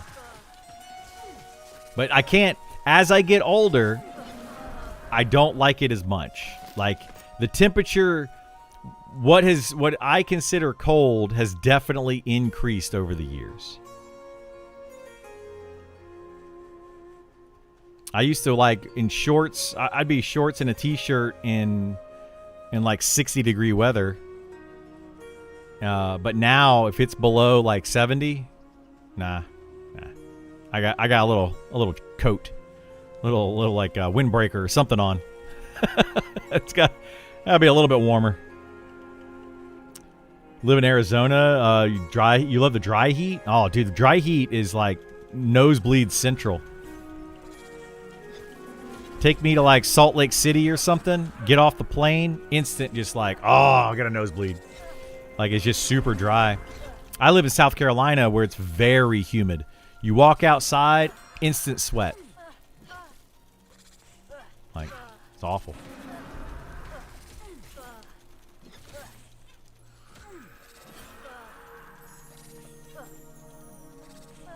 Used to be big old fatty, lost weight. Now I get cold super fast.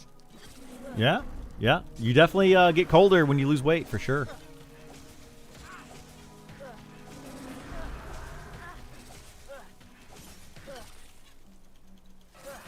Get all 4 seasons in 1 week in Chicago. You do. Dude, when we were there, God, it was so freaking cold. When was your wedding? Was it in, February? Man, it was so cold.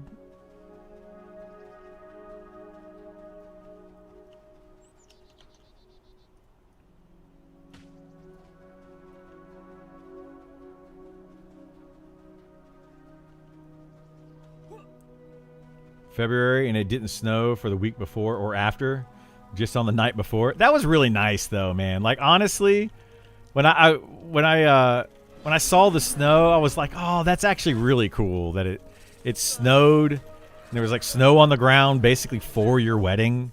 I mean, it's good and bad, I guess, but I liked it. I thought it was nice.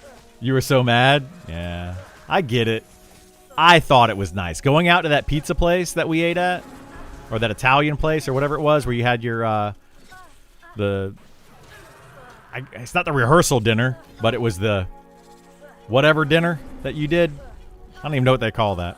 I'm not fancy enough to have those kinds of things. But yeah, and it was snowing. We were on the big bus going to dinner. I enjoyed that, man. I thought it was really cool. I loved it. Maybe people travel to Chicago in February. Clearly, people hate. I mean, most people live there, I think. It was the rehearsal dinner. Well, I went to the rehearsal dinner, but I wasn't part of the wedding, so I felt privileged.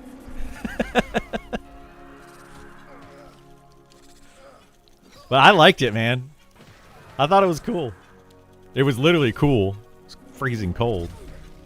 Hope every single person on the coming giveaway is peacefully asleep. Go to sleep, y'all. You go to sleep, or I'll put you to sleep. Read the name tag. You're in my world now, Grandma.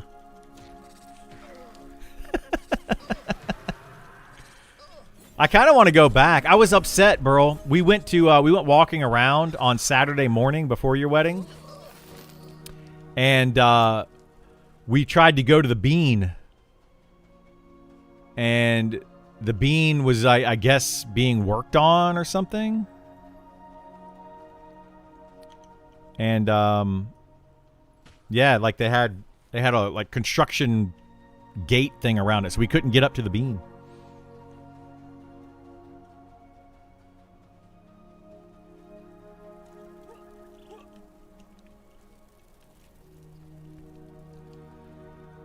Sleep actually isn't in this game, right?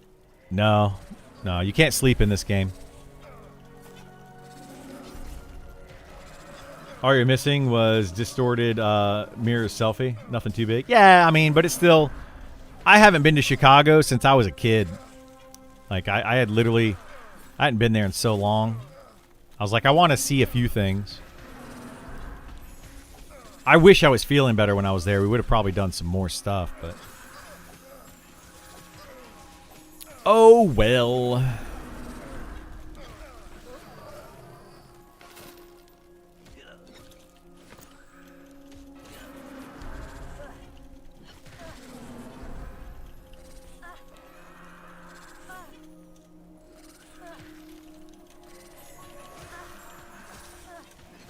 Do I still need a dagger? Or let me see.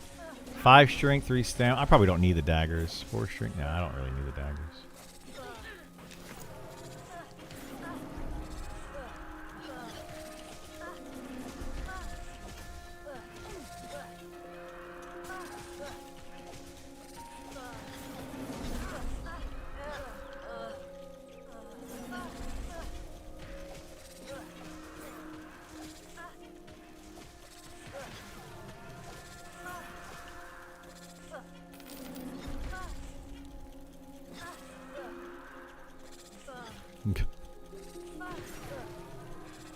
I'm just going to keep spinning around. There we go. I got it off of you. Sorry.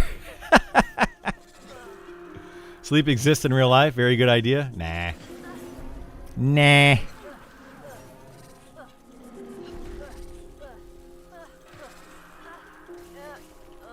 You spin me right round, baby, right round. Like a record, baby, right round, round, round.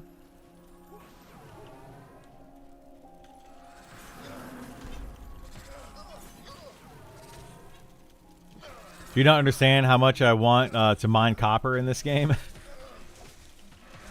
Get to the copper. If you can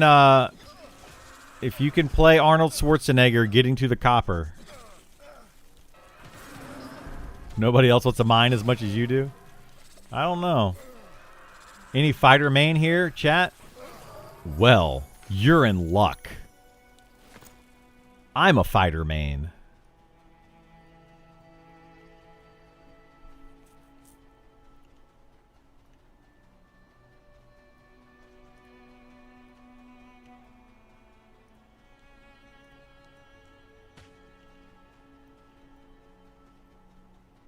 I love mining so much, I became a geologist and work at a mine. Do you really?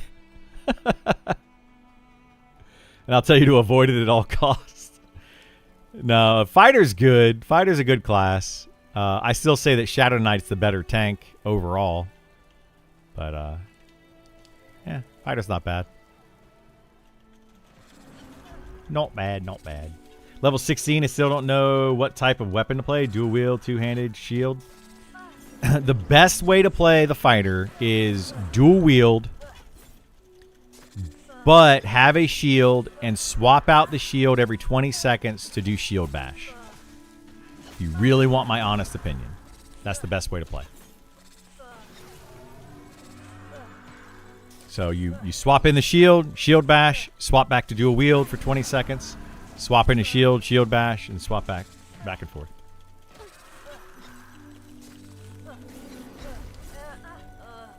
You're going to get the most threat, most DPS, all that. Yeah. Using a shield it's just not worth it. It's not worth the the smaller amount of DPS. At least right now. Maybe it will be in the future. Good evening. Has there been any giveaway? Just tuned in. We've done 2 so far? 3 so far? 2? I don't know. Burl's done a couple of them. Shields make your butt look fat. They might. They might. You gotta like, because you're carrying around the shield, you gotta stick your butt out for balance. So it absolutely could make your butt look fat. I mean, totally makes sense to me.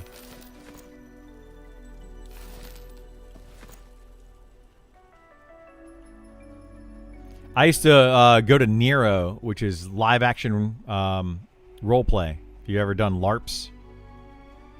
And we had a guy that carried around this giant shield. And he would always stick it way out in front of him and stick his butt way out in the back. And that's how he would fight people. He min-maxed LARPing is what he did. Like, in real life, you would not hold a shield and sword like that. But because of the way LARPing works, you have to actually tag them with your weapon. So he min-maxed LARPing so that he was a really good fighter. And I was like, you're just cheating.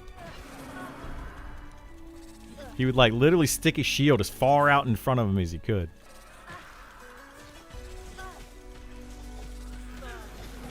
It was silly.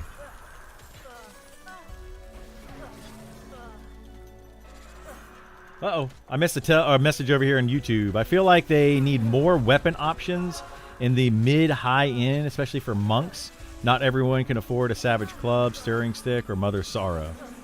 This is true. This is true. They can't. Monks, I would say, are best off getting the knuckles that you can get periodically through the levels. Like Hadier's Fist is a really good one. And it's a monk-only hand-to-hand weapon. And then there's another one. There's another one that's like 3 damage, 4 delay or something like that. So getting those is probably easier. You could also get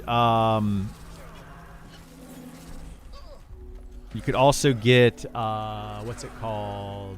The Mace of Malice. That's kind of a mid-tier bludgeoning weapon you could grab. Oh boy, what else is there for monks in the mid-tier? If I LARPed, I get banned for berserking on all the hobbits. Nice. Just go to slaughter all the hobbits. The hobbitses. Cinder Beetle weapon. Yeah, that one's actually pretty good, I think. The Cinder Beetle. They have one that you can use.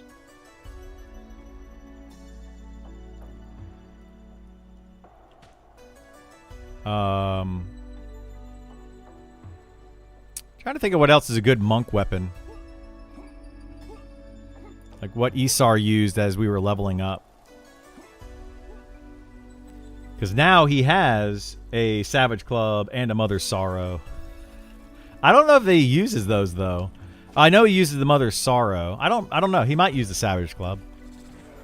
I mean, I know he has it and he does use it, but I don't know like if it's the best or not.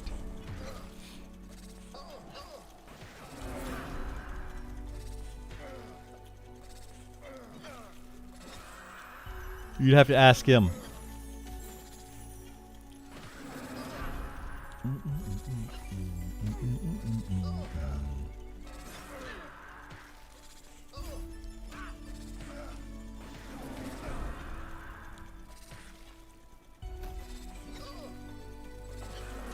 Why am I getting text messages? I swear, if I'm getting text messages from congressmen again. Oh. It's my kid's school. They're sending text messages. Is there no magic scythes in the game? There's a like not a two-handed scythe, not that I know of. They have sickles, which are similar, I guess. They're like one-handed scythes, but it's a sickle. I can't think of a two-handed scythe. I mean, they could easily do it. all they have to do is just make one, put stats on it. They have two-handed scythes in the game, but I just don't know of any magic ones. That'd be a cool weapon for like Necromancer, Shadow Knight exclusive weapons that they could use.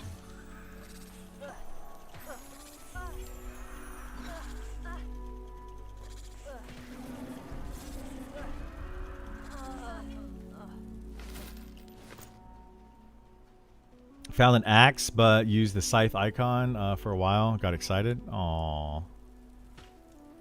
They could use some more like axes as well. Like they have cleavers. They have like 3 or something different cleavers in the game that you can get.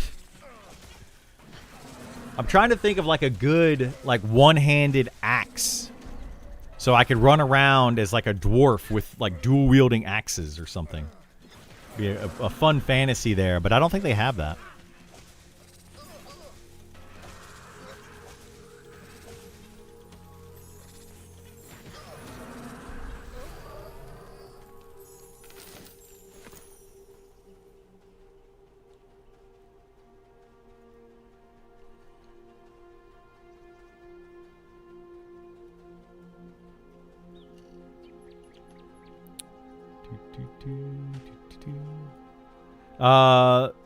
This is your child's school. Now that we have your attention, how likely are you to vote for Timmy Timison in the month primary? I mean, it sounds about right. Do you have pole arms? Kinda. You have like a two-handed spear, which I guess is kind of like a pole arm, but not like a pole arm with like a big like axe head on the end of it. I think there's a two-handed axe in the game, but I don't think there's anything like a pole arm that's like a two-handed, like, you know, with a big curved blade. I don't think we have anything like that. Yeah, there's spears and tridents. Yeah, no halberds. Yeah. Off to work. Have a good one. Take care, Nielsen. Have a good one, bud. Is it halberd or halberd? It's halberd, right? Yeah, I don't think there's any of those in the game that I can think of. At least no notable ones. There might be like a crafted one or something that you can make.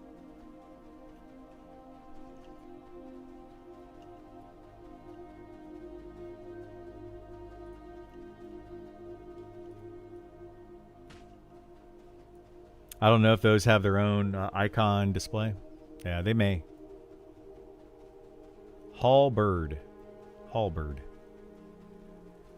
Sounds good.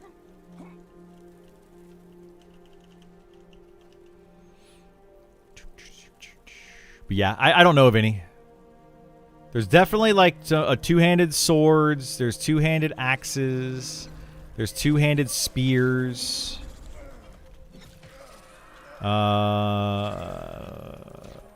There's at least one of each of those of notable, like a notable, like good version of each of those. But yeah, definitely more variety would be nice. One thing about like a game like this is you're going to end up having like a best in slot, right? For every class, or for every item. And what's going to end up happening is everybody's going to want to go for whatever the best item is, whether it's a sword or an axe or whatever. They're going to go for that best one, rather than having a variety of different things that have similar stats. You know, that's not really, one isn't necessarily better than the other. Like the best two-handed weapon in the game is a sword, period. Hands down. There's no better weapon than that two-handed sword. Like there's not an axe or a halberd or a spear or anything that's better than that for two-handed. Best one-handed weapons in the game, both of them are swords. So, yeah, feels kind of bad. Be nice if there was more options. Why swords? I don't know. It's just what they made. They were both raid items, so you can't even get them right now. But yeah, the best weapons, the two best one-handed weapons were swords. How often do I disconnect or have trouble logging in? Very rarely. I've only disconnected in the game. Like, the game has crashed on me maybe 3 times total where I'm playing it and it just crashed. Well, maybe more than that because of the zoning bug right now in Fallen Pass and like a couple zoning bugs. But like where I'm just actively playing the game and it crashed, maybe 3 times total. Where I got disconnected from the game once or twice. I can't think of. I can only think of like one time, maybe a second time. I don't remember. So it's very rare. Got back into Monster Memories today. Made a Paladin. How's it grouping? Is it preferred tank or more off tank? Paladin is a good tank, but it hasn't had its deep dive yet. And whoops, I didn't mean to pick that up. And it's the lowest DPS of the 4 tanks, so it's just not great DPS. In fact, it's bad DPS, which means that it's bad threat. So a tank with bad threat is not a very good tank.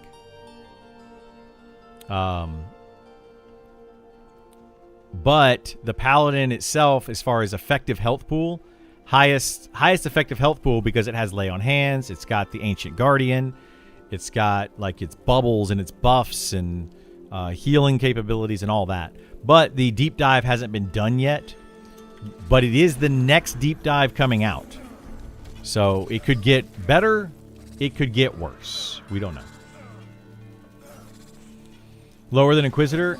I say it's lower than Inquisitor because the Inquisitor has a haste buff that it can give itself.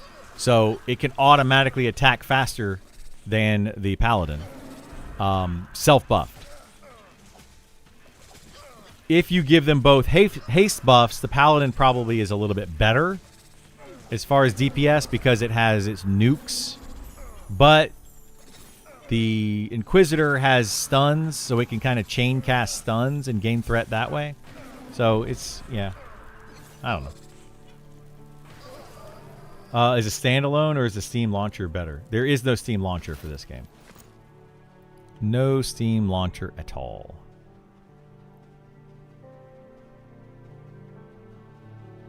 Get into that giveaway, ladies and gents. Burl's firing up another... Whoops, that's the wrong one. Delete. Burl's firing up another beta access giveaway, so get in if you want to. Oh, shoot.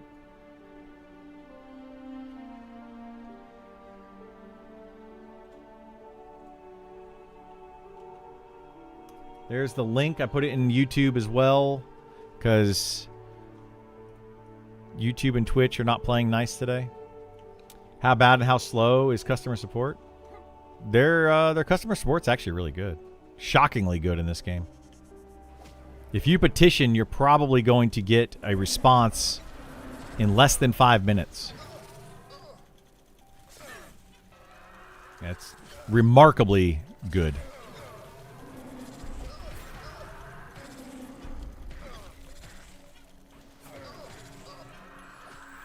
Is my Synths heading maxed out yet? Synths heading, I'm 100 out of 100. Woohoo!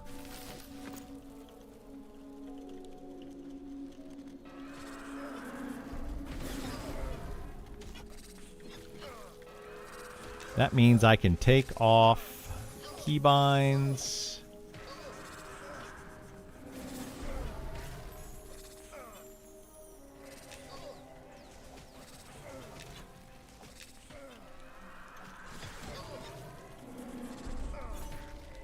The point of skills that max out so fast? I mean, it only maxes out so fast because I macroed it to my attack buttons. I literally just sit here and spam it. So like I use it literally every 15 seconds. What is it? I think it's every 15 seconds that you can use it. You hit 100 swimming? I don't have 100 swimming on any character yet. I didn't have 100 swimming on a character in alpha either. I've never had 100 swimming in this game. Think Rangers will lose Speed of the Wild? Yes, I do think they'll lose Speed of the Wild in Deep Dive. I think they're going to get something else, though. Does Sense Heading tell you direction every time now? Yes, it does. So when I hit Sense Heading, it says... Oops. You think you are heading southwest. Like, I don't think it ever fails. At 100. But it might. I haven't watched it closely enough.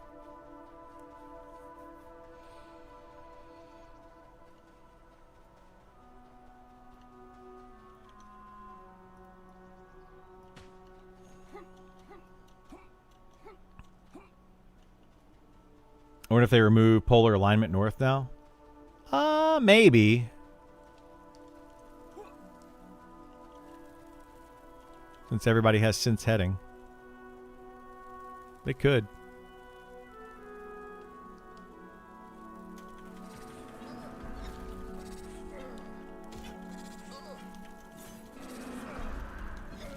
Agreed, their support is the best response time I've ever seen in an MMO. Yeah, it's by far the best for sure.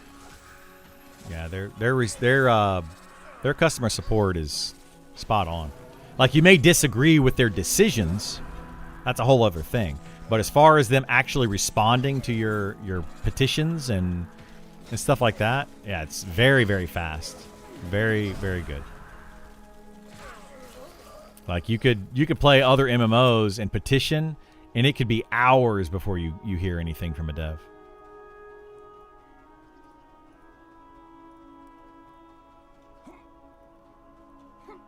But we'll see how that goes in the future, because this, right now you have a few hundred people online.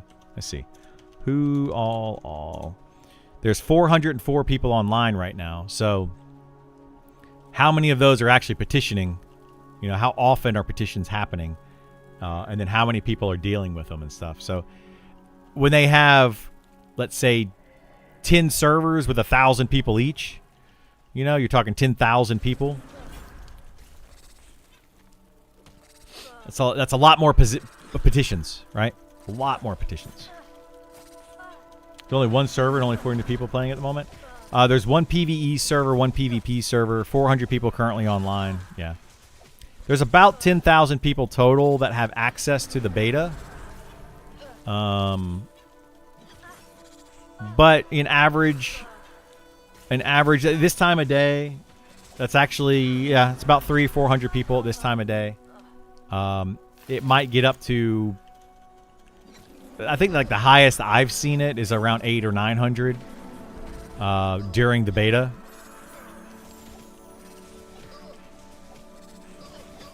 And that's like 10, 11,000 people or something that have access to the beta.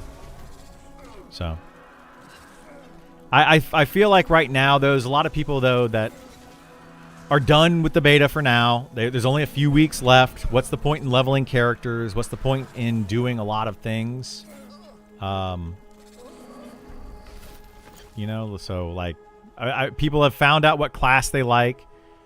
Some people are waiting for the deep dives before they try out another class. Some don't want to be spoiled. Some people are like, I'm going to go play a different game so that I don't burn out. So I get why there's not a lot of people currently playing. But still, having 400 people play this in beta is pretty good when you compare it to like Pantheon that might have, I don't know, 10 people playing it. I have no idea how many people have logged into Pantheon recently. I'm going to say not many. When does beta end? Sometime mid to late September. It's gonna stop, and then they're gonna shut it down until October 1st. Reason why a lot of people aren't playing is because they haven't been enough keys handed out. I mean, there's that. There's still a lot of people that want to play, right? A lot of people that still want to get in and play. They just don't have access to the beta. So, I still have no doubts in my mind that this game is going to pull 30 to 50,000 people for the first month in October. No doubt in my mind.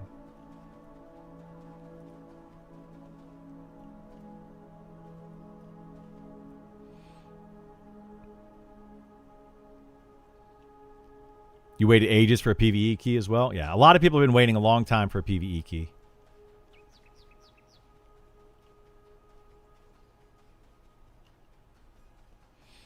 You're just leveling your Necro and Pantheon? Is 10 to 20 people playing right now? Yeah, it's awful. Awful. For the 100,000+ Steam copies alone that they sold, and they have like 10 to 20 people actually playing the game. Yeah. Clearly, they're not doing a good job with that game.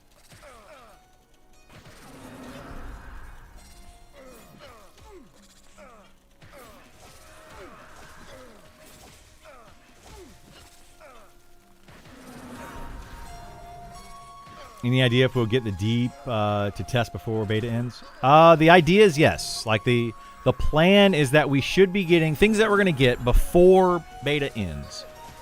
The Underdocks, some of the deep, and Fallen Watch. Those 3 things should be in the next week or so. Like maybe by the end of this week. Maybe early next week, but those things should be in very soon. And they'll probably be the last things that they do outside of adding in classes, like deep dives for the classes, and then bugs, fixes, and balancing and stuff like that. Spring Wipe never came. No one gives... Yeah. Exactly. That's the thing. Like they kept saying spring wipe, spring wipe, spring wipe, all this kind of stuff. Spring came and went. It is well into summer. It's going to be fall soon. And they're still like, spring update's coming. No, it's not. What are you talking about? Yeah. All those Pantheon fanboys finally stopped coming to my stream and telling me I was wrong. It took them a while, but they finally stopped.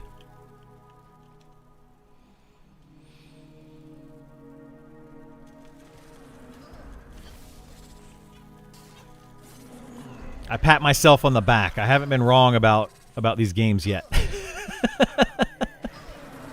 No, I've definitely said some things that I would consider to be wrong about.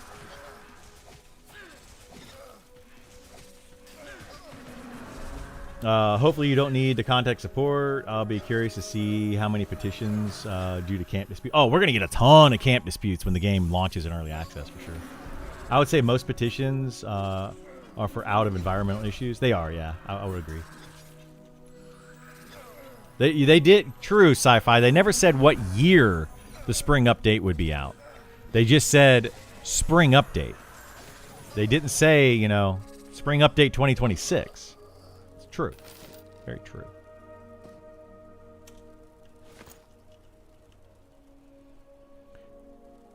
Biggest Pantheon fan is still here. I mean, I'm a fan of Pantheon. I'm just not a fan of the dev team. What would you say is the out-of-the-way leveling path for newbie zones? Out-of-the-way leveling path? There really isn't one. The newbie zones are going to be an absolute disaster in this game when they launch. Hang on one second.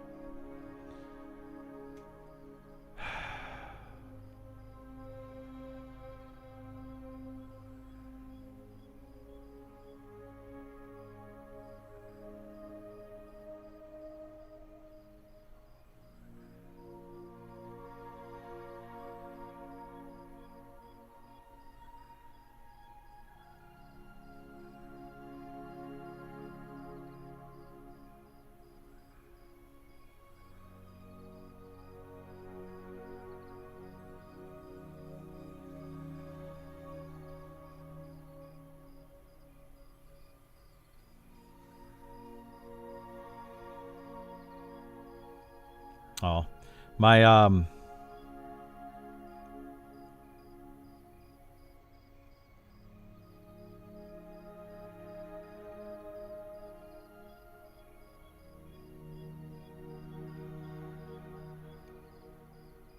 my ex-wife sent me pictures of my son first day of school, so I have them.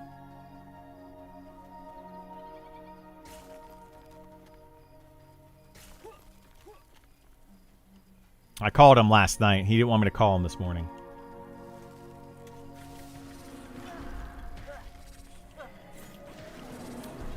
Let's see. Sunken cost fallacy, also known as Pantheon fan syndrome. Yeah, I got it. I agree. I'm just going to go mine while everyone is running around like a chicken with their heads cut off. I think that mining is going to be a pain in the butt just as much as trying to find XP mobs to XP on. It's going to be an absolute disaster. You're going to have people that are all like running over each other and yeah, it's going to be nuts, man. The first couple of hours, first day really, but the first few hours is just going to be people complaining, people petitioning. This person stole my node, and this person stole my spider, and this person, oh my goodness, that was my skeleton. It had a cracked staff on it, and they stole it, and I want my cracked staff back. It's going to be so much of that. I feel for the devs and the GMs. Like, my goodness, man. Wait, did we run out of fire here? I only have 6 wood.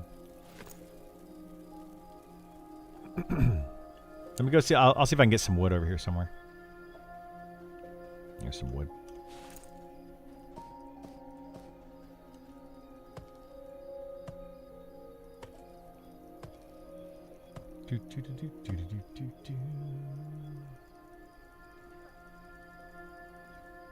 I will say the corrupted Ashira are out of the way since you have to run past 45 to 50 mobs to get to the camps.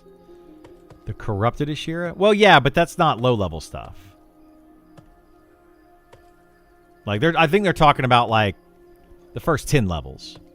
I assume, you know, like, I could be absolutely wrong, but I feel like the first 10 levels is what people are wondering, like, where can I go out of the way of where all the people are going to be? There's a few spots that might be less camped. Okay, that one's can't do that one. There might be a few spots that are less camped, like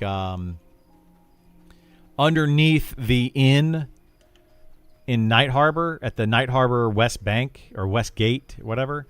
If you go into the inn, underneath that is like some mobs that spawn. So that could potentially be a place that not a lot of people will go to. Another one is outside where the Shadow Knight and Necromancer guild is. That one, not a lot of people go to that one. So yeah, there's a few places, but not many. Honestly, you're gonna probably there's gonna be this is gonna be counterintuitive to what I normally say. I usually say that soloing is the best way to get XP, and it is for the most part. But in the early levels, you're probably gonna be very well off if you make a group and go try to farm or kill like the Ashira camps that are like level 5, because you're not going to have very many people that are going to have a group to be able to actually pull those mobs. And those are camps.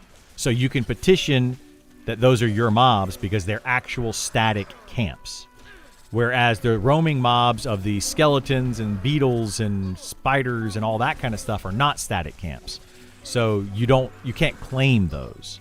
So it might be advantageous for you to try to get a group together early on of 3 or 4 people and try to go do one of those camps. Maybe. Various rat snakes in the harbor. There are some rats and snakes down in the harbor, yeah. When did they add the bag upper inventory pop-out window? In the last update, they added that. I don't even have mine up. What is it? Shift O or something? I don't remember the hotkey for it anymore. But yeah, they added that recently. Control I, is that what it is? Yeah, that right there. Yeah, they just added this in. They added the pop-out window for inventory.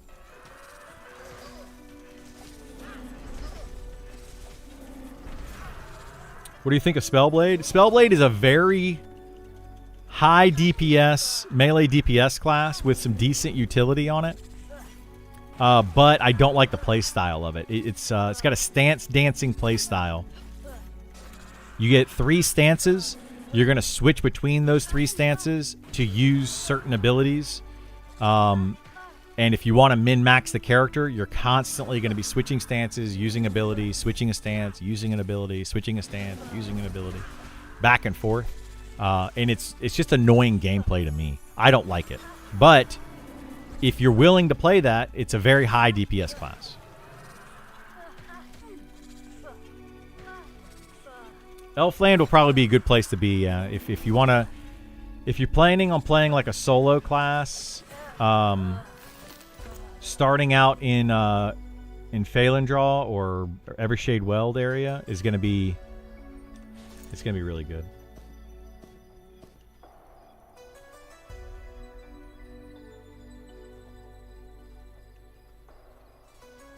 Trying to find some wood so we can make a campfire here. Wait, how much wood does it take to make a campfire? Is it 8? Because I have 8. We can make a campfire. Oh, wait, you guys made a campfire. You already did it. I was not paying attention. What a dum-dum.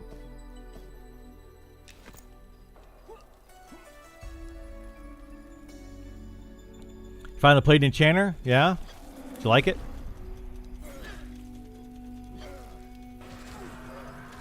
Be a lot of people in the deep at the beginning of EA2. I feel like there will be. EA the deep races seem to be pretty popular. Like the Deep Elf, Deep Gnome, Deep Dwarf. They all seem to be pretty popular choices.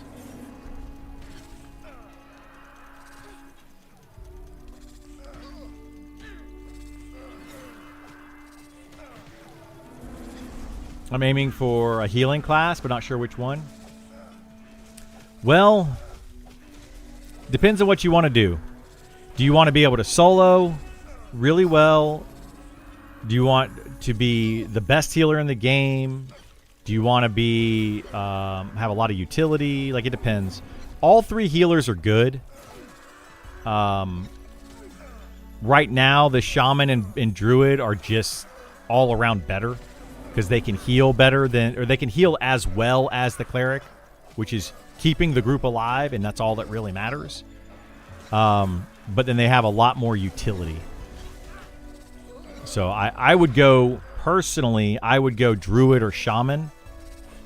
Unless you're planning on being a main tank, or sorry, not a main tank, a main healer for a raid type situation, or if you want to have res. That's the only reason go Cleric. If you want to just be able to group up, be able to solo some, be able to group up, I would go Shaman or Druid.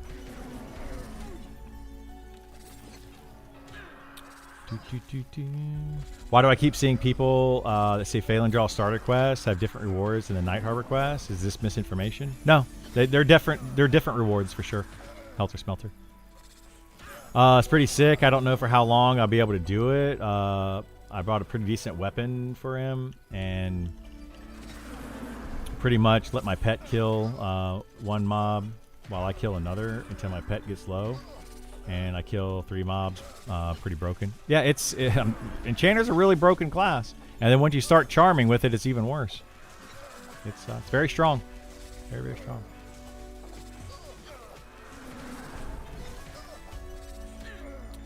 Druid good if you don't have a static friend group. Make good money porting people. Yeah, Druid's really, it's a really good one for sure.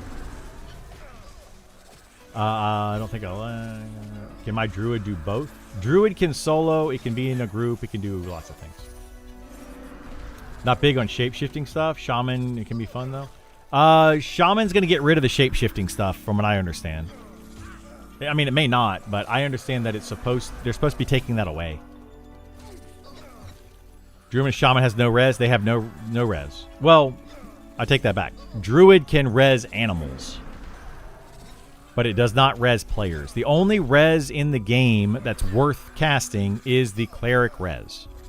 Paladins also have res right now. They may be taking that away in the future, but clerics have resurrect, and they have the one that you can get 95% of your XP back that you lost. So they're the best in the game at it.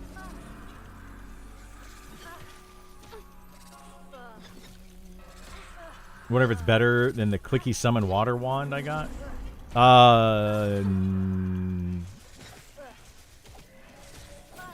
I don't remember. Some of them are better than others. Usually the ones in Phalandraw are the better starter items from those quests. Because those quests were made later. So generally speaking, they're better items. But I wouldn't say all the time. I know that the Bard one is better. The Fighter one is better. Those two definitely are better. The Archer one is better. The Beastmaster one, I believe, is better. Like, yeah. I hope that they fix that. Like, the itemization in this game absolutely needs a full overhaul.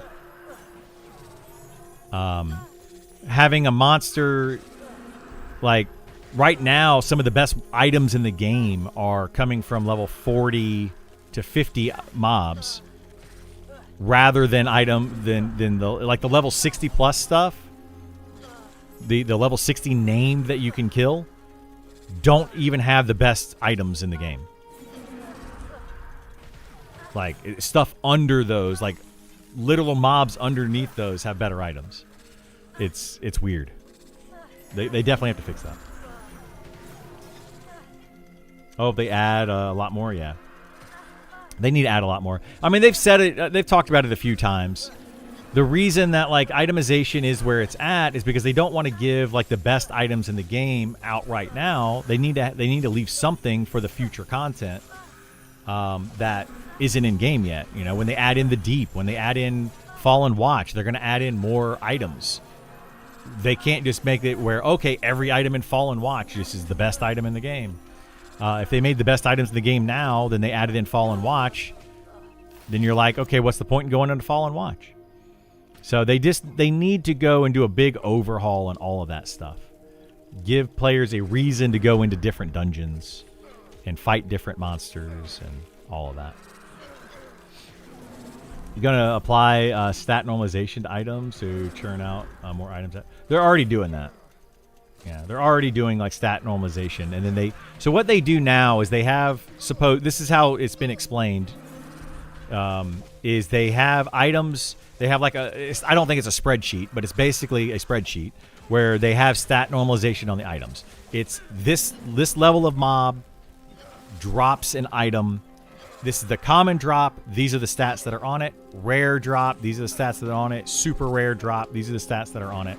Based on the rarity of the mob and the level of the mob and then the rarity of the item. So they have certain stat values for that. Then they go in and hand modify some of those items and add or take away some stats to make them more or less desirable. So, like, they might make an item that's super common and they take a few stats away from it because it's so common, it doesn't need to be the best.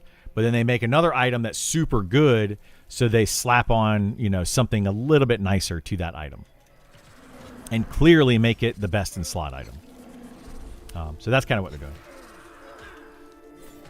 Yeah, make sure I'm gonna link this one more time in YouTube chat. Make sure you guys are getting in if you want to get access. Beta access. Burl is gonna roll that here shortly, or randomize it. Just going up +2 strength, +5 HP after a while gets less exciting. It does, yeah. The weapons right now are the best overall thing. But yeah, I agree. Like, oh, I've got a helmet of whatever, and it has the same AC, and the new one I get 10 levels later has +1 strength on it over the one that I got 10 levels previous. Come on, you know, we need something else.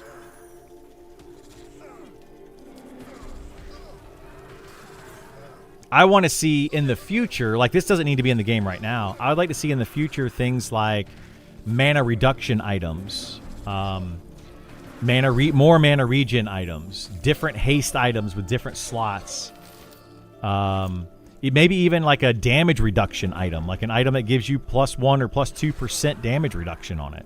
It's a very small amount, but it would still be really, really nice to have for tanks. Threat proccing items, de-threat proccing items, crit chance and crit damage items. I would love to see all sorts of stuff like that. There's a guy named Tom and Sneed that was spawning in Sungreet Strand, I think it was. He was in Bandit Ruins, and I was killing them all the time. And they patched, the dude stopped spawning, and I got some of his items, but either he's super rare, the items are still green. I'm surprised they're not blue. Items don't have colors in this game. It's not World of Warcraft style of itemization, where you have like green items are the common, blue items are slightly better, and then purple and all that. They don't do that in this game. Yeah, increased healing, increased spell damage, all of that kind of stuff would be really awesome to add into itemization later on. Rather than just, +1 or 2 stats here and there and all that junk. That gets boring real quickly.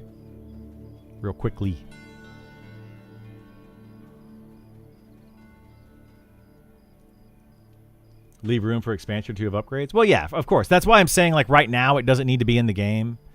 But hopefully by the time 1.0 comes around and they start adding raids and stuff like that, we start seeing some more of that stuff. Because otherwise you're just going to end up getting, more and more and more stats, right? And then it's just going to be, okay, everybody's got 255 of every stat. Boring. And then just like what do upgrades do? So smaller stats and then incremental incremental changes.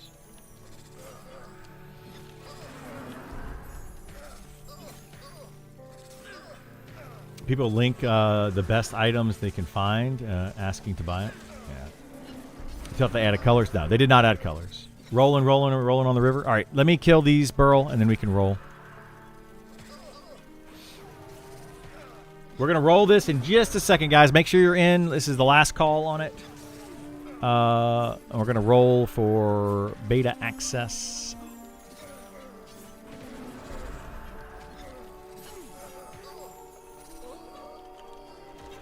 We got to kill these mobs, though, and then we'll be able to roll on it.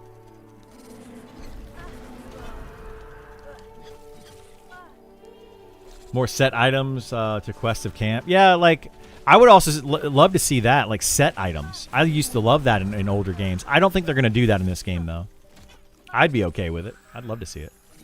But have, like, where you get 2 pieces or 3 pieces or 4 pieces, and you get small bonuses if you wear the multiple pieces.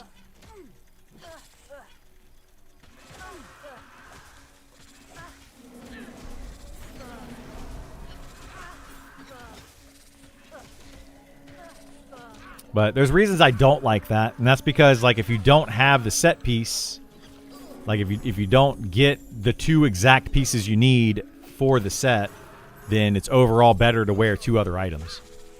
That's the reason I don't like those, but I think it's cool when they do that kind of stuff. I want spell pet levels to scale. I would like the pet classes, Necromancer and Elementalist. And the Enchanter, they get 1 pet, 1 spell, 1 pet, and it levels with them. It just, like, when they cast the spell, it's their level. Yeah, I don't like it that you have to buy a new spell for a new pet especially for the Elementalist. Every 4 levels, you have 4 different pets you can buy. Like, what the crap is that? Like, it's so EverQuest and so old school. Like, let's modernize that a little bit. I want the Elementalist to have 1 pet that they cast.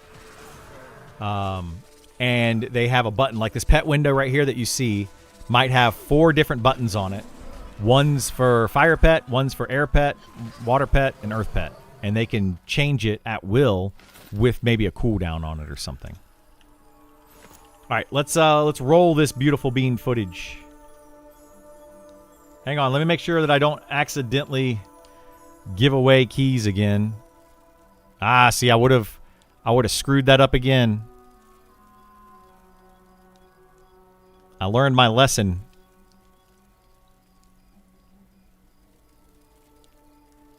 All right.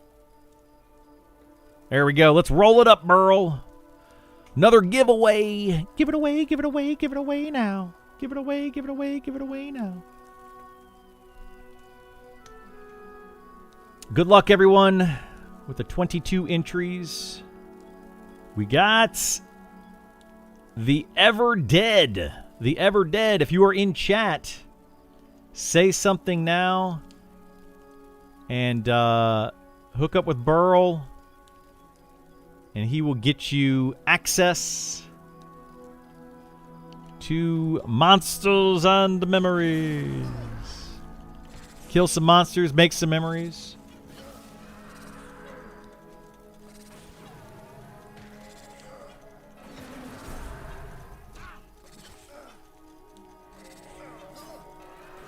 Oh, he said something, Burl. He said something right up above that. He's already responded before you said 2 minutes. He's Twitch, I think. No, wait, is he? No, he didn't. You said that. No, he said that. The Ever Dead. He said awesome right above that. Yeah, he's on Twitch.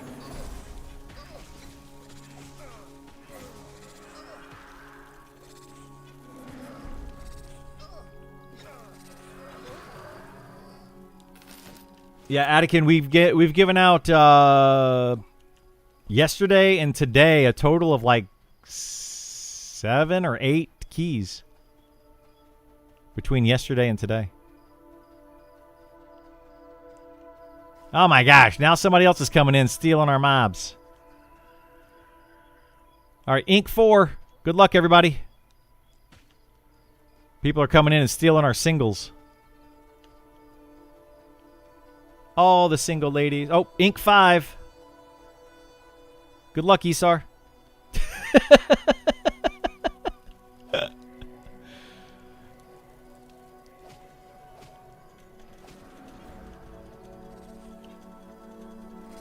All the single poachers.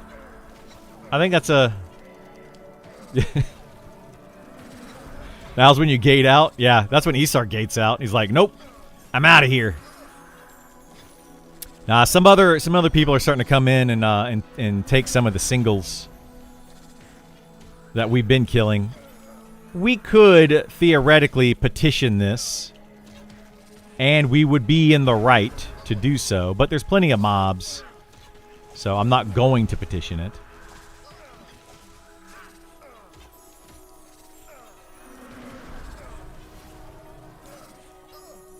But premature evacuation. But then you just reinforce bad habits? I mean, kinda.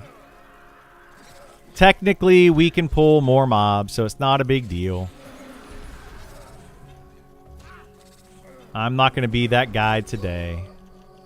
But, for future reference, all of these poachers are static spawns. So they are considered campable. So if you go in and start pulling poachers from a camp that somebody has already established, you are in the wrong, as per the Play Nice policy. But we have Gith here, so we can pull that group of 5. Technically, they want you to talk it out first. That is true. What Umpax is saying. They do want you to send a tell and say, hey, let them know. And then, you know, when they're jerks to you, then petition.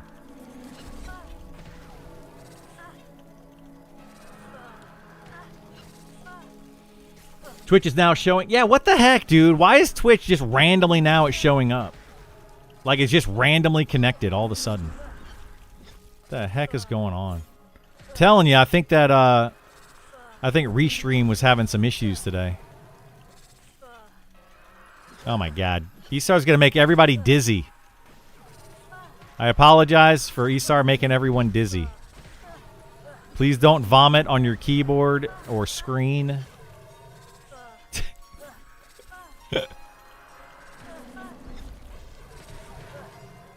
There's YouTubers in my Twitch chat. I know, it's like Reese's Pieces. You got peanut butter in my chocolate. You got chocolate in my peanut butter.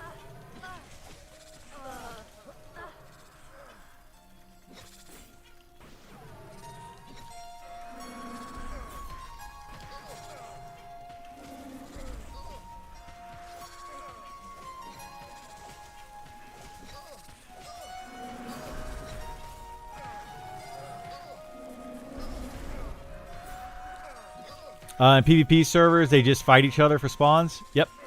If you, on a PvP server, if you're at a camp and somebody else wants the camp, they just kill you.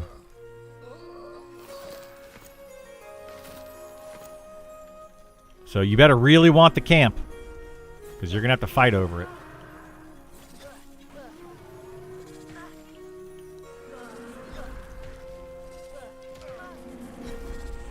And they will not, they have said this many, many, many times, so I hope they stick to their guns on this. They will not transfer a character from one server to another server. That includes PvE to PvP or vice versa. They are refusing to do that. So don't start on the PvP server thinking, oh, I'll just transfer off of it in the future. Nope. You have to start over.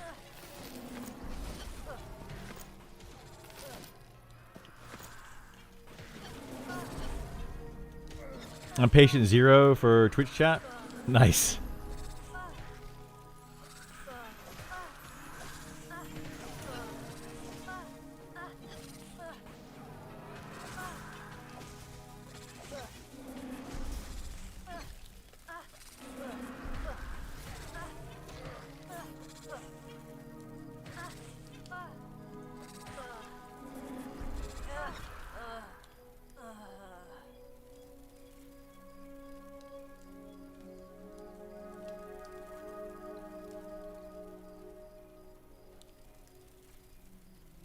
Hang on 1 second, sorry.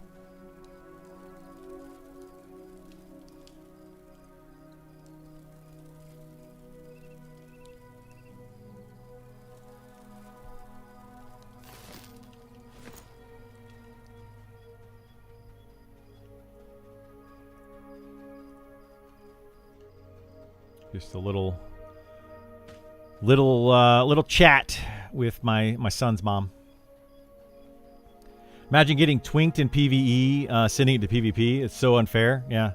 Or the flip side of that. What if you're on the and this is the one that people keep saying, right? To kind of give you both sides of the argument. I've heard people say, well, why shouldn't I be able to start a character on PvP and go to the PvE server? Because it's harder to get items on PvP than it is on PvE, which is generally true. But is it really harder? Because you're going to have, most likely, fewer people on the PvP server. And if you have a static group of 6 on the PvP server, you're probably going to have a much easier time gearing up. And then switch to the PvE server. So it goes both ways. They are just not going to do it. They're just not going to do it. PvP to PvE feels less broken, but you shouldn't be able to go back. You shouldn't be able to go either way for the reasons I just stated. Because if I took my static group to the PvP server, dude, we would probably rock it. Like who's gonna really mess with a static group that's on 15 hours a day, that, you know, has the best gear in the game, probably out-leveled you. You're not gonna go mess with them. Like, what are you gonna do? And then they're just gonna basically be able to hold off all this stuff. Yeah. It would be very unfair. It would be a very unfair advantage for them to be able to do that, right? Messes with the economy. Yeah, it messes with the economy regardless. Why would anyone think they could swap servers? People think that they're going to be able to. People have asked for that many times. And they're like, oh, yeah, I want to swap servers, or, you know, we should be able to, and all that kind of stuff. And yeah, the answer is no. No, you're not swapping servers. Until 10 rogues come and wait at the correct time. Well, yeah, they could do that. But they would have to specifically come after, and I'm not just saying me, any type of static, hardcore group is going to dominate the PvP server. because they're going to be higher level than everybody, and they're just going to absolutely destroy everybody else. Since when did unchecked immigration mess with economic? I am not getting on. I am not talking about politics. Good try, Helter Smelter. Good try. Don't answer that. I shouldn't have said that. No, I got you. I'm not. No. I don't do politics. It's okay as long as you don't say who is behind it. Who's behind what? I don't know what we're talking about there. Where is a 6-man wizard gank group? Good luck with those guys. Yeah. If a 6-man wizard gank group decides to, like, everybody invis and we're all going to target that player, nuke them down, like, what are you going to do? You know? What are you going to do? Nothing. You're literally going to do nothing. You're going to sit there, die, and hope that you can get back to your corpse. Yeah, it's going to be rough. It's going to be rough. Sellos and run, yeah, pretty much. How does the beta access giveaway work? We are probably done for the day on the beta access giveaways, but stick around and hang out with us. How we're doing it, though, and I think it worked better today than it worked yesterday, but how we're doing it is we're putting a link in chat.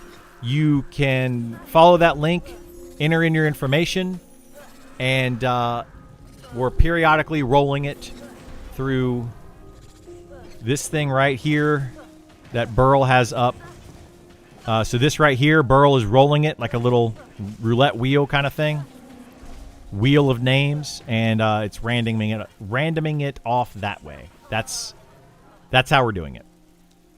But I think we're done doing it for today. We will do a couple more. I think we have 3 left that we'll do tomorrow at some point during the stream. You do have to be here to win. You cannot enter and then leave. So it is, it's kind of twofold. I understand some people are going to be like, well, that's not fair. You know, I can't stick around for a 5-hour-long stream. I get it. I know you can't. That's why we're wiping it every time we do it. So if you're here when we roll it, cool. It's twofold. It's 1, to give back to the community. 2, to help me out with helping to grow the stream and growing the community and all that. So appreciate you all being here. That's how we're doing it. How do I get in the giveaway for future? So tomorrow we'll be doing more of them periodically throughout the stream. Whenever Burl says, I don't have a phone call for work right now, I can do a giveaway, and I say, okay, and he sets it up and we start doing it. Burl's one of my moderator, or he's my only moderator right now. So he'll say something in chat when he's ready to do it. If we give all of these giveaways away, I may request for more from the devs if they want to give me some more. Just need to be in the stream. You need to be in the stream and follow the link that we send out. The link that we send out it's just a forums thing, and you put in your name, your Twitch or YouTube name into it, and that's pretty much it.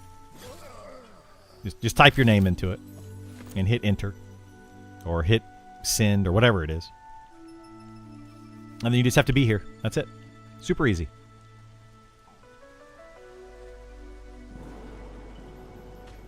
But yeah, if we give away the 3 tomorrow, and then we probably won't do any on Friday because they usually send out 1,000 of them on Friday through their normal opt-in.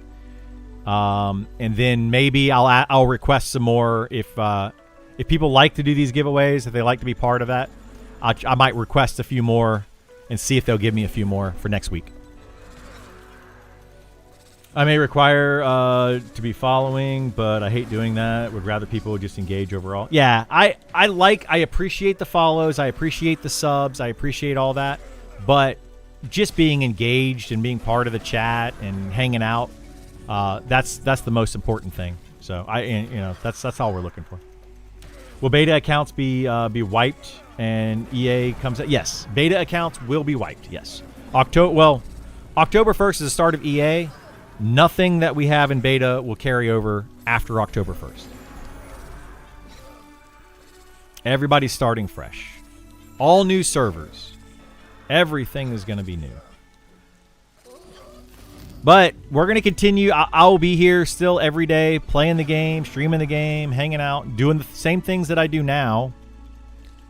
For the start of EA, though, it'll be me on with my static group, leveling up and stuff like that. But once we get established, once we have leveled up our main characters and we're established, I may start playing alts like I'm doing now. We may give away items. Very, very well could do giveaways for items on whatever server I end up on, depending on what Isar decides to go camp. Like, we're going to probably get several of the lanterns again on early access. If they don't change the itemization, the lanterns also have the Stable Master Claymore that drops there. I don't think it's called the Stable Master Claymore anymore. But we'll probably get dozens of those Stable Master Claymores. And I might do giveaways on stream for all those items. So this will definitely be the stream to come to, I think. You might earn some cool loot.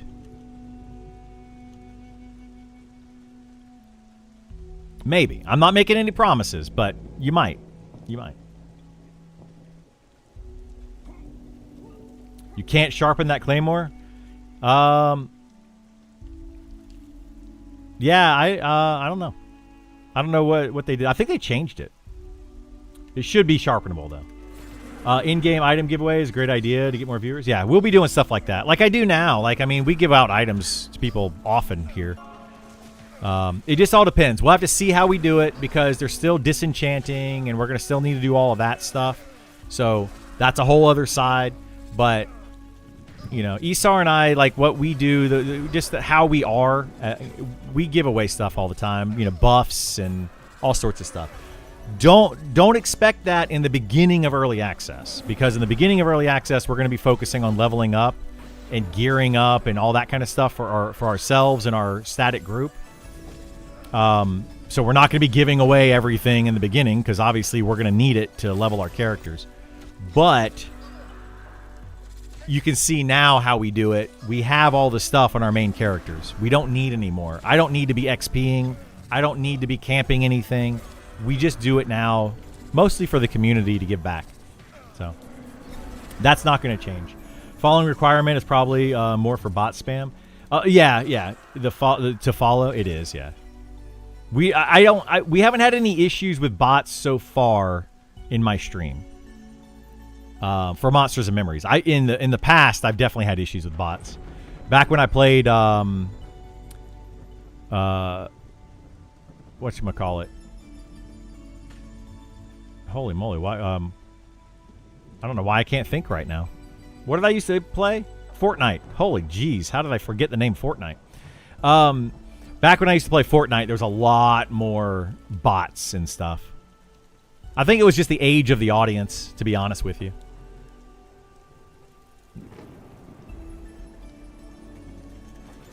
You got that good sow. Yeah, we do.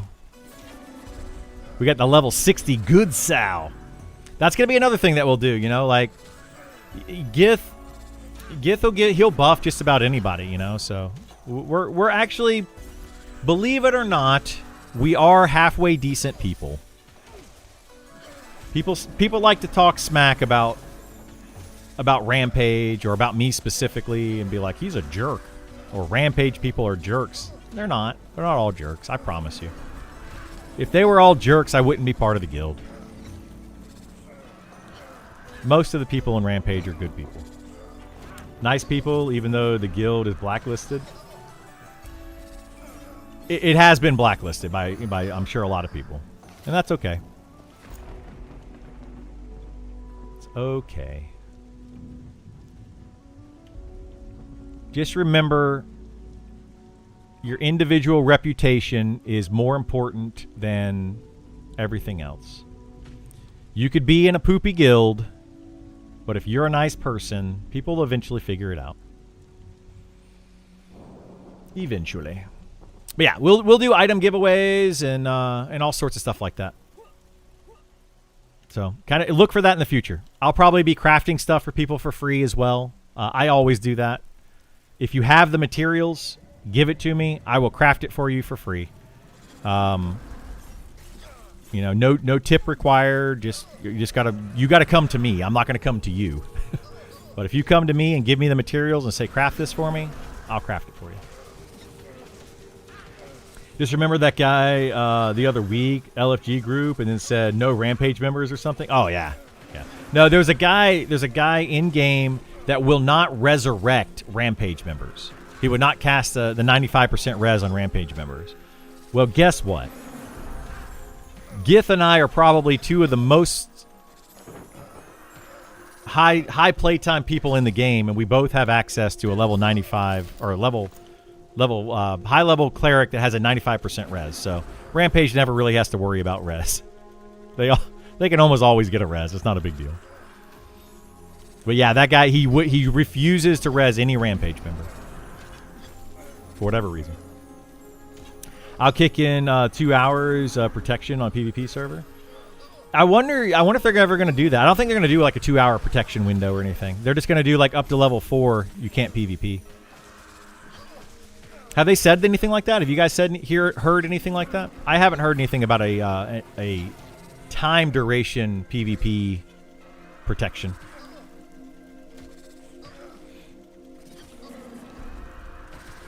It would be nice for a corpse recovery, though. Like, what if they did something where you have, in PvP, you had like 10 minutes or something of PvP protection after you're killed, which is just to give you enough time to get back to your corpse and loot it before players kill you again. Would people like that on PvP or no? Like, I'm not a PvP player, so I don't care either way what they do with it.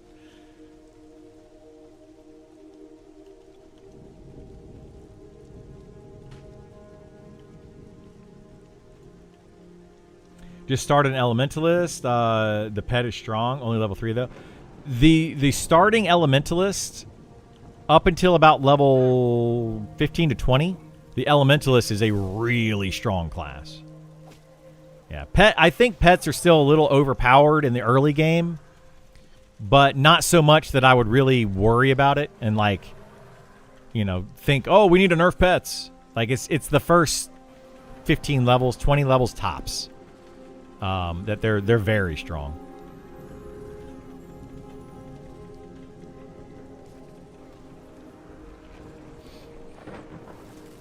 No, it's not that bad, you don't think? Yeah. Yeah, I'm not going to play PvP, but yeah, I'm just curious how people... 45-second immunity after spawning at bind point, so you can log off if someone is camping. It would be nice. That actually, I could see that one being really nice, yeah. Like if somebody... But here's the thing. If somebody is spawn camping you and spawn killing you, that's a petitionable thing. Like that's a no-no. I'm pretty sure according to the PvP play nice policy. Like that's one of the, because that's harassment. That's a different thing altogether. That's literally harassment.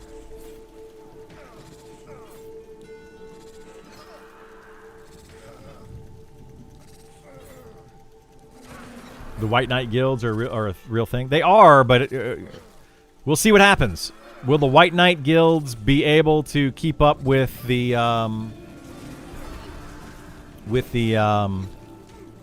hardcore griefers? That's going to be the question. Maybe, maybe not.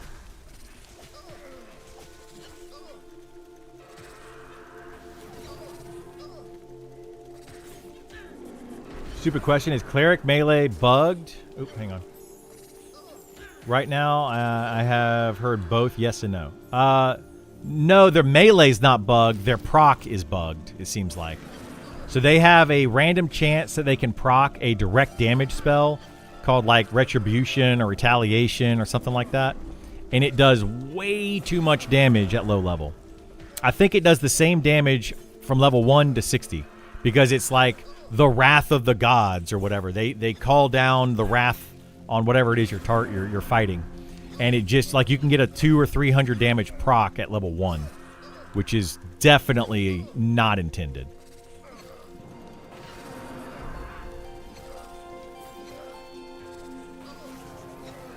There's more good people than bad. There's more good people than bad, but the bad people will probably know life the game more is the problem. We'll see what happens. I mean, the community will either make or break PvP. I'm calling it now. I think PvP is going to be a disaster, but ultimately the community will make or break PvP. If a good guild like Wudan or whatever comes in and actually maintains peace throughout the realm on the PvP server, then they could very possibly make the PvP server fun. But it's going to take a lot of work, a lot of effort on their part, and it's, you know, will that happen? Maybe. I want them to have a nice world too. Oh no, I want them to have a nice world. I just think it's going to be a disaster. I would love for PvP to be amazing in this game. I want everybody to have fun. PvP, role players, the no-box servers, the box servers. I want everybody to have a good time. I just have my doubts.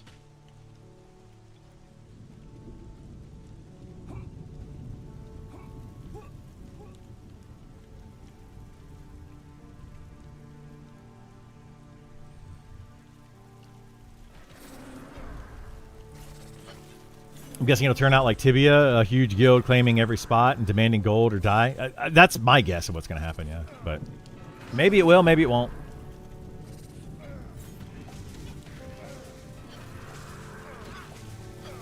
I'm not going to roll a character on PvP. There's already griefing happening on PvP. It's already beyond what I want to deal with. Not to mention I'm a streamer, so I'll just get stream sniped all day. Like, it's even worse for me. People will literally just target me because I'm a content creator. So it'll just end up being far, far worse. So no thank you. I'll pass.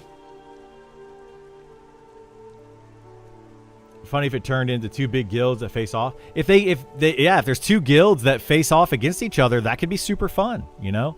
And they're constantly killing each other and fighting and having like turf wars and stuff. It could be a lot of fun.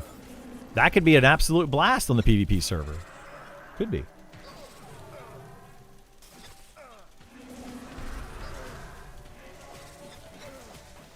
I'm confident I could beat most PvP players in 1v1 since they are used to ganking mostly. They never want to, though. That's probably true, yeah. A lot of PvP players they take advantage of a bad situation, right? Like you're low on mana, you just fought a mob, and they just come in and kill you. You went AFK for 30 seconds to go to the bathroom. They kill you. Or they come in like a group of 5 or 6 of them come in when you're just by yourself or duo soloing, and they just kill you. That's the kind of stuff that I see on PvP, and it's just dumb. People that do that, like, and they get a kick out of it, and they think it's funny. They're childish. They're just a bunch of children. They're like the bullies in school that like push you down. And then when you fight back, they go, "Teacher, they're hitting me." And then they get you in trouble. They're those kind of people. It's really sad, honestly. I feel bad for those people that enjoy that kind of stuff. Like, clearly they weren't loved.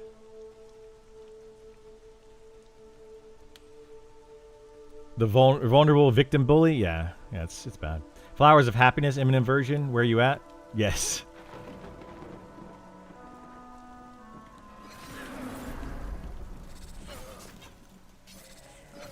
Is there any rules for camping farms in PvE? Can multiple camp one spot? So, yes, there are rules. There's a play nice policy. I recommend everyone go and read it. It's pretty extensive.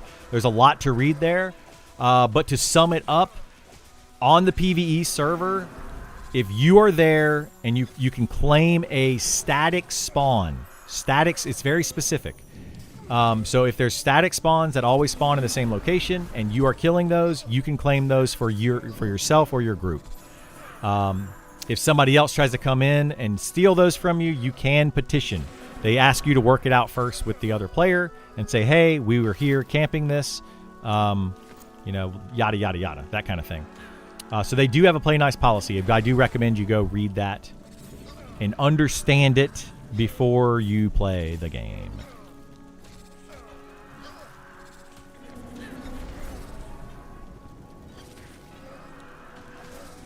No longer need. Okay, cool. Let me, I'm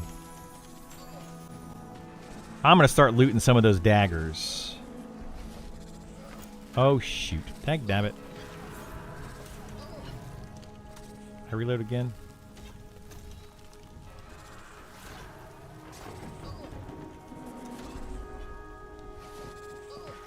How many of these daggers do I need? I have 1, 2, 3.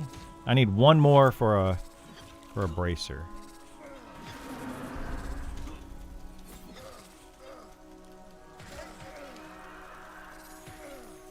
Yeah, the thing is about the PvE, if you think it's the general rule of do unto others as you want them to do unto you.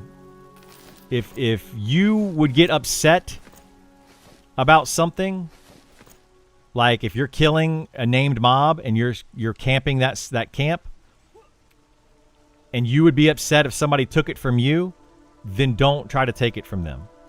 That's the easiest way I can explain the PvE rules in this game. Treat others the way you hope that they treat you. And you probably won't have any issues whatsoever. There's a few other rules, like a few other nuances to it, though, that you do have to be kind of careful for. Like, for example, if you're in a party and you're killing some mobs and one of your members has to leave and you go to replace a member, so you have to go to the zone in a dungeon to replace the member to bring them back down to your camp, and you leave the camp for like a couple minutes to go pick somebody up at the zone in and then come back, and somebody else has moved in on your camp. They are not supposed to do that. But if you leave for an extended period, they do not define the period, then they have claim to take it. So there's a couple of nuances to it. It's kind of a case-by-case basis, you know. Just don't be a jerk. Also, something that I saw the other day, that we were in Fallen Pass and literally saw people standing at the zone line, and people would do a camp check, and then they were claiming camps from the zone line. Don't do that either. You can't claim a camp from the zone line. You have to be at the camp, actively engaged in the camp to claim the camp. That's another one. What if you die? Do you lose it then? Yeah. If you die to a camp, if your entire party wipes, another group can go in and take it. That is basically you're not able to hold the camp effectively. Is what that would fall under. Yeah, so if you lose the camp for any way. Now, if you were trained, if somebody accidentally or intentionally trained you, then maybe or maybe not, depending on the situation. If it's an accidental train, and you were kind of silly and you're standing in like a really silly spot, and you get trained. For example, at the bottom of the ramp in Fallen Pass, where the level 35 monsters are, so go through like the Pyramos little village and go down the ramp. At the bottom of that, if you're sitting on that ramp and you get trained, that's your fault. You are the dum-dum sitting on the ramp. Don't blame somebody else, because trains will happen. You can't blame somebody for that. You need to be sitting, in a safer spot. But if somebody intentionally trains you, then that's a different story.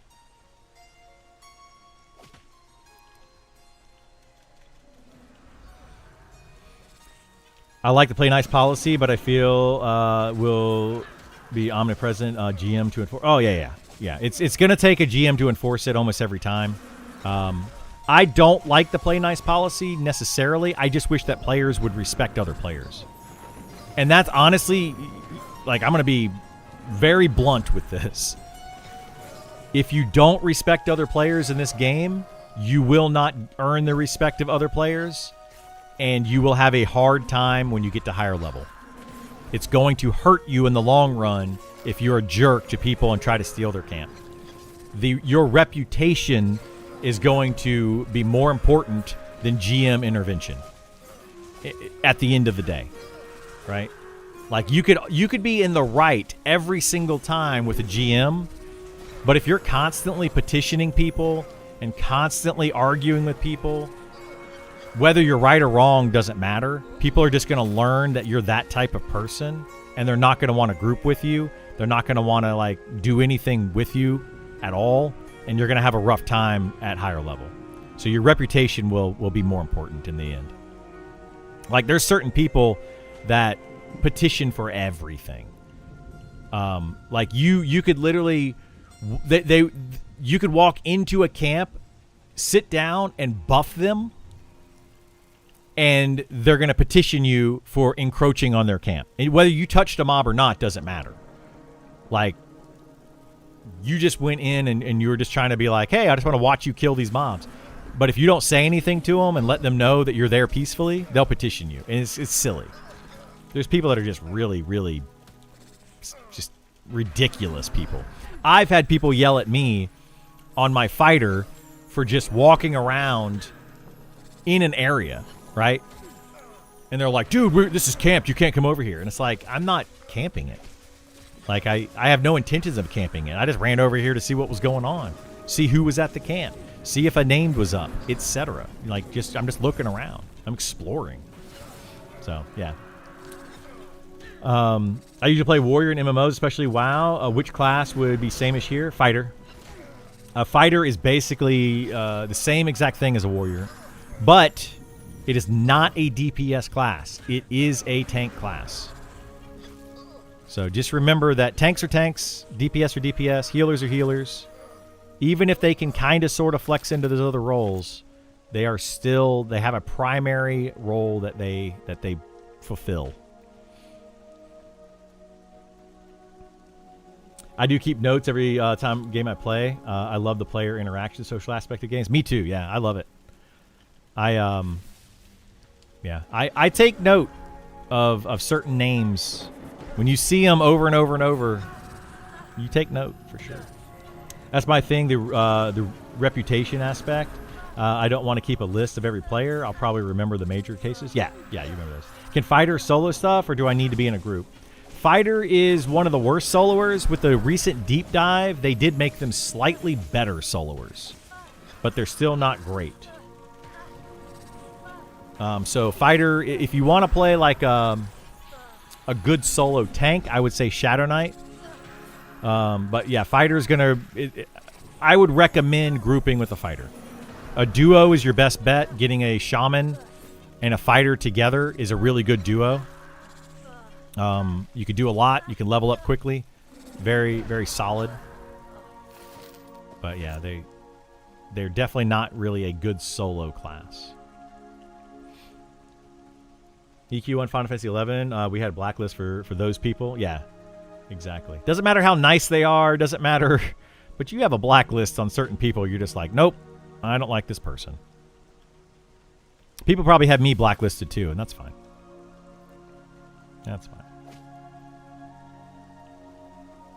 All my friends have quit MMOs, so I usually solo. SK sounds good then? Yeah. If you want to play a tank, Shadow Knight is the way to go. For solo. For sure. But it hasn't had the deep dive yet, so it could change. Only the fighter has had the deep dive so far for the tanks, so it absolutely could completely change when they do the deep dives. Shaman, Shadow Knight's the best duo. It's a pretty good duo, yeah. It's a very solid duo. It is funny that they added healing to all classes, Beastmaster and Fighter. Yeah, I mean, I feel like the healing on the Fighter is more so like fight a mob, recovery kind of thing. You're probably not going to be using it too much during the fight. I guess you could. But yeah, it's just kind of to help them a little bit with their soloing. but it does not make them good soloers. And right now, it's broken. It might, honestly, the fighter might end up being a really good soloer later on once they fix Second Wind. Like, Second Wind right now only heals for, I think, 100 total damage. You can do it every 30 seconds if you have Vengeance, and it's 100 total damage. At level 60, it's 100 total damage. I have on my fighter like 3,000 health. So every 30 seconds I can heal for 100 while I'm taking hits. Like, it's very specific. You have to have Vengeance. So, yeah. Sorry, my nose is itchy. It's not great. It's supposed to be 250 plus stamina, like plus a stamina bonus. So it might end up being 300 to 400 heal every 30 seconds, which would be actually really nice. If they do that, fighters might be pretty good soloers. But right now, it doesn't work that way. Don't group with Criddle. He's always talking to his camera. That is true, actually. That is very true. I do get distracted very easily. People have died in my groups because I'm paying attention to chat. That does happen. EQ2 Shadow Knight was terrible at launch. Good to see them again. Were they bad at launch? I played a Guardian in EverQuest 2. And it was solid. It was solid at launch. Got to pay the streamer tax? You do, yeah. They just jealous he's getting all the attention. Some people are. I mean, I hate to say it that way, but I think some people are absolutely jealous of content creators in general.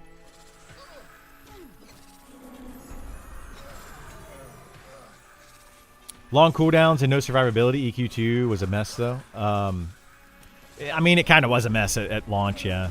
I liked EQ2, but I preferred EverQuest 1 over EverQuest 2 as far as gameplay. But what I really liked about EQ2 were the people that I met.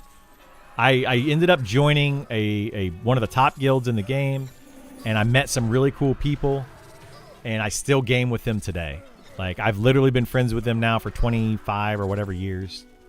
Whatever it's been since we started playing. Over 20 years.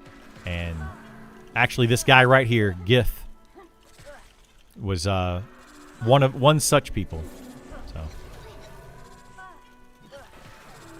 the guy's a shill. Definitely jealous of the money people like Asmongold. Oh yeah, we're all jealous of that. We're all jealous of that. Like, geez Louise.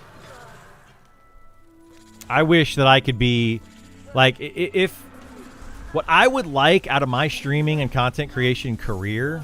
Guess what? I'll just talk about how we met like 20 plus years ago playing EverQuest 2, Isar. What I would like out of is to be able to live comfortably enough and be able to enjoy games at the same time. That's all I want. I don't even want to be Asmongold level of money and fame and all that. I don't want that. I don't really care to have that. I think at some point I would give it away. Gif Yankee. I haven't heard that in a long time. I bet you a lot of people don't even know what that is. But yeah, I wouldn't even want to be that. Like, I think Co-Carnage level would be about as high as I would want to be as far as popularity. And honestly, that might be a little too much.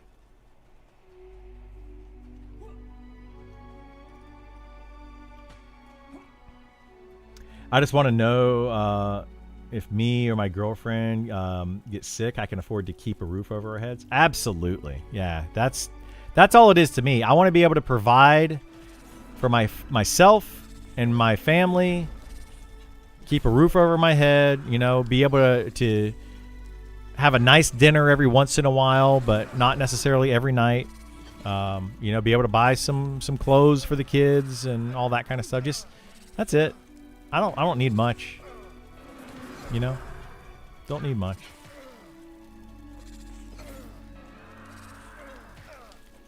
think a lot of people know Gith since Baldur's Gate 3 came out. Oh, the Gith Yankee and stuff. Yeah, they might. Yeah, because that's what that was like the main thing, the main theme. That was the whatever those things are called. I'm drawing a blank now.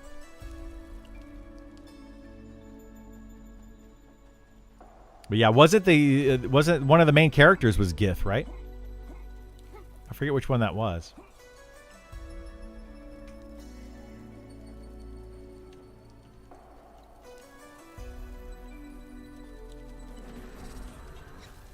We just need a good MMO. Absolutely.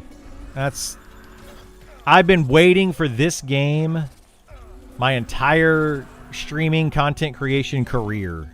The entire time I've been waiting for a game like this. I played some WoW and streamed that for a little bit. You know, I played some other MMOs. I played, a lot of other variety games. This is the game that I've been waiting for to stream and build a community off of. In the same way that people like Kunyan got, World of Warcraft and took off. And Asmongold took off because of World of Warcraft. I'm not going to be the Asmongold, though, that gets popular from like a World of Warcraft and then turns it into politics. I'm not doing that crap. No, thank you. Lae'zel is the Gith in the party. Yes, yeah. Yeah, people loved her. They loved her voice. And she's actually a very attractive person in real life, too, I think. Have you seen her? There's images of her and stuff. She's got a Twitter account, I believe, that she posts on every once in a while, or used to.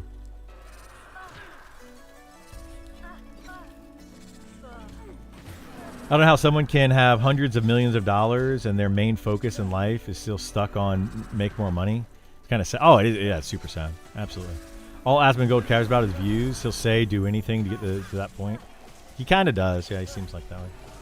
Is real. They opened no, have you seen her? Lae'zel's the voice actress for her? She's very attractive.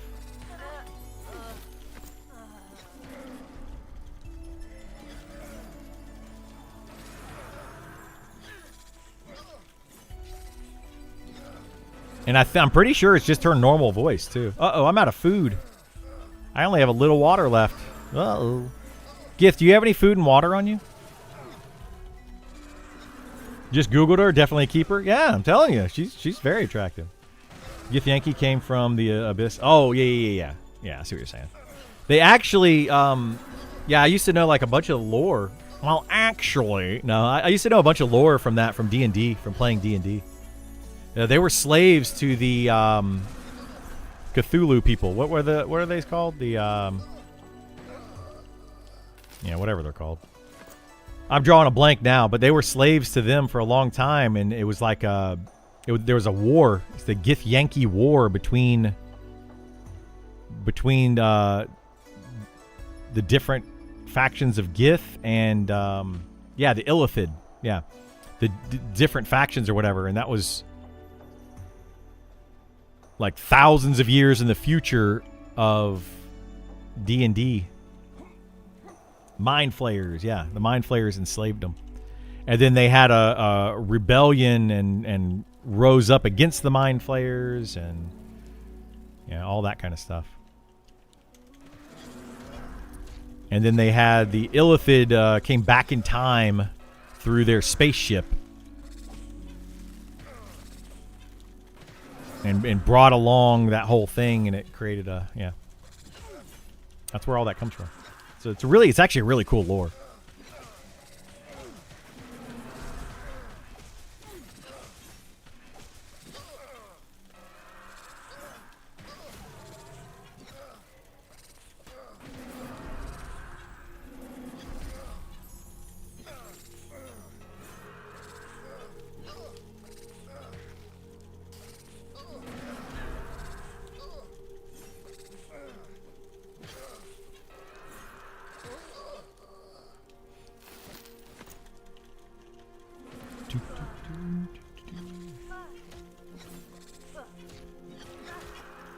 I gotta see what time my kid gets out of school today. I was gonna call him and see how his first day of school went, but I don't remember what time he gets out. I don't think he gets out until for another like 20 minutes or something.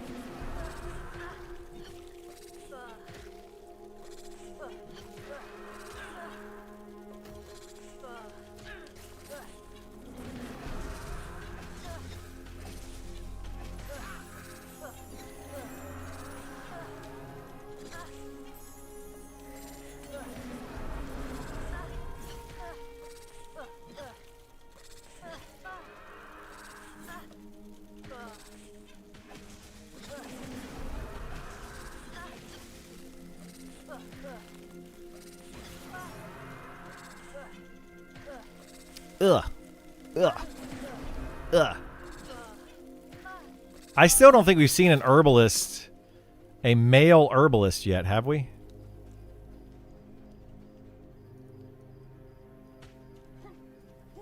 Definitely seen male bruisers and female bruisers, and then male and female pathfinders. Have we seen a male or a female pathfinder? Maybe all pathfinders are male and all herbalists are female?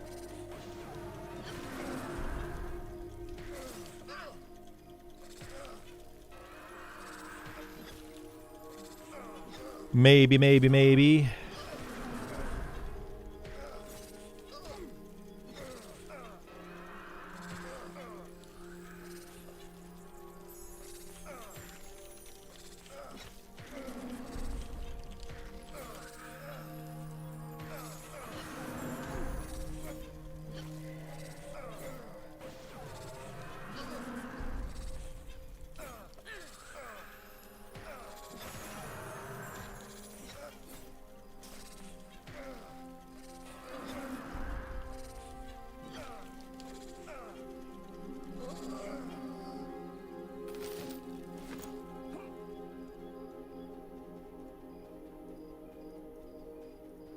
I would like to get to level 35 today, but I don't know if we can. That's gonna take a bit longer. I don't know if I want to get another whole yellow. It's been 5 hours. It's been 5 hours today, and we've gotten basically 4 yellow in 5 hours. No, 6 hours. So what's that, an hour and a half per? Hour and 15 minutes per? Yeah, about an hour and 15 minutes. So it's going to be at least an hour and a half to be able to get level 54, 55 today. I don't know, maybe. Need a cash shop XP potions? No. No. Man, they're gonna get the pitchforks on you, bud. They're gonna come after you with the XP potions. Better watch out.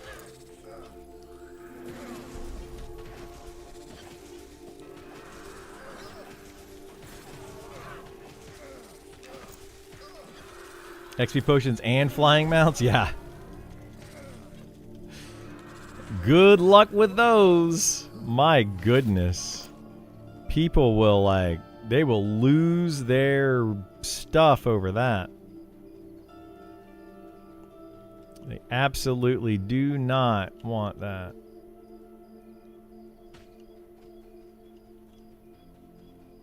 M&M tokens? Oh. No. Chrono? None of that stuff. None of it. Buyable in-game gear? Yeah, if they start adding pay to win to this game, holy moly.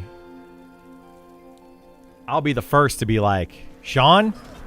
Sean? No, sir. Speaking of Sean, he just responded to something. Let me look.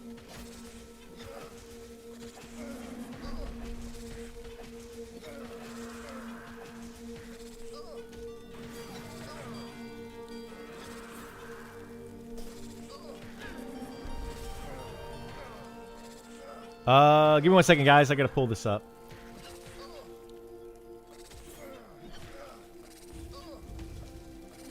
Burl, do you have the names of the people that created accounts?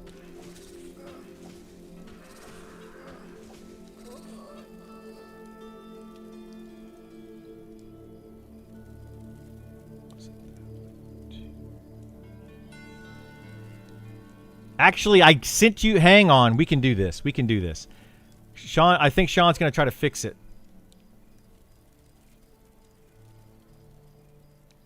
Let's see. This was 1, 2, 3. It's the third one down. Oh, that was from... so it's 1, 2, 3, 4, 5, 6, 7...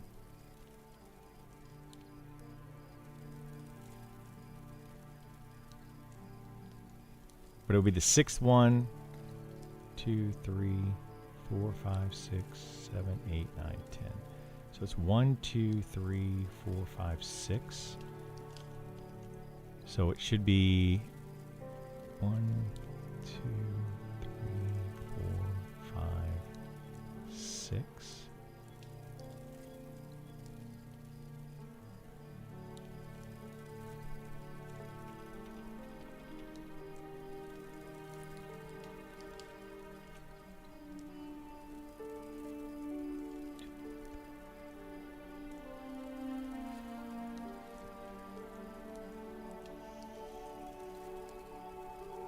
Hang on 1 second, guys. I'm trying to do something here.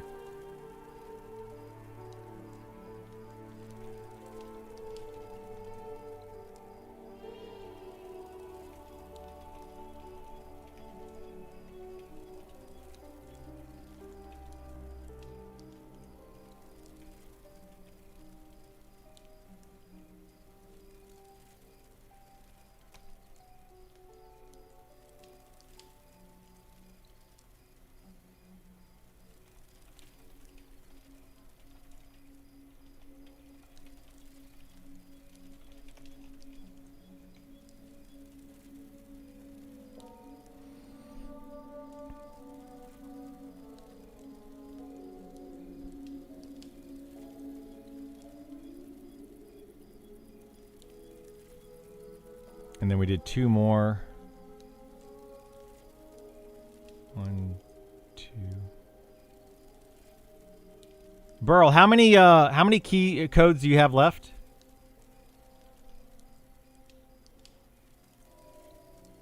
You have 3, right? 1, 2, 3, and then we did that one, and then there's that one. Yeah, it should be that one. All right, I think that's the one. All right, sorry about that, guys. Yeah, somebody stream sniped one of the codes that that was given to me. I accidentally alt-tabbed. Somebody stream sniped it, and we're trying to get it revoked.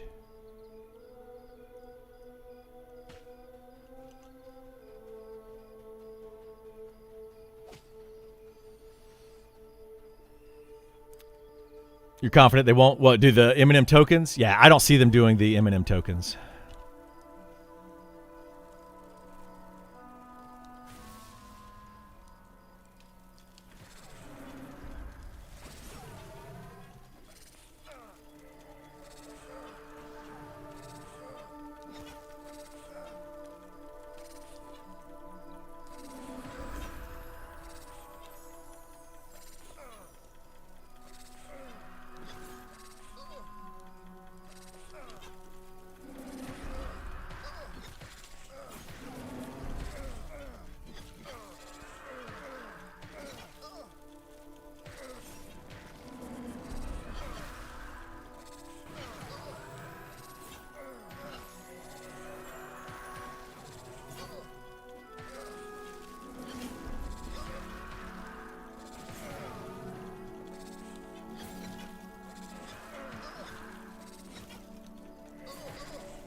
You two like, wait, count, what? I usually don't want people banned, but let's get that person banned. Yeah, we'll see. I think they're just going to just remove the access. I don't know that they'll necessarily get in trouble for it or anything like that, but they won't have access to the beta. If it's somebody that won, if they lose their access, you know, come talk to me. But we know who won. Burrow's got a list somewhere. We know who was supposed to win.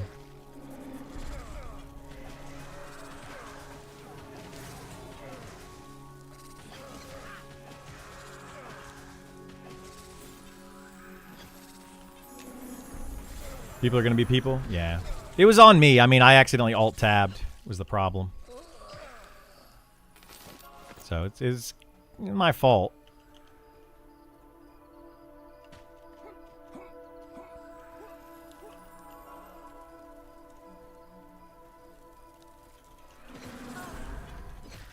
Did you win?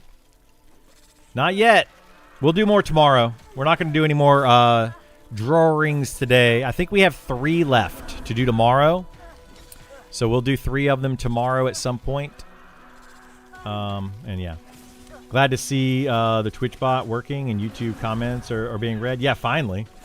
It only took like 5.5 hours a day before that kicked in. Do I want to do something? It's up to you, Isar. We can. The only thing I was going to do is keep trying to get this guy to 35 today. But I am happy to go do something else. I do want to camp Zarad at some point if people want to, but if people don't want to, that's totally understandable, and I'm okay with it. Other than that, I'll do whatever. If people want to camp something else, if there's a specific item people want, you know, whatever. Oh, it's Vor. Hey, what's up, Vor? Man, we got all sorts of people hanging out with us today. It's a good day. Yeah, the only thing I have to do today, I'm going to call my son here in a little bit. Well, I'm going to send him a text and have him call me when he has a chance. I just want to hear about his day at school. And then, yeah, dinner at some point. That's literally all I've got going on today. I have nothing else happening.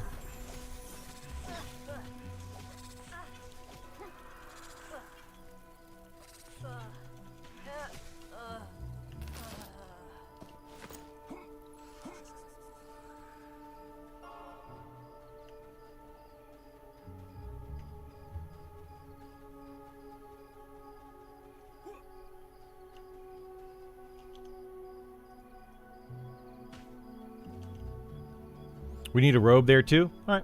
Yeah, we can go do that. If people want to. It's whatever to me. At this point, I'm just streaming until early access.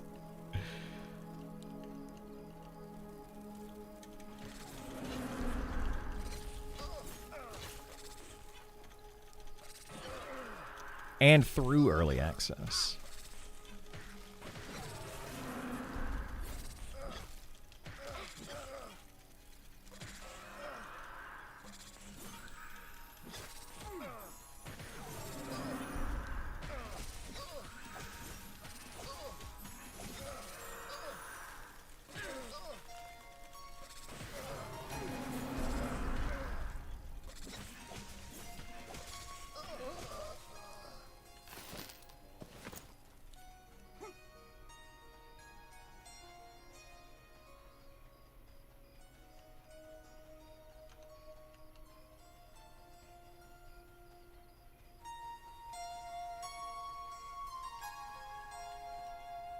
Played EverQuest Legends? No, I refuse to play it.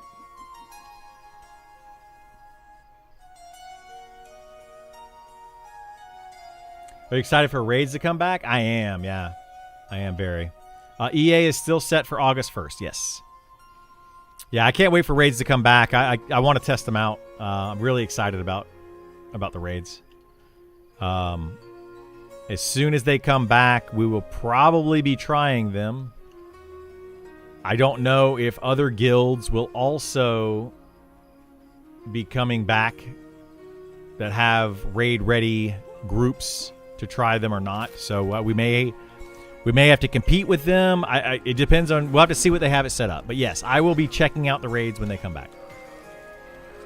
What's the date again for EA? October 1st.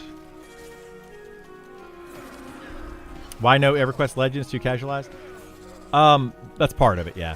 I don't want to go into like a long detail again. There's a couple reasons. The main reason I won't play EverQuest Legends is I think Daybreak is a very crappy, shady company that just wants your money, and they're just crappy. I just don't like the company. That's one thing. The other thing, though, is, yeah, it's a solo, single-player MMO, and that's not what I'm looking for. I like a more social, group-focused MMO if I'm going to play one, and EverQuest Legends is not that. So that's the short version, and, yeah.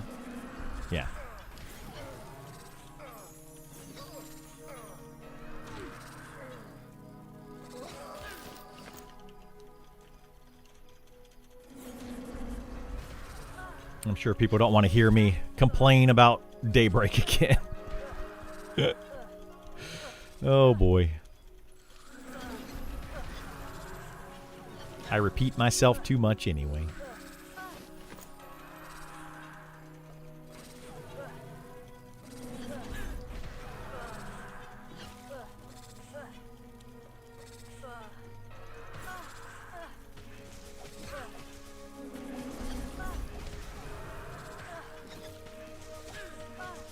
Solo MMO is an oxymoron. It's definitely something moron. That's mean. No, so I mean, I totally get why people want to play solo MMOs. I understand it. But it's just not for me. Like I want to play an MMO with other people, and I want to I like the groups. I like the socializing. I like all that stuff.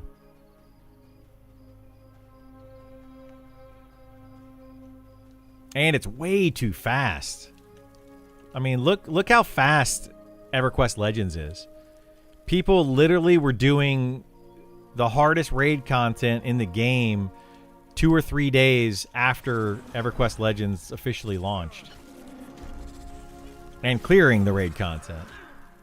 At this point, they're probably making their, 3rd and 4th and 5th characters. It's just, the game is just like really, really fast.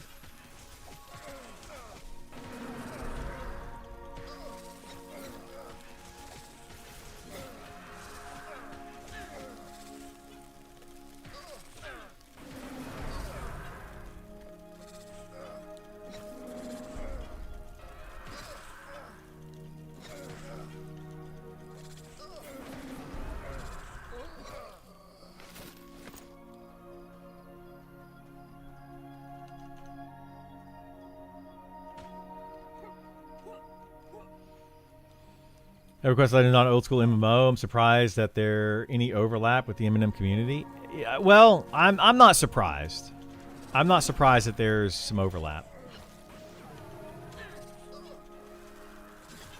EverQuest is just beloved by a lot of people, and those people also like games like Monsters and Memories and World of Warcraft. They like a lot of different types of games. They just like that old school feel. But I think that EverQuest Legends resonates with the old school EverQuest player that played back in 1999, early 2000s, quit playing the game, in 2004, 2005, to either go play other games or because they had a family, they got married, they got jobs, whatever happened. And now they just don't have the time to dedicate to an old school MMO like that, but they still want to play one. So I feel like it resonates with those people. And those people have a little bit of expendable income at this point, and they don't mind paying for it. And I think Daybreak is capitalizing on that. They're 40 to 50-year-old people that have decent jobs. They've got You know, the houses possibly paid for, or you know, they're comfortable in their lives, that kind of thing. Let's go Camp Zerat. All right, let's kill this last mob and we'll switch over. Yeah, I think we're gonna switch over. Poor Kale though, man. I feel bad.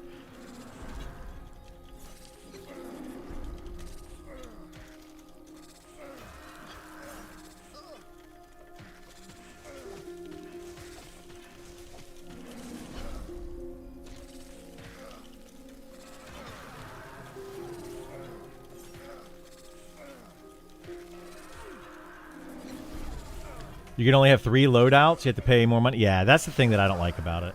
3 loadouts and pay for bag space and, yeah, all that kind of stuff. It's very predatory.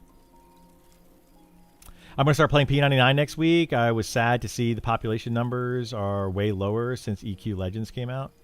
Ooh, that's rough. P99 got hurt. Well, I mean, it's good and bad for the P99 people because the P99... The guys that made P99 are now being paid to make EverQuest Legends. So they actually got jobs to make EverQuest Legends. Some of them did. Like Secrets is the main guy. And then Ali, who is another guy, got paid. He's going to be he's part of Monsters of Memory. So.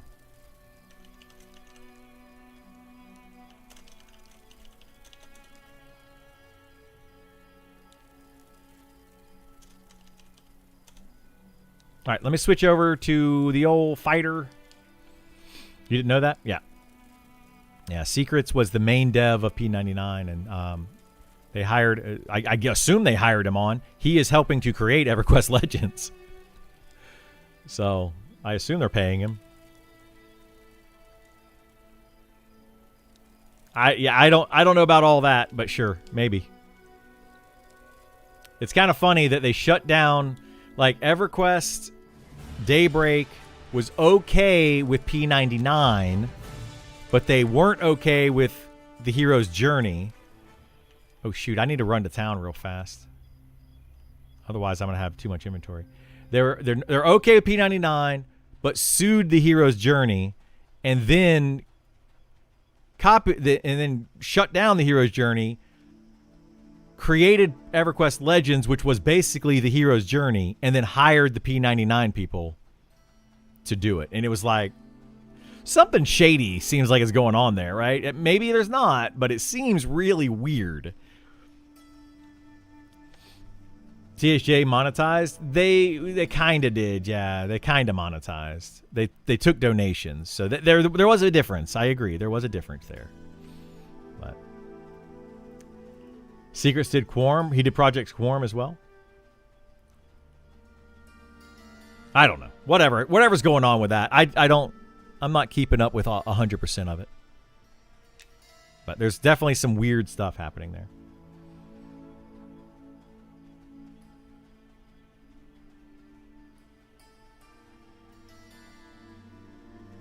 Okay, is that what it was? Okay, maybe I got them mixed up. Project Quorum with Secrets, he's the one that's doing EverQuest Legends, I guess. So. Anyway.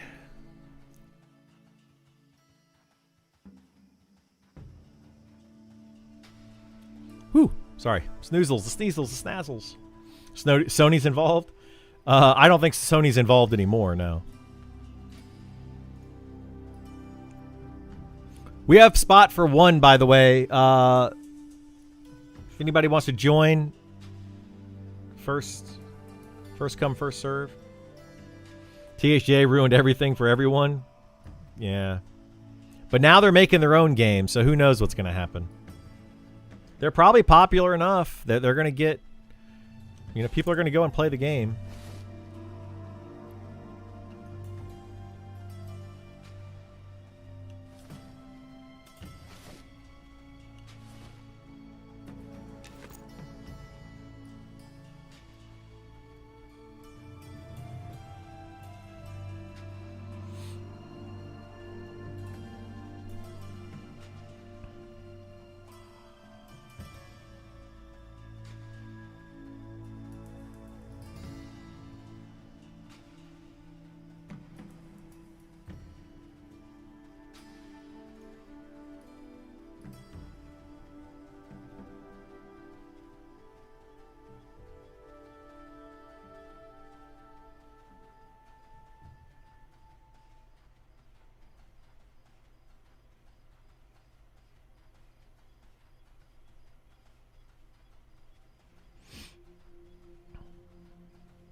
Sorry, my brother-in-law was sending me a text.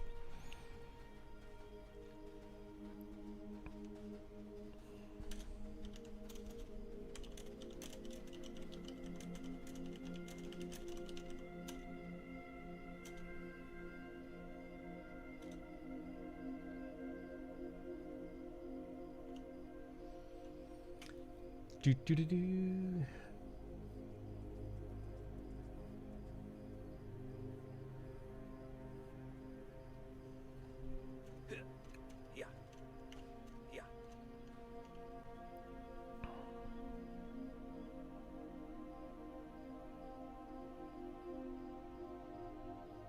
That's a really long load screen. Made it.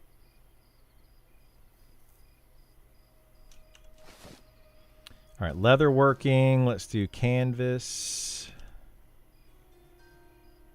9 canvas. Let's see if we can do that. Give me a skill up. Hey, we got the skill up. We're at 230. We're going to the doctor. It's 230. Tooth hurty.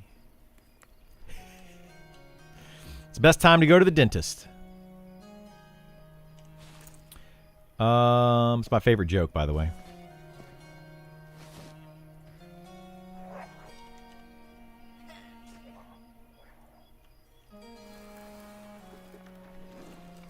Do, do, do, do.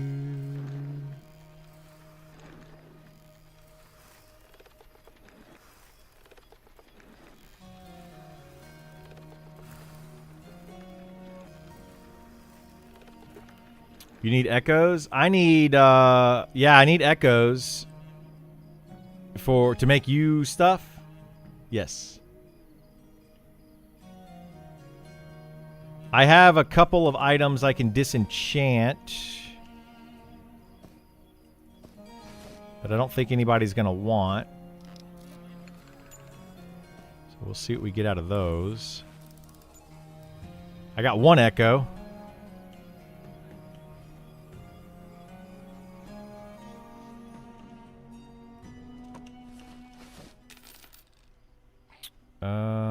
Let's put that in there, put that in there, put this up here, put this up here, put this up here. Shoe Iron Claymore. I think I can disenchant this one. We'll disenchant it. People are going to be like, no, stop disenchanting things. I could use that. I'm sure you can. We also need the disenchanted stuff.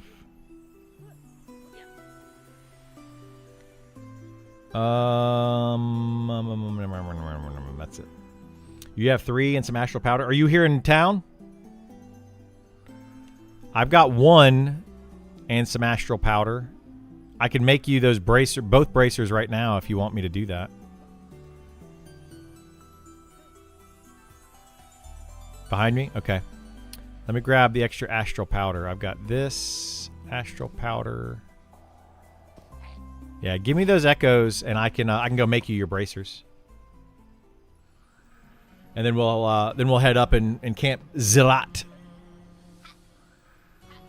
There's a huge ogre.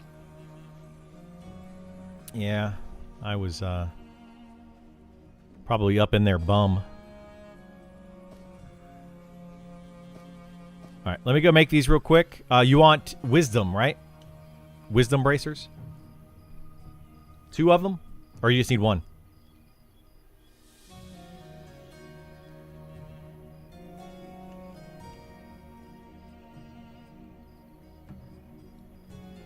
Three? 2? Okay. Yeah, I'll make you 2. It should be 2, yeah, it should be 2 echoes each, so that'll use up the echoes I have. Actually hit 3. All good, all good.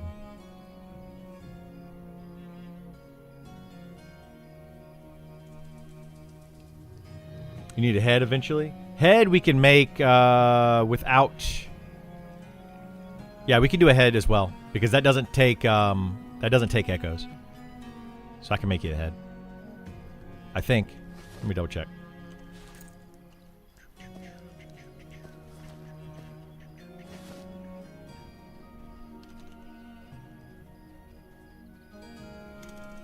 Load. Oh, wait. Nope. Maybe the head does take echoes. We'll check. I didn't think it did.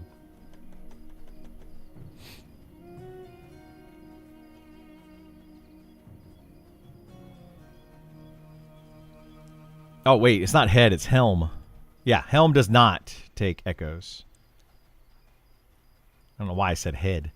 So helm, greater wisdom. Go ahead and make that now.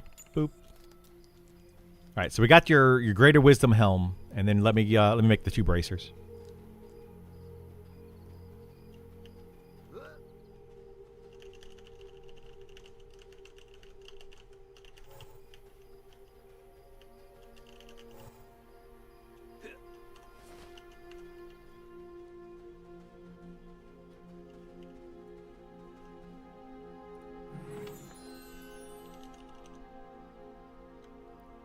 You need a wrist as well? Okay, we'll have to get some more stuff. That one takes the rare echoes. So we'll hopefully get some more of those while we're camping Zerat.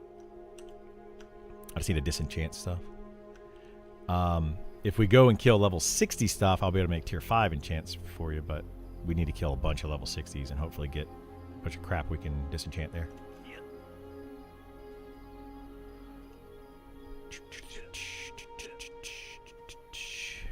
All right. Let's go drop off this stuff.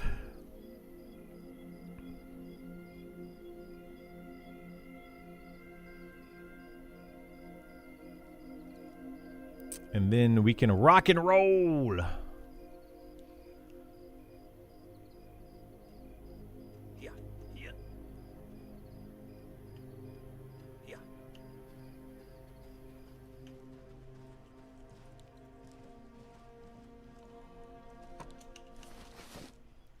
Drop off that, and that, and that, and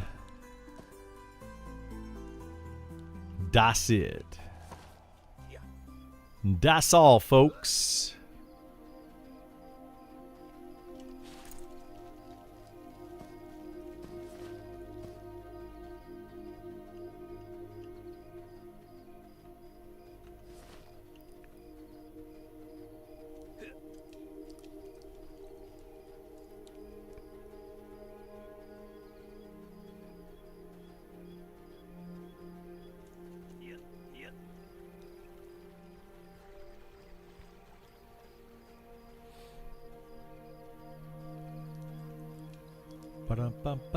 We got a rogue. Got a rogue in the party. Be stealing all our loot. Hopefully this rogue knows not to pickpocket named. Food and water. Good call. I do need to get some food and water. I'm getting low.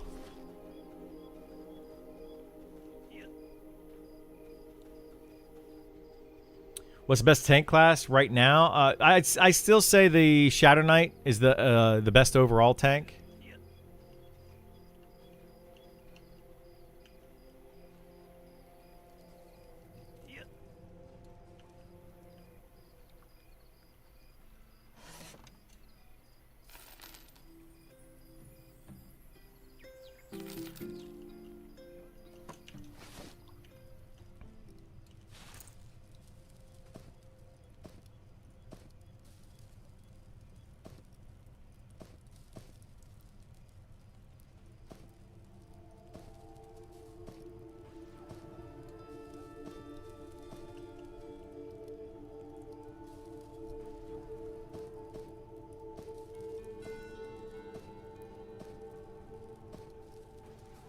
Okay. Supposedly they fixed PP to be... Oh. Oh, nice. Yeah, I'm going to try to be off as much as I can. Well, I mean, clearly I would be off, but I will have my son. Technically, the launch weekend, I'll have my son. I'm going to try to swap. But that means I'll get him the next weekend, so I'll have to figure it out. I'm try to have him just because he's not going to want to sit here and watch me play this game. So I'd rather him just be with his mom. But we'll figure it out. We'll see what happens.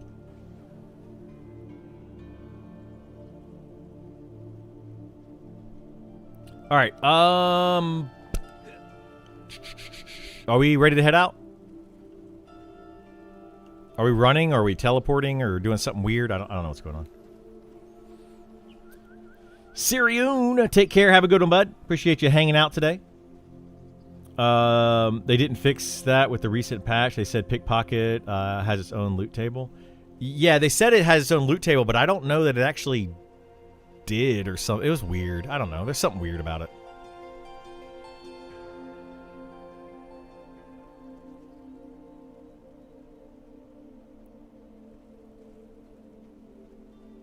You don't trust what they say?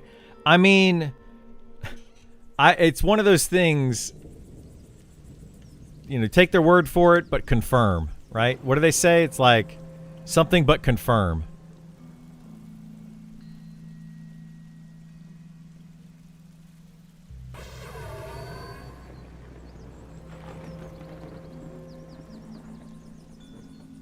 Trust but verify? Yeah, maybe that's what it is. I knew it was something like that.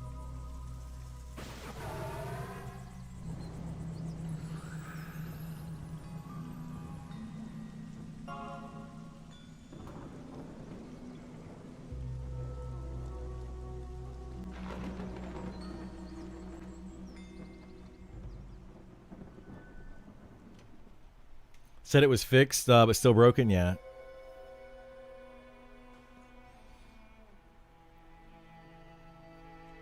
Yeah, I trust this team more than I trust the Visionary Realms team. That game, every single patch, it was double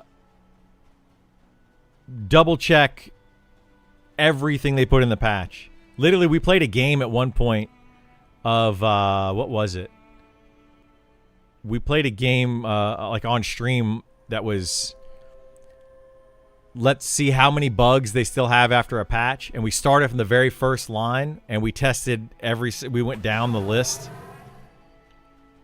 And it was like, and one of them, it was like the second thing that they mentioned didn't work. And then the fourth thing that they mentioned didn't work. And then like the seventh thing.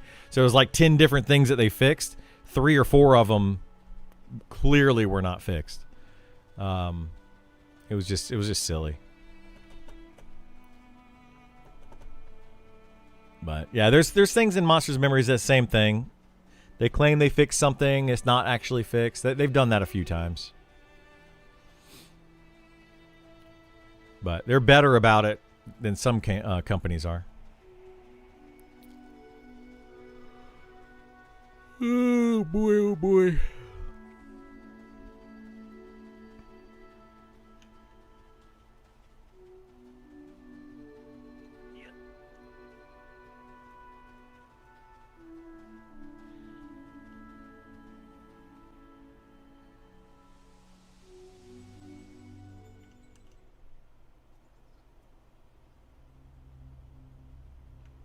I mean, I don't care.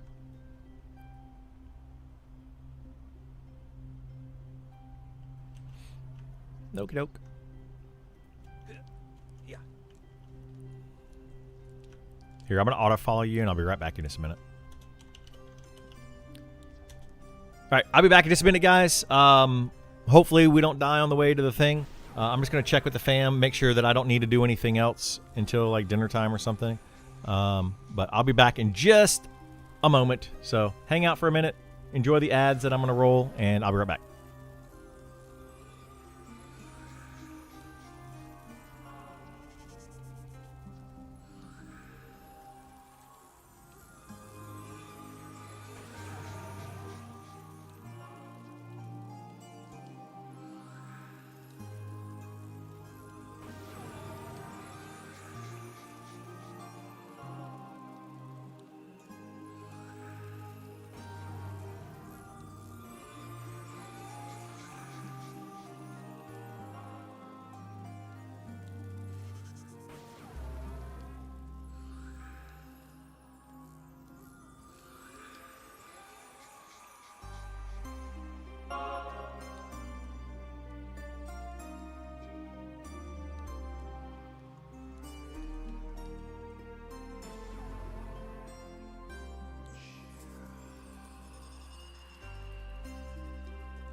Okie dokie. I'm invisible. Run, Forrest.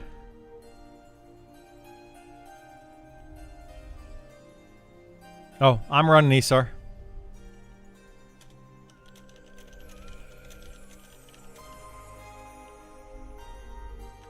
Okay.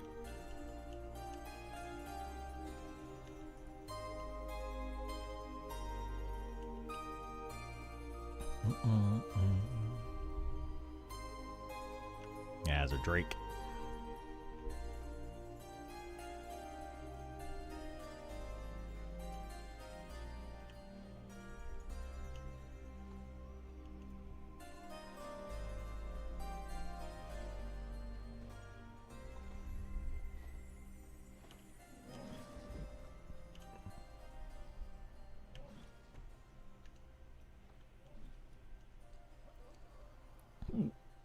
Oh my gosh, got the hiccups. No bueno.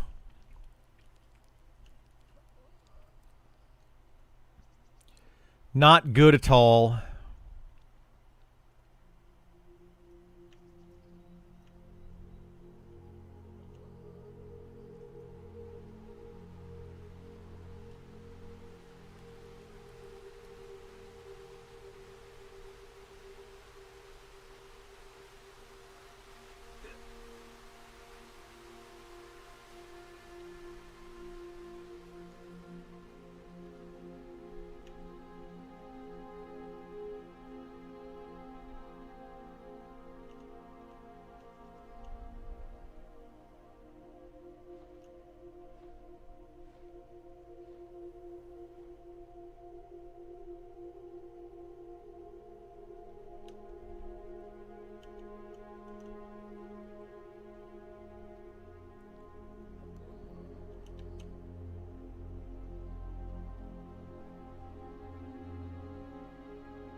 I don't know. I don't know why they changed that.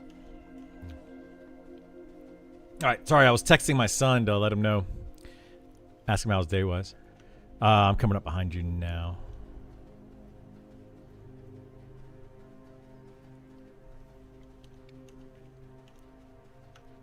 Should be good, yeah.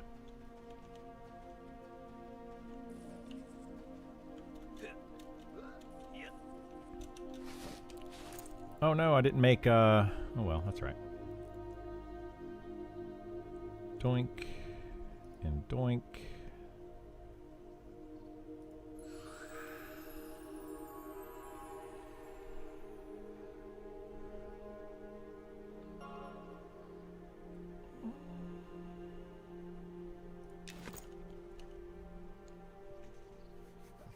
Sword is so big. It's like it's normal size for everybody, and then a dwarf, it just makes it look small. I wonder if it's the same size for everybody. They should do that.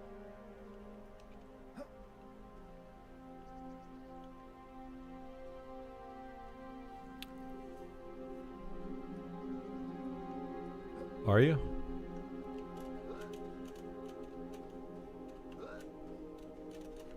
Yeah, I slide right back down immediately.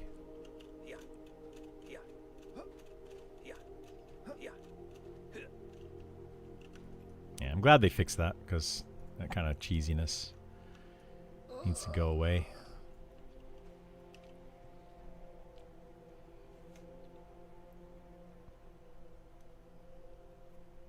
Oh, I guess we should switch over so we can see chat here.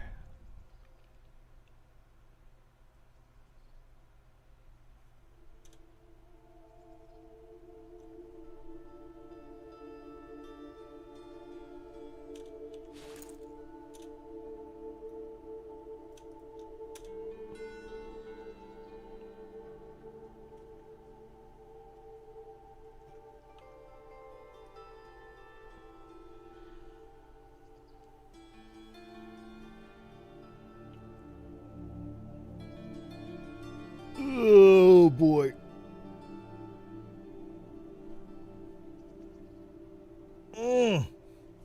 Oh, that's a good stretch.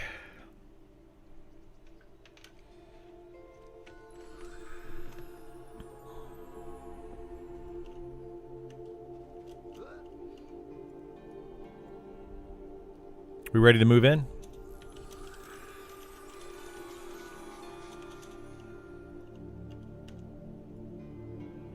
Okay.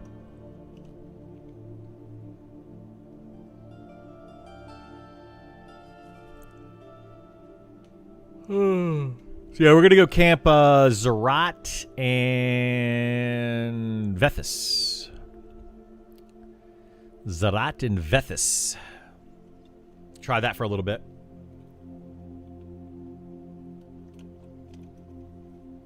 We camped this one not too long ago for a little while. We need 2 items from this. A note and a robe.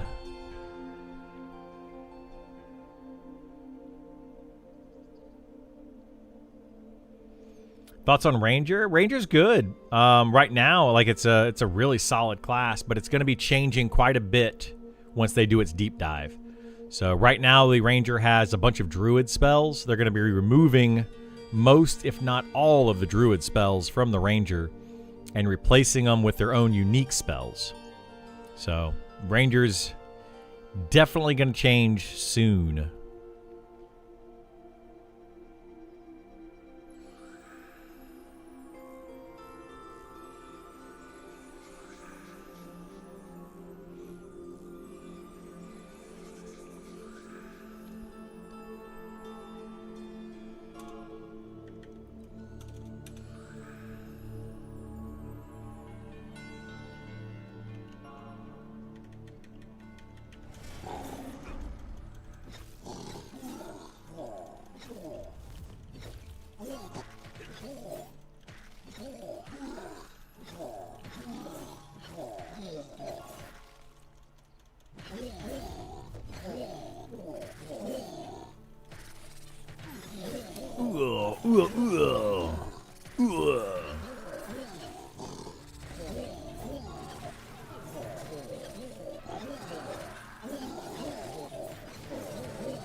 Red rum?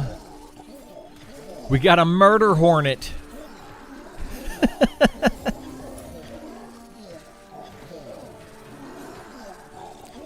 It's a murder hornet.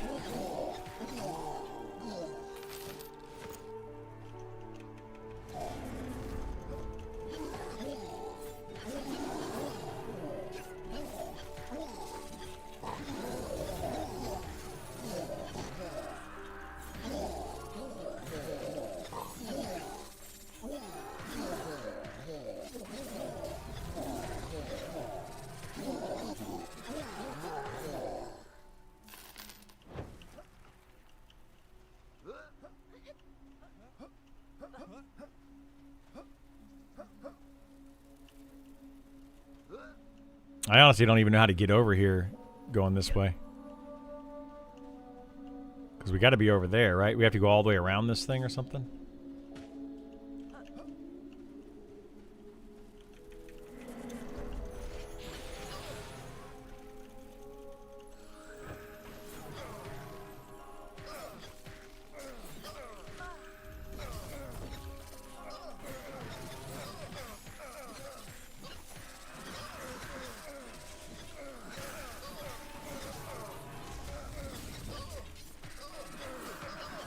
Hey, what's going on, Johnny? How are you? Is it, wait, John He? How you doing, man?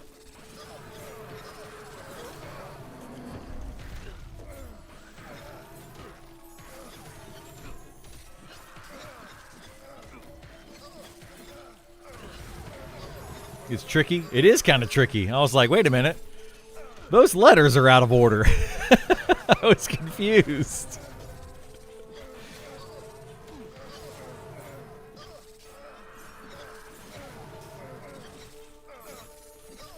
What are we grinding? We're going to go do a little Vethis Zerat farming.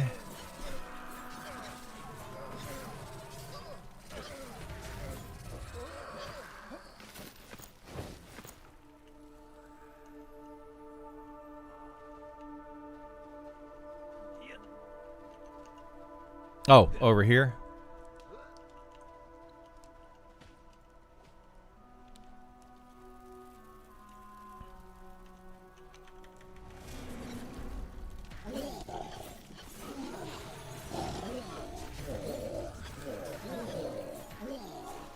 And we're going to try to see if we can get a couple items that we've been missing for a couple people in the group.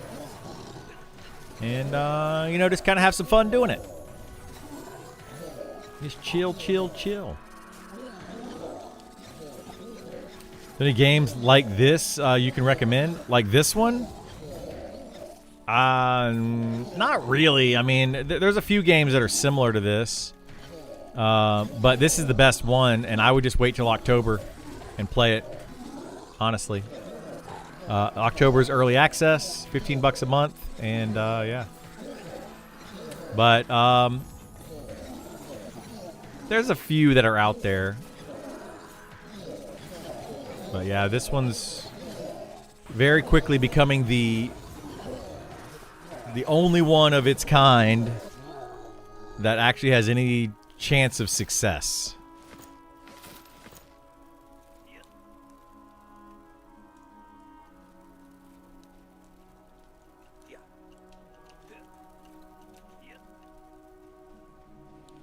Unfortunately.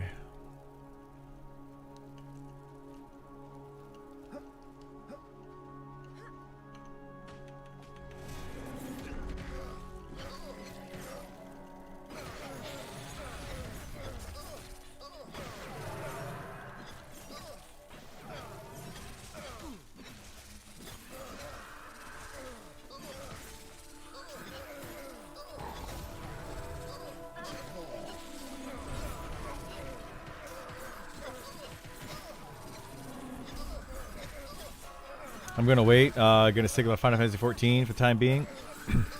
Yeah, I mean, do that. This game is definitely not going to be a Final Fantasy 14 kind of game. It's not going to be that fast. It's not going to be that story-driven. You're not going to be doing wall-to-wall pulls. It's a very, very different game. It's going to be a lot slower. But I prefer this to Final Fantasy 14. Like, I like Final Fantasy 14 for other reasons. But I prefer this kind of game. Slower paced.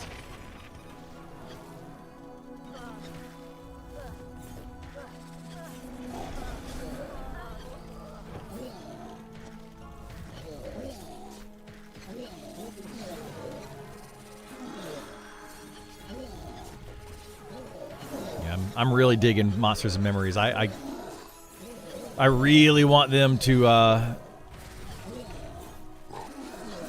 keep working on this game and just make it amazing. Can't wait. Can't wait to see what they do with it.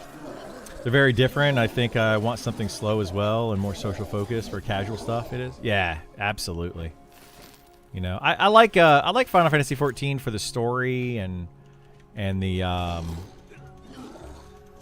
like their raids. I feel like are a lot of fun, and they're just, you know,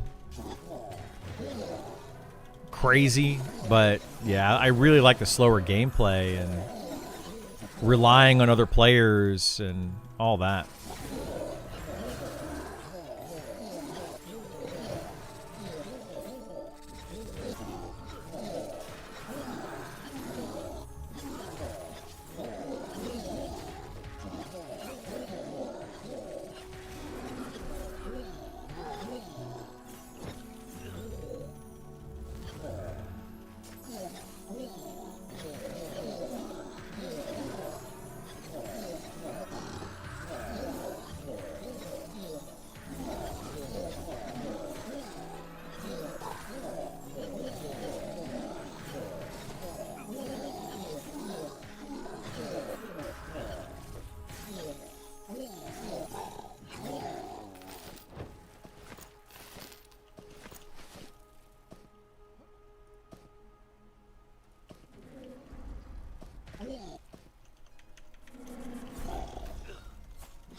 Oh my goodness.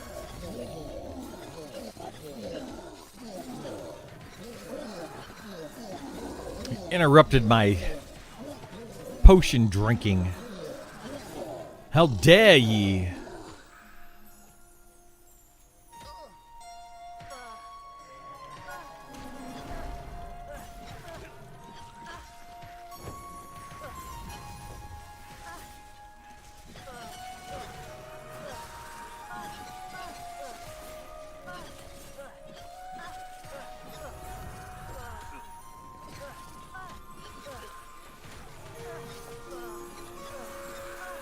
Does this give you the feeling of playing WoW Classic hardcore without the losing character part?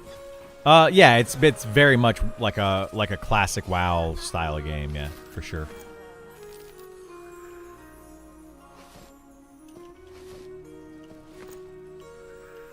Very close to that.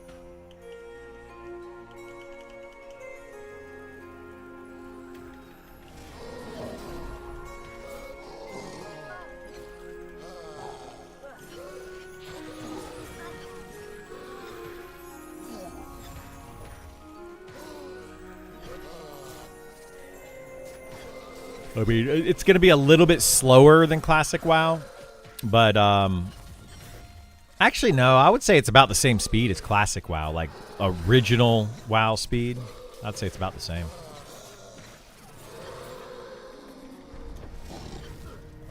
Because like OG WoW was actually pretty slow leveling wise. Do you believe the game will be ready till October? That's debatable. That's debatable. There is a /played, yeah. The game is not going to be ready for mainstream October 1st, though. It's gonna be there's gonna be a lot of bugs. There's gonna be a lot of things that need work still. It's very much still going to be in a beta state, at least for a lot of early access. The first several months probably of early access. It really. A lot of it's going to come down to how many subs they get, how many people they can pay, and putting them on the payroll and everything, and getting them to build the game full time. That's going to be a big factor on the success of this game going forward, starting October 1st. You don't run into that many bugs? Yeah, you got to know what to look for. There's quite a few bugs in the game and issues with the game, if you know what you're looking for.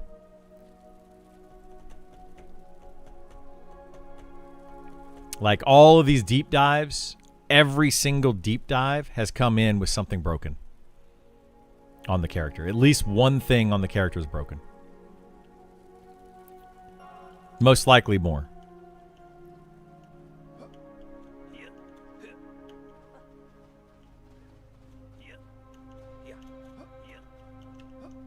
Oh, look at that. We're still good up here.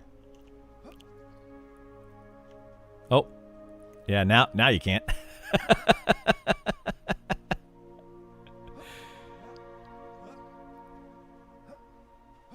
I don't know. I was able to land on here. But you might be stuck back there. Like, if you fall back there, you can't get out.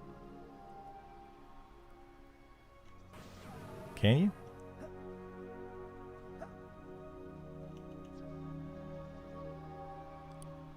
Guess what I'm saying is what I've run into hasn't been impactful enough. Oh, yeah. I wouldn't... most of the bugs in the game are just little annoyances more than anything. There's very few major bugs that are going to be like game breaking or anything like that. There's a few that pop up here and there, but they're usually pretty quick at fixing those. So, yeah, that's definitely an issue because you can easily fall back there. And that's silly.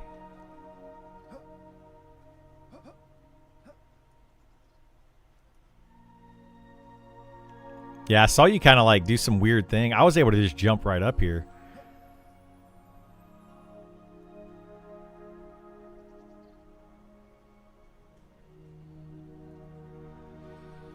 Most annoying thing for me was disappearing cast bar when you cast an ability too fast after casting a different one. Yeah, that's one of the bugs. It's kind of annoying.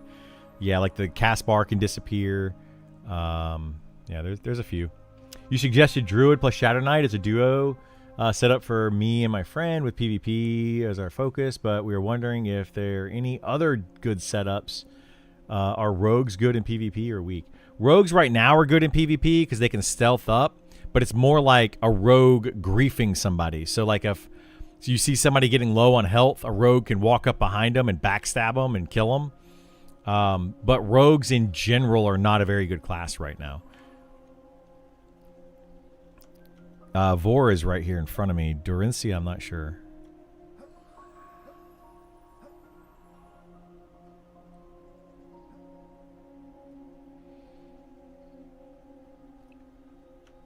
Did you fall through the zone? Or did a dev move you? Did you petition? Dev probably just moved you out of there. They can pretty much only move you to like certain locations, and they're probably going to move you to the safe spot. Dory fell through the world. Ooh, bummer.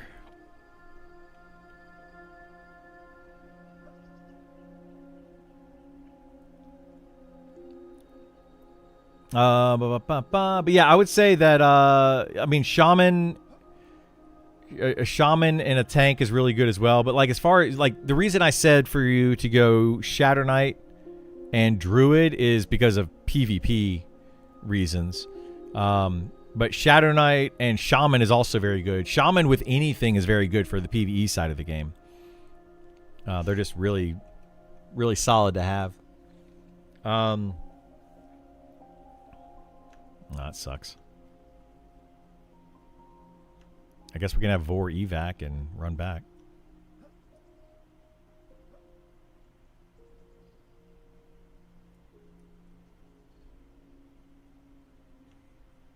Yeah.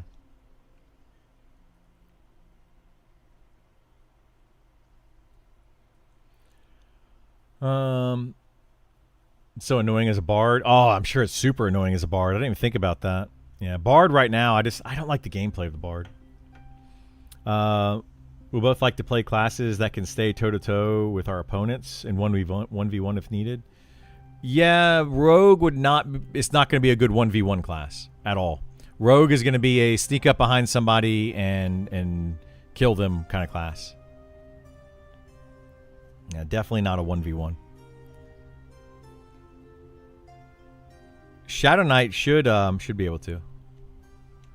Yeah, they're still here.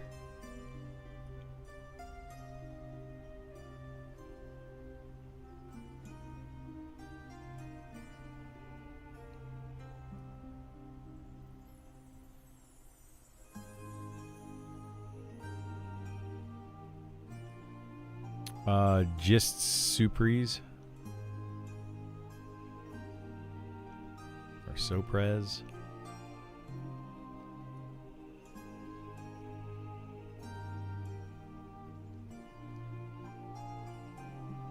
Yeah, I'm not even moving. I'm sitting on top of it, but I'm not moving. GM ported you to zone in? Yeah. They need to fix that. Like if they shouldn't have an area that you can get to that you can't get out of.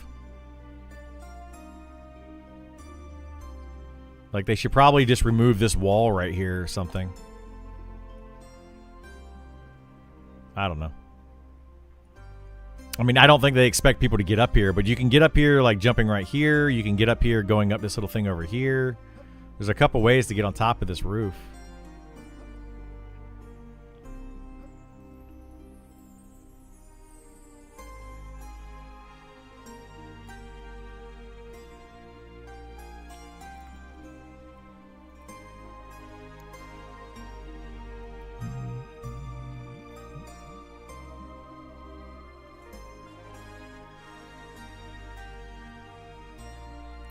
Wizard looks cool, but I've heard that they're super weak at the moment. After all, everything regarding balance will probably change a lot, so I guess we should play what we think is the coolest. Yeah, I mean, exactly. A lot of the balance in the game is kind of all over the place. As they're doing the deep dives, some of these classes are coming in too strong, and some of them not very strong at all, and they're just kind of all over the place. Their balance, you know, that's... one of the things that I feel like this dev team does not do very well. They make a really cool game, really fun game. They do not balance things well at all. They're kind of all over the place. Hopefully they continue to work on that and make it better in the future. But yeah, can't say their balance has been good. Definitely afraid of the shaman balance pass. Oh, it's gonna be rough. Are clerics still meleeing at level 60? You know, I haven't played the cleric at high level yet, and I haven't played with a cleric at high level yet since the rework. But I would imagine, yes, they will still melee at level 60. The reason I say that is because piety, if they can get enough piety procs, then they're going to have a lot of mana, like a stupid amount of mana. So a cleric meleeing is just going to be their extra damage in combat. Get the piety proc, get the wrath proc, get the direct damage proc. They're going to be able to do damage and maintain healing on the party.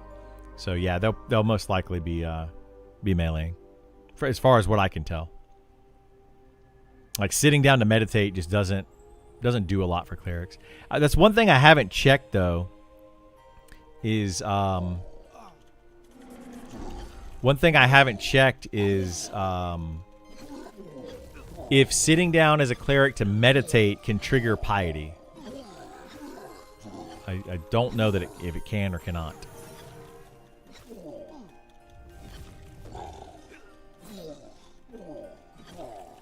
I have no idea.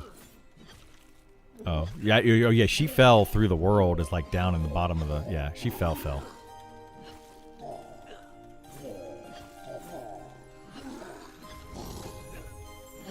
Yeah, she's the one. She like fell through the world and into the water. I think down below.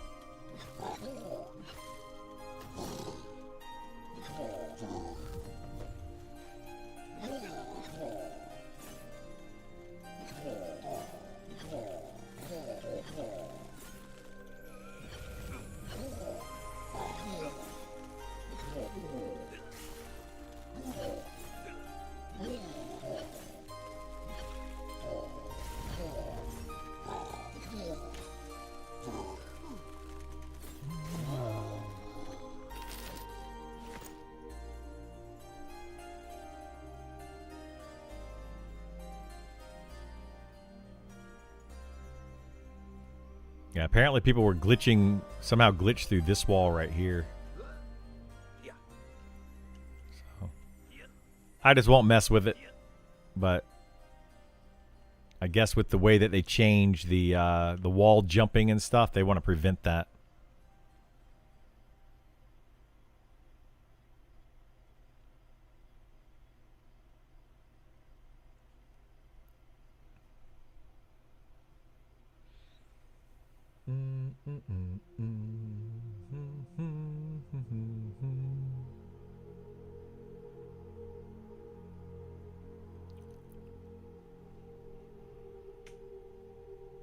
Oh boy.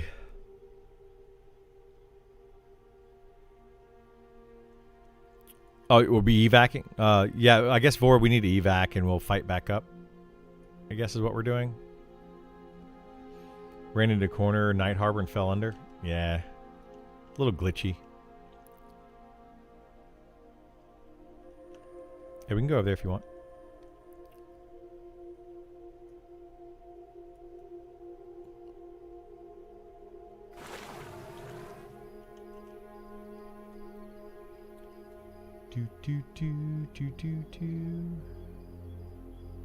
Let's see. Rampage, Discord.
All right, we're gonna try to run on back.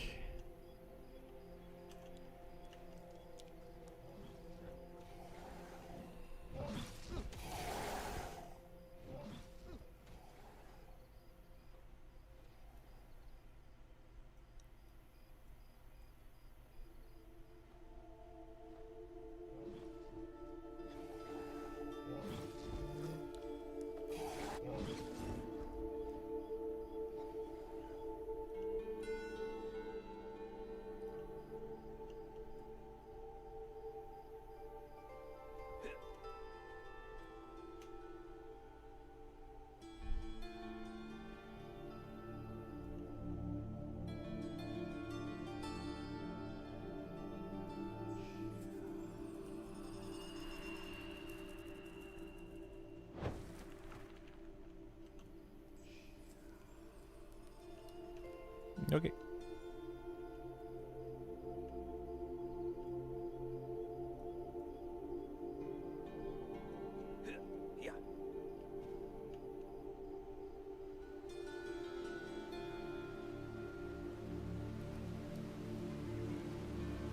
Class am I playing? This is the fighter.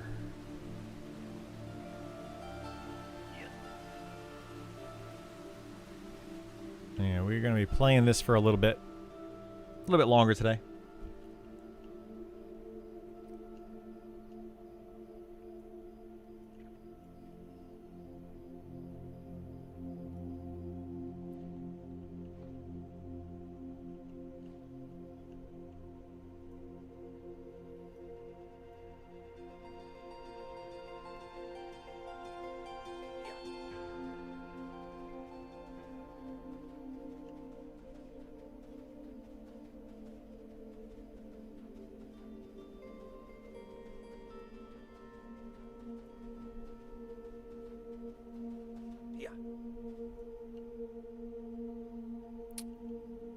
What level? Level 60. Fighter is not a good solo class. It got a little bit better solo with the most recent deep dive. But yeah, it's not a solo class at all.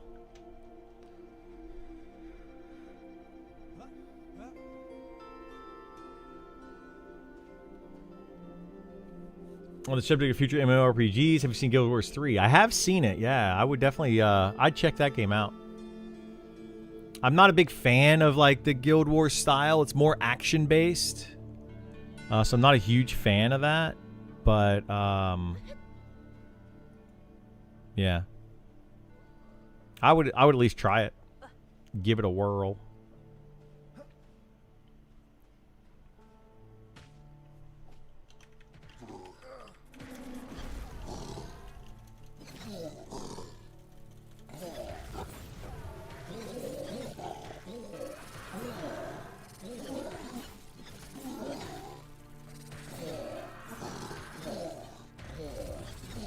Yeah, when is that even scheduled to release?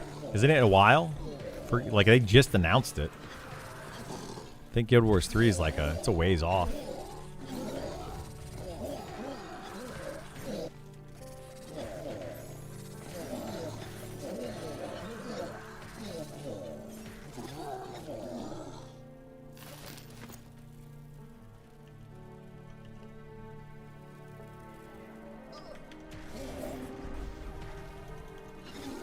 Beta is gonna be later this year. Yeah, I might look at it in beta. We'll see how Monsters of Memories goes. If I'm too invested in Monsters of Memories, then I'll wait.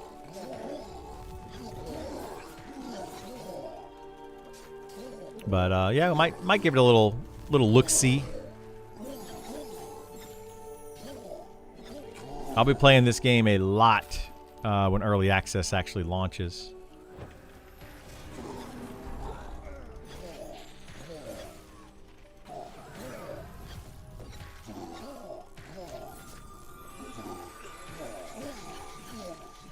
Public beta is fall of 2027, not this year. If we go to, oh, it's next year. Okay, so yeah, we got a ways to go.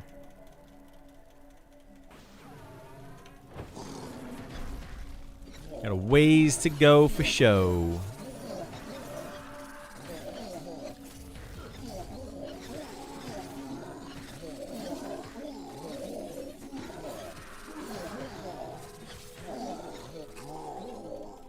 I think I'm gonna pass on Monster Memories for a bit. I like the alpha. I feel like the quality has been iffy, and they struggle to get a handle on it. I respect my for my time. I think I'll hold off to 1.0. I mean, it's definitely not a game if you respect time. Yeah, you don't want to play this game if you want things to be faster. Yeah, I would not recommend this game.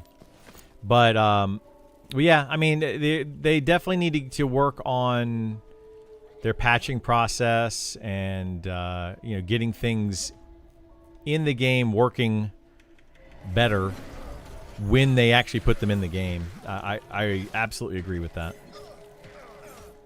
There's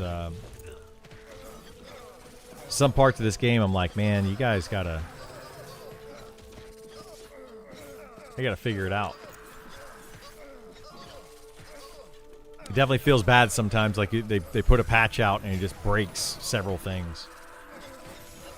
I mean, that's game development, but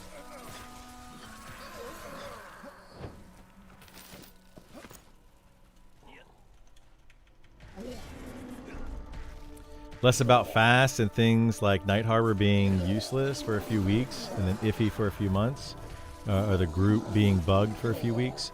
Well, yeah, like those bugs, yeah, they're rough sometimes.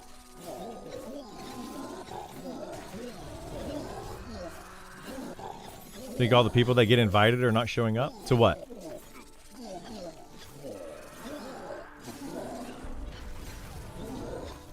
To the beta? I mean, people are probably making characters and playing, yeah.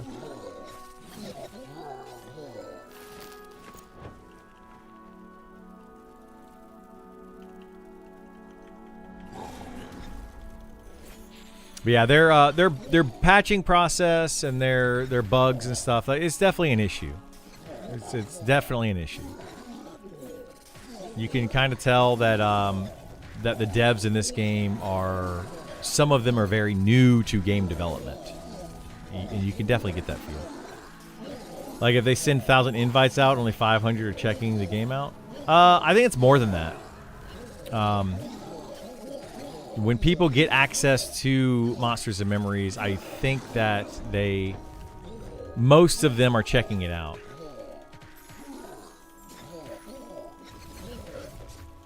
I don't think it's 100%, but it's most. Now, how much they play it, that's a different story.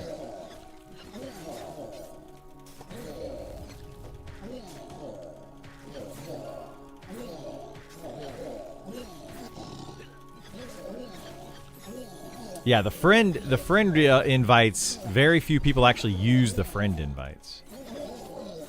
Those are definitely going unused. I honestly wonder if Nick was a value add there. I feel like in alpha, patches weren't this iffy. No, Nick was, in my opinion, one of the worst things that happened to this game. He just copy and pasted EverQuest. Like, it was bad. It was, there wasn't enough, yeah, the patch process had nothing to do with Nick. Nick was a class designer and did some encounter design stuff. The encounters he put in, the raid that he put in, they were bad. Just bad. The class design stuff that he put in was literally copy and paste of EverQuest. You know? So. I mean, if that was the game they were trying to make, then yeah, he did a fine job. But I don't think they wanted that much copy and paste of EverQuest. Can I ask you this, the name of this dungeon? This isn't a dungeon. This is the Upper Salmon area. It's in Fallen Pass. So I guess technically it's like an overworld dungeon area, but it's in Fallen Pass, near where the giant glowing green castle is.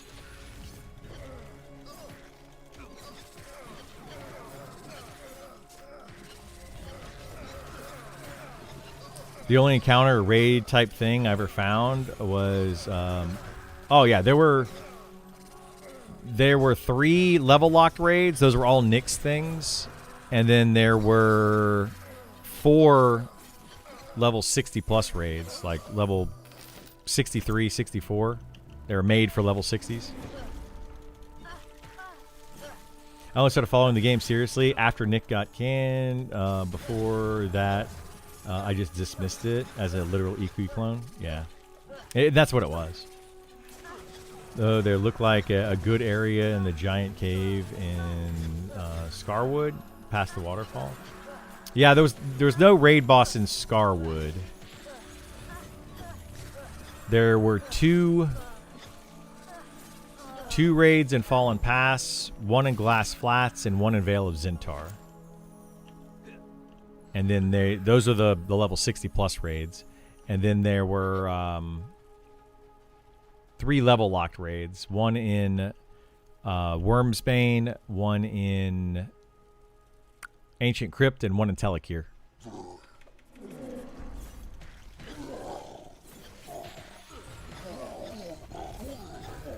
Nice to see you. How you doing? Doing well. Doing well.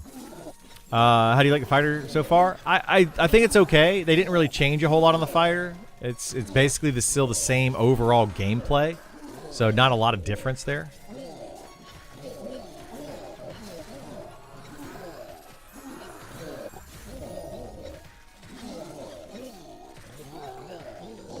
But you know, some slight changes, slightly more defensive. And then like a new ability, the Juggernaut ability I like. You know, a couple of shield abilities. They have a cleave ability for two-handed weapons, which I haven't used yet. I don't see a use for it at all.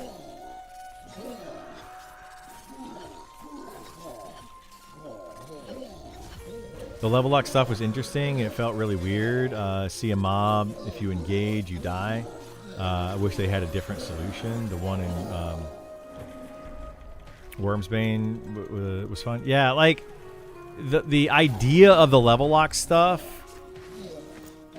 is okay, but it was not implemented well at all. That's the problem with it. The implementation was just terrible.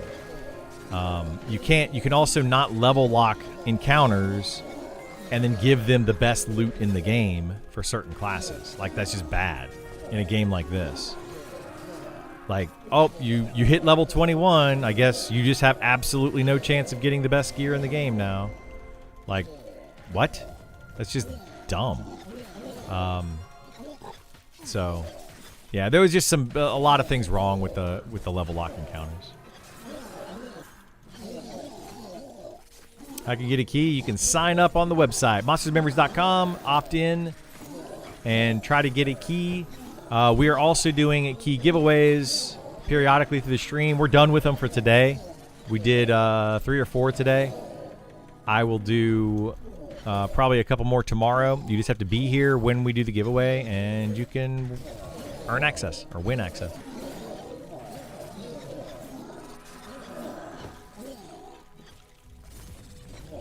Level lock idea was really strange. I heard the Baron was a beast. Oh yeah, it was a tough mob for sure. Wait around all day. It's for people that actually want to be in the channel. It's not for people to just stop by and beg for a key and then leave. So it's more for those people that you know, actually want to be part of the community. But no, you don't have to hang around all day.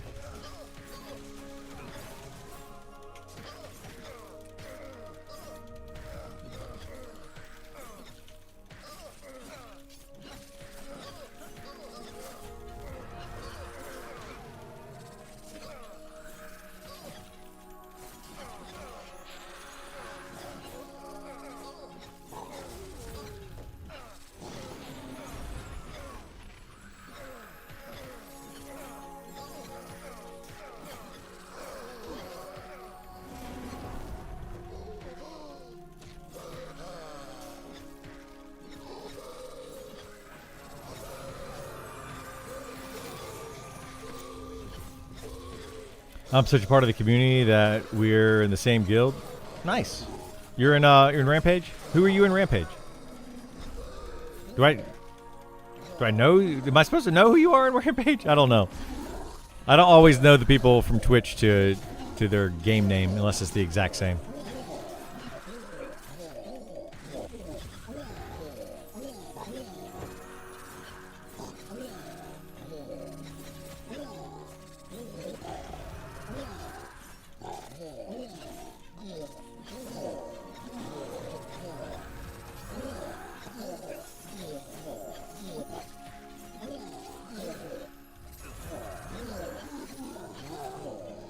Dung beetle? Oh, okay. Gotcha.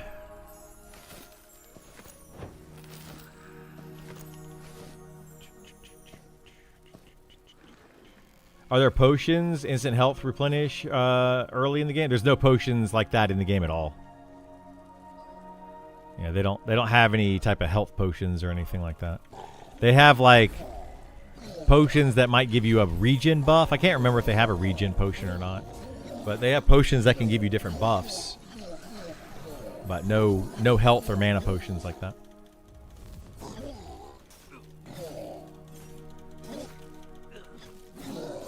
If you did, I'd be a little concerned. If I did what? You'd be concerned. What are you talking about? What you talking about?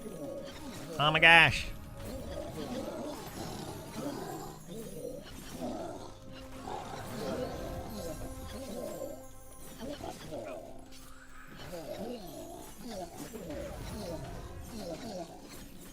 Remember all the guys, recognize everyone in game. Oh, yeah. I'm pretty good about remembering names and recognizing people. Once I put a name, put some names together, I'm pretty good about it. I try. I do my best.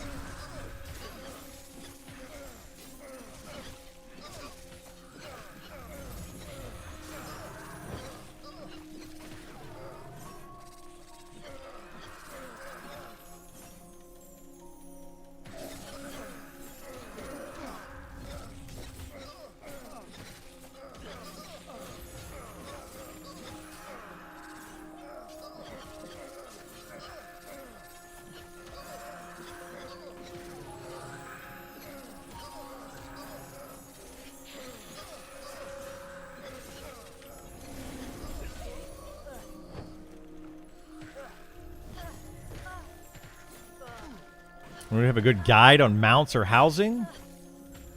There's really no guide that you need for those.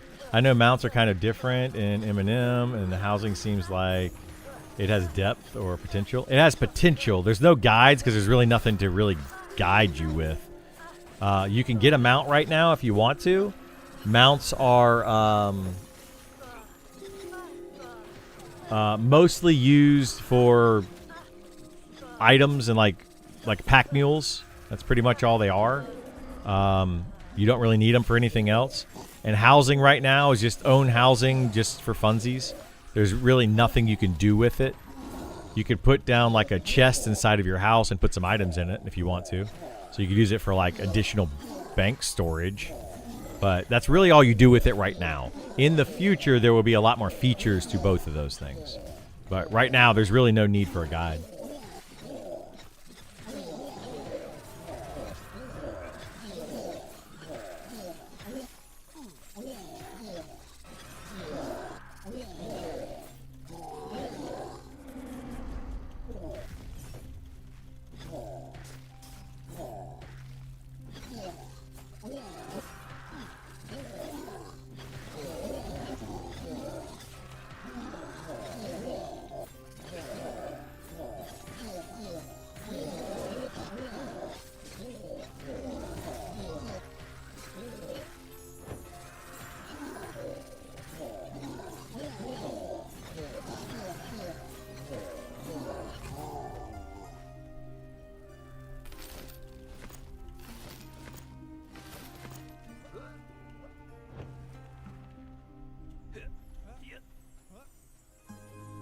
But mounts can die and get rezzed? Yeah, your mounts can die. They're like pets. They can die. So you bring them to dungeons, just leave them outside. Can you summon or banish them? Nope, you can't summon them. You can't. Well, you could probably. I don't know if you can dismiss them. I think once you have a mount out, you just have a mount out. So you got to keep control of it, figure it out. It just kind of follows you.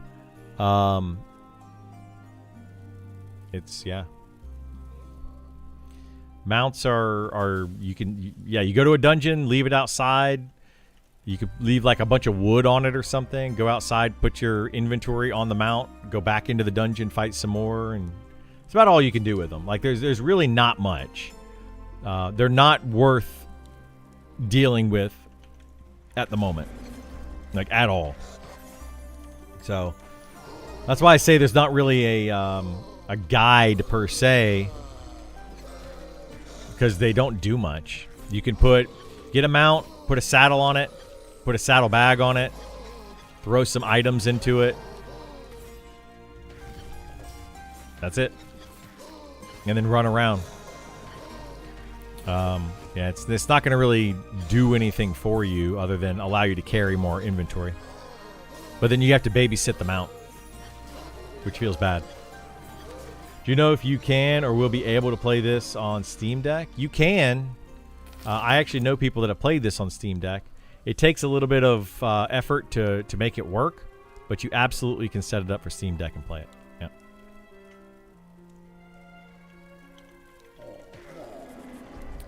Pale Dragon Bone Splinter. I don't know what that's for.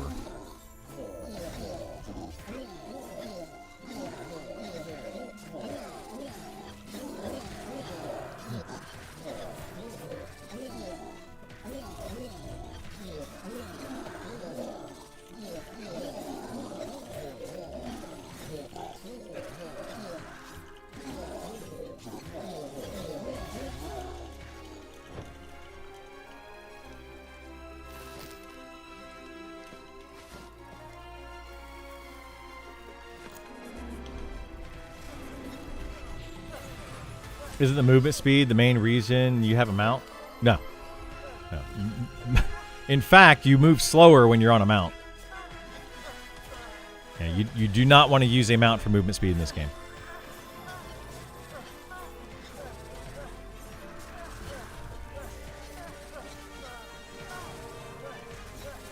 Forgive me if I am a humble noob. I only received my access from a friend a week ago. What are you farming right now? Also, Speed of the Wild for the win.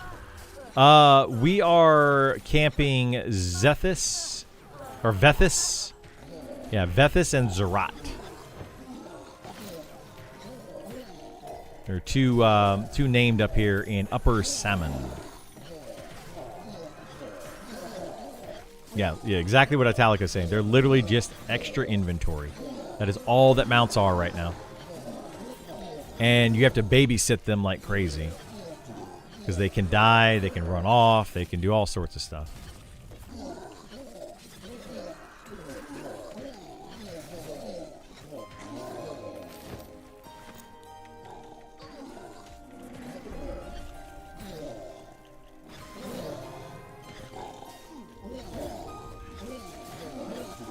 I like mounts and boats in Arcade. I like to be traveling merchant sailor. Yeah, right now, I mean, eventually that's the idea, is that mounts in the future will be for traveling merchants to be able to move around and sell their goods and buy goods from people and all that. That's the idea, like way down the road. But it's not currently set up for that. And, you know, to be honest, like, that sounds really cool and it sounds really fun and all that kind of stuff, but it's not really going to be something that will ever really take off in this game until probably 1.0 when all the features are in. And then the problem is how many people are actually playing the game, you know, at low level and need to use that stuff. By the time that stuff is implemented into the game, people are going to have max level characters, tons of inventory space. You know, it's just not going to really be an issue. So it's probably going to end up going widely unused, unfortunately.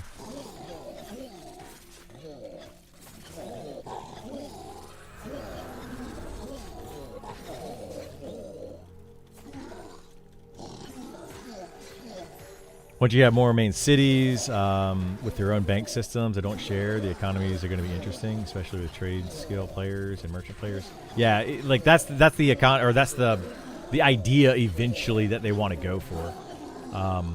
And yeah, we'll see what happens with it. Like it'll probably be something really cool for 1.0 with a brand new server at 1.0. It would be a really cool feature to have, but on an established server with people having mules for teleporting around and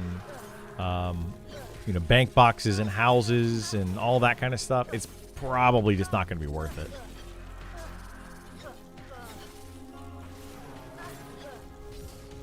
But it all again depends on how they actually implement it.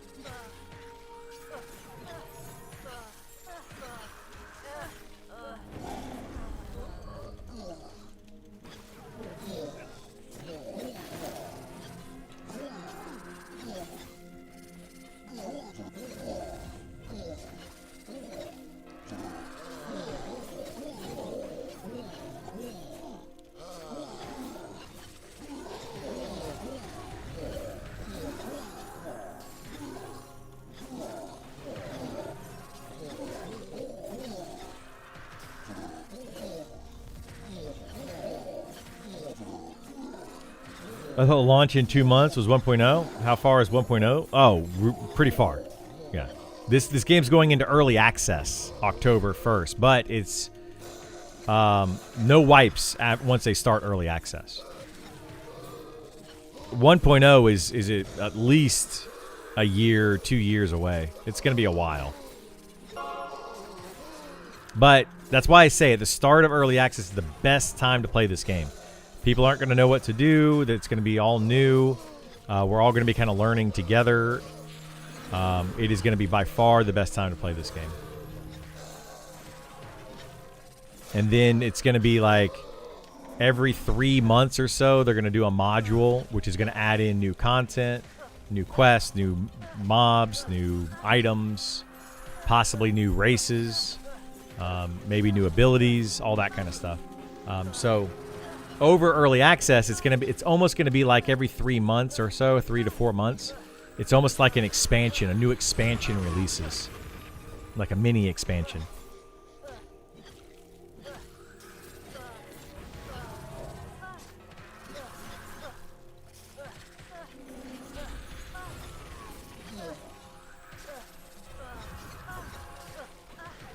Can't wait for EA. Me neither. I'm excited for EA for sure. It's gonna be chaos, out of control, and I'm looking forward to it. It's gonna absolutely be chaos. Yeah. Maybe they can create incentives that's not sensitive to the general player progression. Maybe. Yeah. Yeah. We'll have to see. That would probably be the thing we hear for a month after a release. I thought this was 1.0. Where's all the content? Yeah, just because it's a little confusing. MMO. Yeah, we're going to hear it a lot. It's going to be a whole thing like, oh, why am I paying for a game that's not complete? This game is absolutely still going to be a beta test style game for the first several months, if not a year of early access. So if you don't want to play a game that's going to have bugs and it's going to have imbalance and all that, I wouldn't recommend playing it for early access. But it is going to be the best time to play the game. Like, by far, it will be the best time. That's when most people are going to be playing it. So, this type of game it's a game where you want to be, you want to be playing it in the beginning, right? And be doing the things with all the other players. So it's just the most fun time. But think about it like when EverQuest 1 came out, it had a huge world that was 1.0. And then their first expansion with Kunark, and how many people played Kunark, and then how many people played Velius.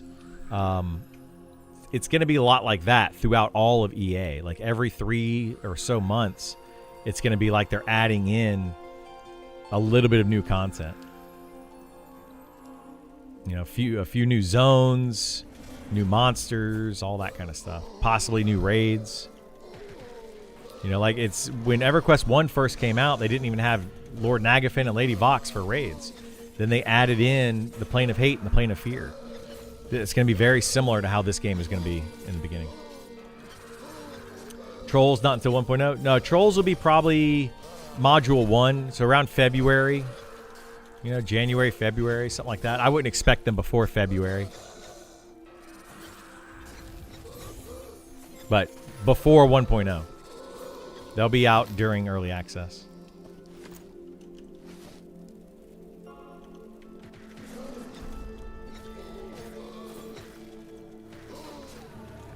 For a game this big, I expect a year minimum EA because main cities needs to be built.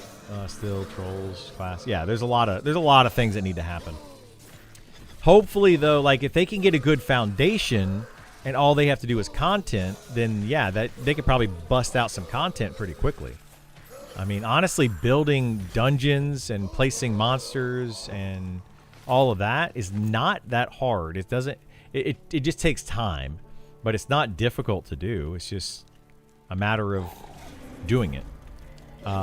So if they can get people paid and people are working 8 hours a day on building dungeons, I mean, I don't know how to do game dev at all. Like, I've never personally done it. But I guarantee you I could build a dungeon in Unity. I could build a dungeon in this game easily in a week. Like a whole dungeon filled with monsters and itemization and everything. Now, will it be the best looking dungeon? No, it'll probably be very, very basic. But I could throw some props in, have some monsters, and a basic dungeon in like a week. Basically, what Sean did with Black Tide Bay, he effectively worked on Black Tide Bay for a couple of weeks, and it's a very large dungeon, and got it into the game and ready to be played for beta. Doing something like that shouldn't really take that long, and it's not difficult. But now building a dungeon where you have to place a lot of like tables and chairs and all that kind of stuff, that could take a little bit more time. Trying to make it look really nice. I'm curious how quick stuff goes. If some of the team can move to straight dev on this. Yeah, that's what I'm hoping for, is that they're starting to get paid and how quickly they can do stuff once they get paid. It's huge dungeon. Black Tide Bay? Yeah, it's a very big dungeon. But it only took them a couple weeks to do it. He just like, yeah, I want to put out a dungeon, so he did.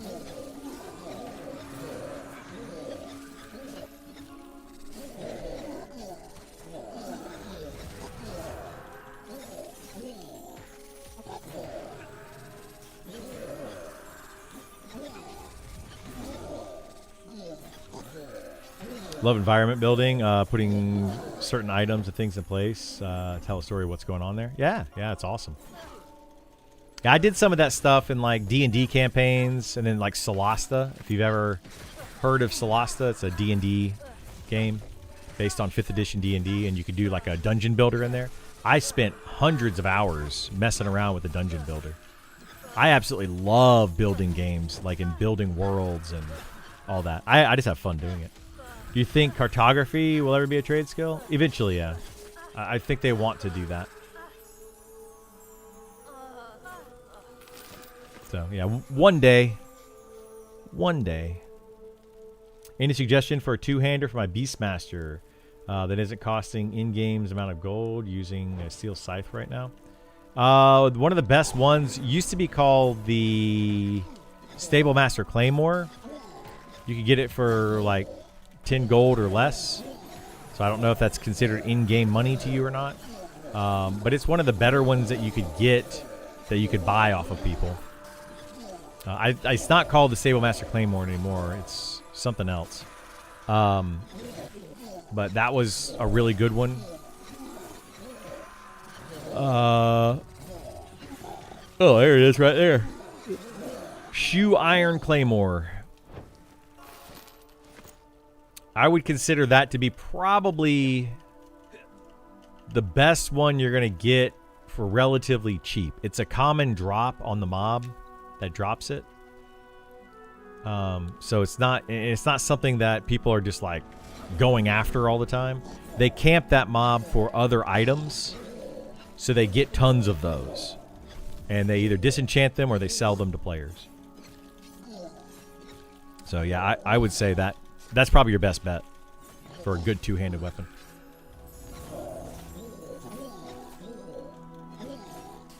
Has a silly good ratio for how common it is. Yeah, it's a pretty good weapon. I'll probably put one on my Beastmaster. Right now I'm dual wielding on the Beastmaster, but I'll probably put that Claymore on. We'll see.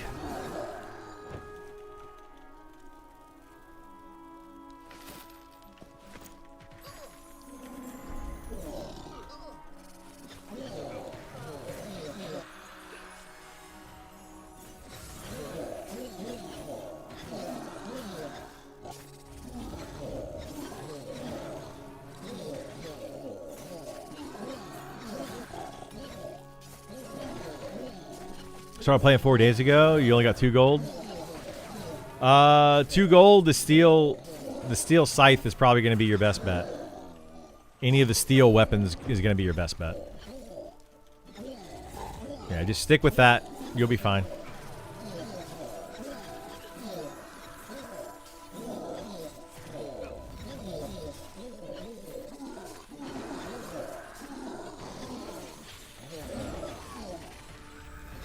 Yeah, eventually you'll be you'll get higher level and be able to get better stuff, but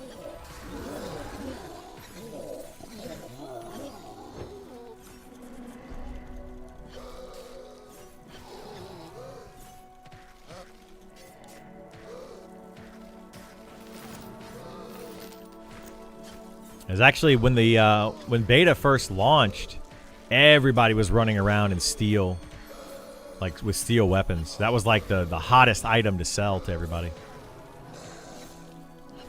I think the steel greatsword actually has the best ratio for two-handers. It might, yeah. I don't know.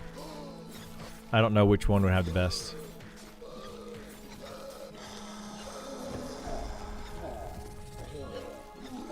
Had a crazy different ratio for all the two-handers. Was that on purpose? Making Scythe do more ratio than most of the others?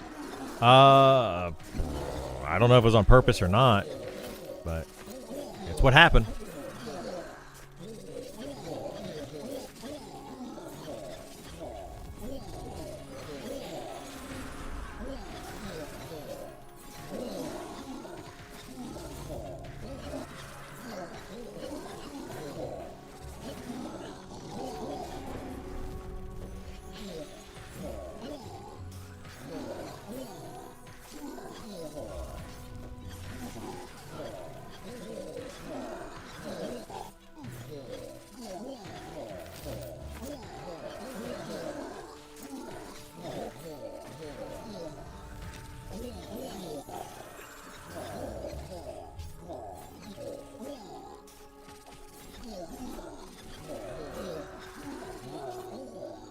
Druid was perfect. Was perfect, and now it's not.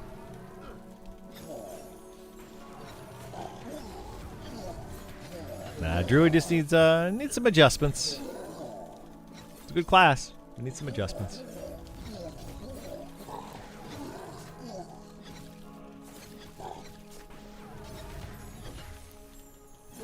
I prefer Great Scythe look, just berserking Beastmaster jumping on you with a Great Scythe as their weapon. It's cool stuff. Yeah, it's pretty cool, like, what do they call that? Like fantasy, I guess. Is it known if there will be more wipes before, during, or after early access? No. There will be a wipe at early access. Other than that, no. So like beta, no wipes in beta until the very end of beta. Then just gonna beta's done, and then early access will start, and no wipes for early access. There's no planned wipes for early access.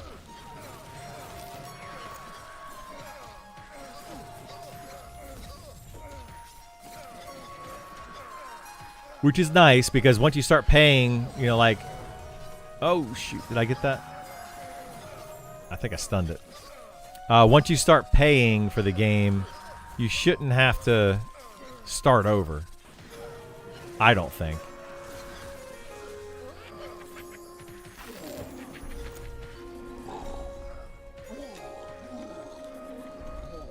The heck?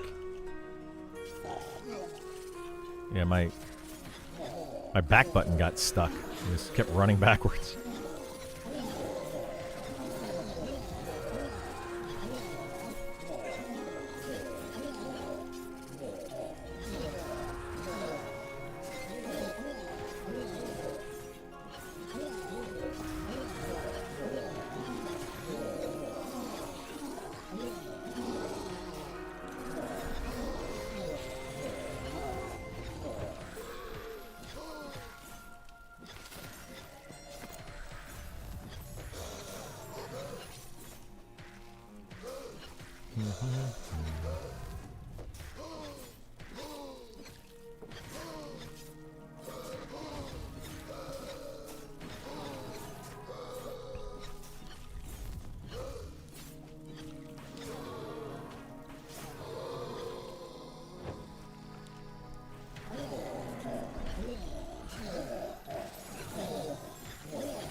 The Leviathan's Reliquary.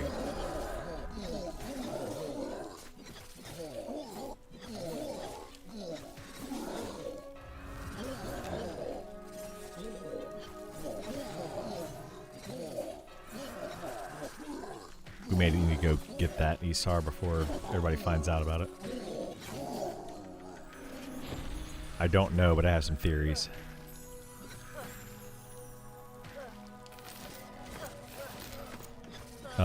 Mobs over in Glass Flats. Yeah, some area in Glass Flats.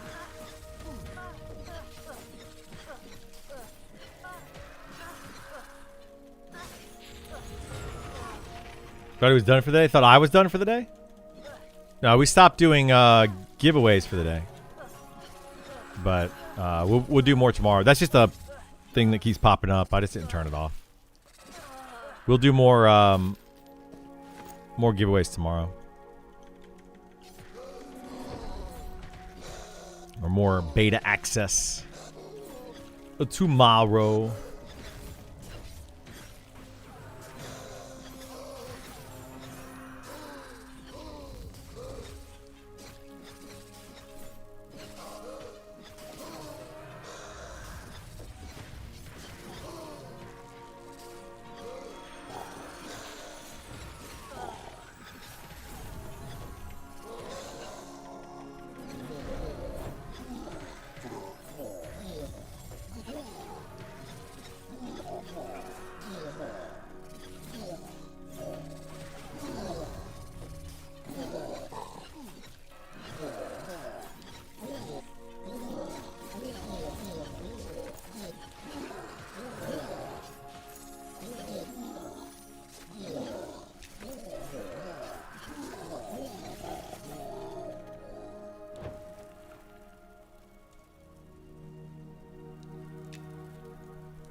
What are you after today? XP or some sweet loot? A little bit of both. Helping out Sam and Suprez here. Soprez. Get some XP. But we're also looking for Vethis and Zerat. Are the two named here. We need to get a robe off of Vethis for Dory. And I need the note off of Zerat.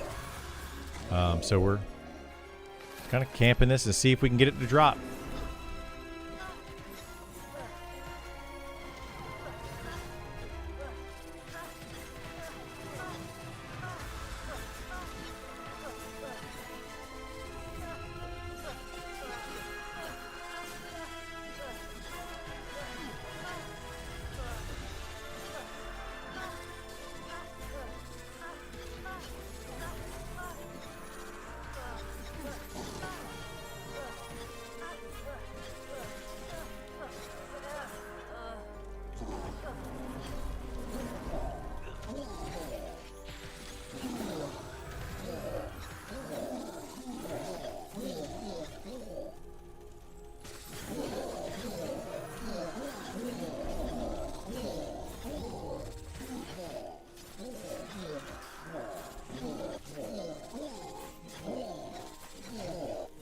We also just need to have a bunch of magic items to disenchant, so we can make some more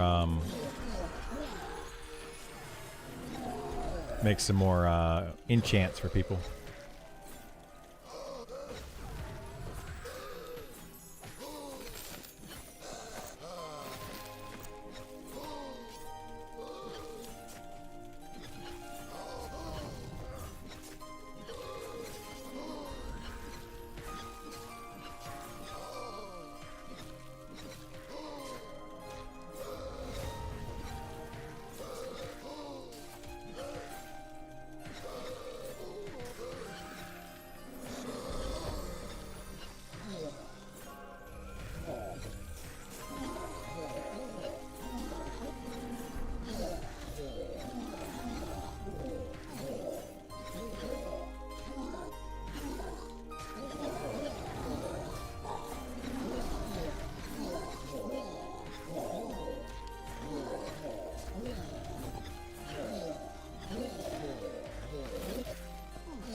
Is anything with stats considered a magic item? Not anything, no. It's got to have, it'll say magic on it. Like this right here. See how it says magic unique right up at the top? But like jewel crafted stuff has stats on it, but it's not magic.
I'm starting to get tired today, man. My son's supposed to call me. I may head out, I think. I think we're going to end the stream there for the day. A solid 8-hour stream, I think, is plenty. I think it's plenty for the day. It is after 5 o'clock anyway. So I'm going to do that. I appreciate everybody being here today. You guys have been awesome. It's been a great day of chatting. I'll be back on here tomorrow morning around 9 a.m. Eastern. And we'll be doing more Monsters and Memories. Do you have any keys to give away? Is it true they invite more people on Fridays? They do invite more people on Fridays. I do have more keys to give away. We'll be giving more of those out tomorrow, periodically through the stream. So yeah, definitely come in, stick around for the stream, and we'll be giving those away. But yeah, I'm just starting to get tired, and I'm sure it's going to be boring for you guys to sit here and just watch me grind out these monsters for a while. So I'm going to head out. I appreciate you guys, and hopefully I see you all tomorrow. Bye.